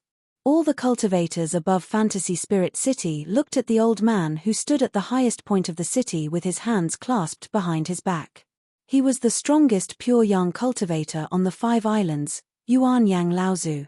Just waiting for his order, hundreds of Dharma adepts and nearly 1,000 core forging adepts would charge out of Fantasy Spirit City to join forces with the 6 treasured ships to attack Mara's army from the front and back. However, Yuan Yang Laozu remained quietly suspended in mid-air, his expression calm and silent. He quietly watched the battle that was about to erupt in the distance, as if he had decided to stand by and watch. Without Yuan Yang Laozu's order, no one dared to take a step out of Fantasy Spirit City. The commotion caused by the shocking appearance of the 6 treasured ships quickly calmed down. However, the more it was so, the more oppressive the atmosphere became. Among the core forging adepts standing above Fantasy Spirit City, many of the weak-willed ones had already begun to move back without a trace. The 5 thick tentacles collided with the 6 treasured ships one after another. Spiritual lights of different colors abruptly appeared in the sky, piecing together to form 6 different yet extremely beautiful scrolls. The 6 treasured ships were instantly submerged within the scrolls. Rumble. Catcher. Although the rumbling sound was late, it still shocked the many cultivators above Fantasy Spirit City, causing everyone's hearts to leap to their throats. Even the Dharma adepts floating in mid-air knew that such an attack would not be able to do anything to a single treasured ship. However, when they saw such a magnificent scene, they could not help but worry for the 6 treasured ships. Sure enough, the huge white wave fan on the horizon was still stretching. The 6 huge ships were like unromantic executioners, tearing apart the 6 beautiful paintings in one fell swoop. Their advance did not seem to stop at all. Immediately after, another wave of deafening cheers rang out. This time, it came from the top of the city walls of Phantom City. Treasured ships are the crystallization of the human race's weapon forging skills. If not for these treasured ships, the sea closest to the land would not have fallen into the hands of the human race. In the battle for the 5 islands of Fantasy Spirit City, the 3 main tribes and 12 races would not have been defeated by the overseas humans. In the end, they only managed to obtain 2 islands, Chengling and Yuling. Chu Haitian murmured, as if he was lamenting, but also as if he was speaking to Lu Ping beside him. Lu Ping asked, "Brother Chu, do you know which sect these 6 treasured ships belong to?" Chu Haitian glanced at them and said, "The 2 in the middle are the Crystal Palace's Idle Cloud and Lifan. I'm not sure about the other 4. Lu Ping pointed to the outermost treasured ship in the east and said, "I've seen this Carefree before. It should be the Carefree sect's treasure ship." Although the 2 of them did not recognize the remaining 3 treasured ships, they knew that it was impossible for the North Sea and South Sea to send ships. Since the Northern Alliance was busy with their own affairs, it could only be the 3 main forces, Purple Talisman Pavilion, Skyrend, and Wind Thunder Island. As soon as he finished speaking, the treasured ship next to the Carefree sect launched the first attack. Boundless sword light peeled off from the treasured ship's shield and secretly covered the entire sky. Then, like a storm, it attacked Mara's army that was besieging the treasured ship. It was as if a huge window had been torn open in the sky. Then, it swallowed the Asuras that were besieging the treasured ship. One of the 6 tentacles that Mara's army stretched out was instantly cut off. The Skysplitter Sword Sect. This must be the treasured ship of the Skysplitter Sword Sect, the Skysplitter. Wasn't that narrow yet extremely long treasured ship like a peerless long sword that could cut through all obstacles?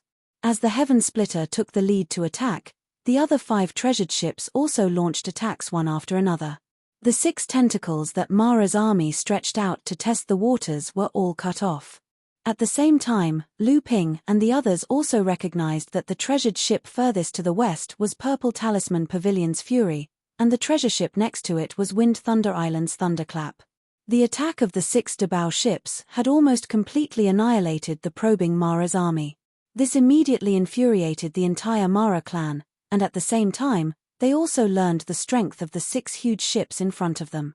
A loud roar sounded from the Mara clan, and the entire Mara's army was mobilized again. This time, the Mara's army didn't split up to attack the 6 treasured ships.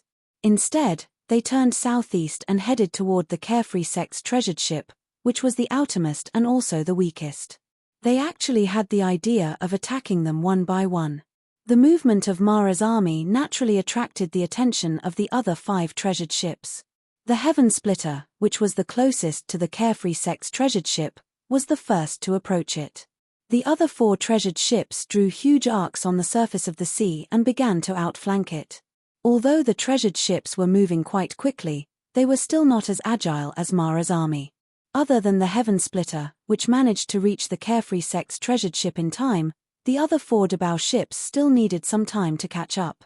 During this time, the Carefree Sect and the Heaven Splitter had no choice but to face the joint attack of Mara's army. This time, the Mara's army was clearly not in the same formation as before. The first group was led by 4 or 5 Asuras, and they were followed by several Jade Mara. Behind them, there was still a steady stream of Mara's army supporting them.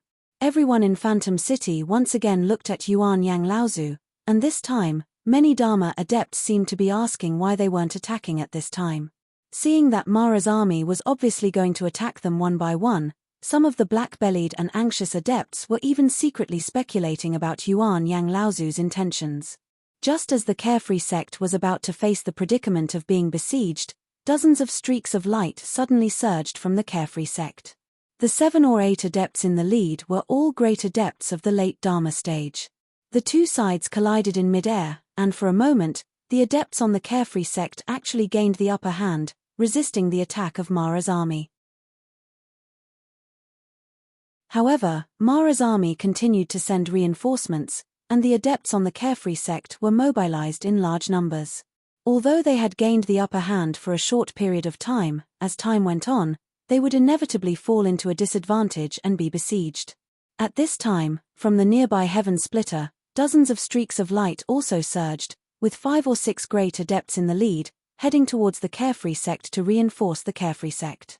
At this time, even those with poor eyesight could see that, based on the quality of the 6 treasured ships, the 2 Crystal Palace treasured ships were undoubtedly the best, while the treasured ships of the Carefree Sect and the Purple Talisman Court were the worst.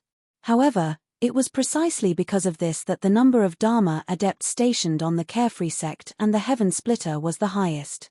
Just the 2 treasured ships with great adepts alone had a total of 12 people. As a result, the Carefree Sect and the Freedom Sect, which originally seemed to be the weakest, became the strongest after being replenished. As for the 2 Crystal Palace treasured ships in the middle, there were not many Dharma adepts guarding them, but in fact, they were the weakest. The adepts on the Phantom City finally understood why Yuan Yang Laozu was so calm. It was obvious that Yuan Yang Laozu had already known that the reinforcements would be coming in this way. At this moment, a vast roar rang out from within Mara's army, and a thick black fog suddenly erupted from within Mara's army. In an instant, the Carefree Sect's treasured ship was shrouded in the soul-devouring fog. At this moment, a long roar suddenly rang out from the Carefree Sect, and a huge sound wave rolled out, pushing away the soul-devouring fog that had shrouded the Carefree Sect's skies. A dense, warm aura rose from the Carefree Sect, and all the cultivators who were affected by this aura felt as if they were bathed in sunlight. Pure Yang Laozu. The adepts who had seen Yuan Yang Laozu's power that day suddenly realized that one of the two pure Yang Laozus who had come to the reinforcements was actually on the Carefree sect. As for the other one, everyone's eyes turned to the Freedom sect, which was furthest away from them. The appearance of pure Yang Laozu had destroyed the might of the heavenly demons in one fell swoop. Although Mara's army still had the advantage of numbers, the morale of both the humans and demons was greatly boosted by the appearance of pure Yang Laozu. Relying on the protection of the two treasured ships, they were able to resist the invasion of Mara's army. It was at this moment that a soul-devouring black fog quietly blossomed in the midst of Mara's army. By the time the cultivators on Fantasy Spirit City noticed it and cried out in alarm, this soul-devouring black fog had already expanded to the point where it was comparable to the previous soul-devouring black fog. Another heavenly demon. There were actually two heavenly demons hidden in Mara's army. The 5 islands had been besieged by Mara's army for a year, but no one had ever discovered that there was a second heavenly demon hidden in Mara's army. It was also possible that someone had already discovered the second heavenly demon. Everyone looked at Yuan Yang Laozu again. Yuan Yang Laozu finally said, "Everyone from Fantasy Spirit City, fight. You're tuning in to the Celestial War YouTube channel. Don't forget to subscribe and join us on this journey to catch the most captivating stories.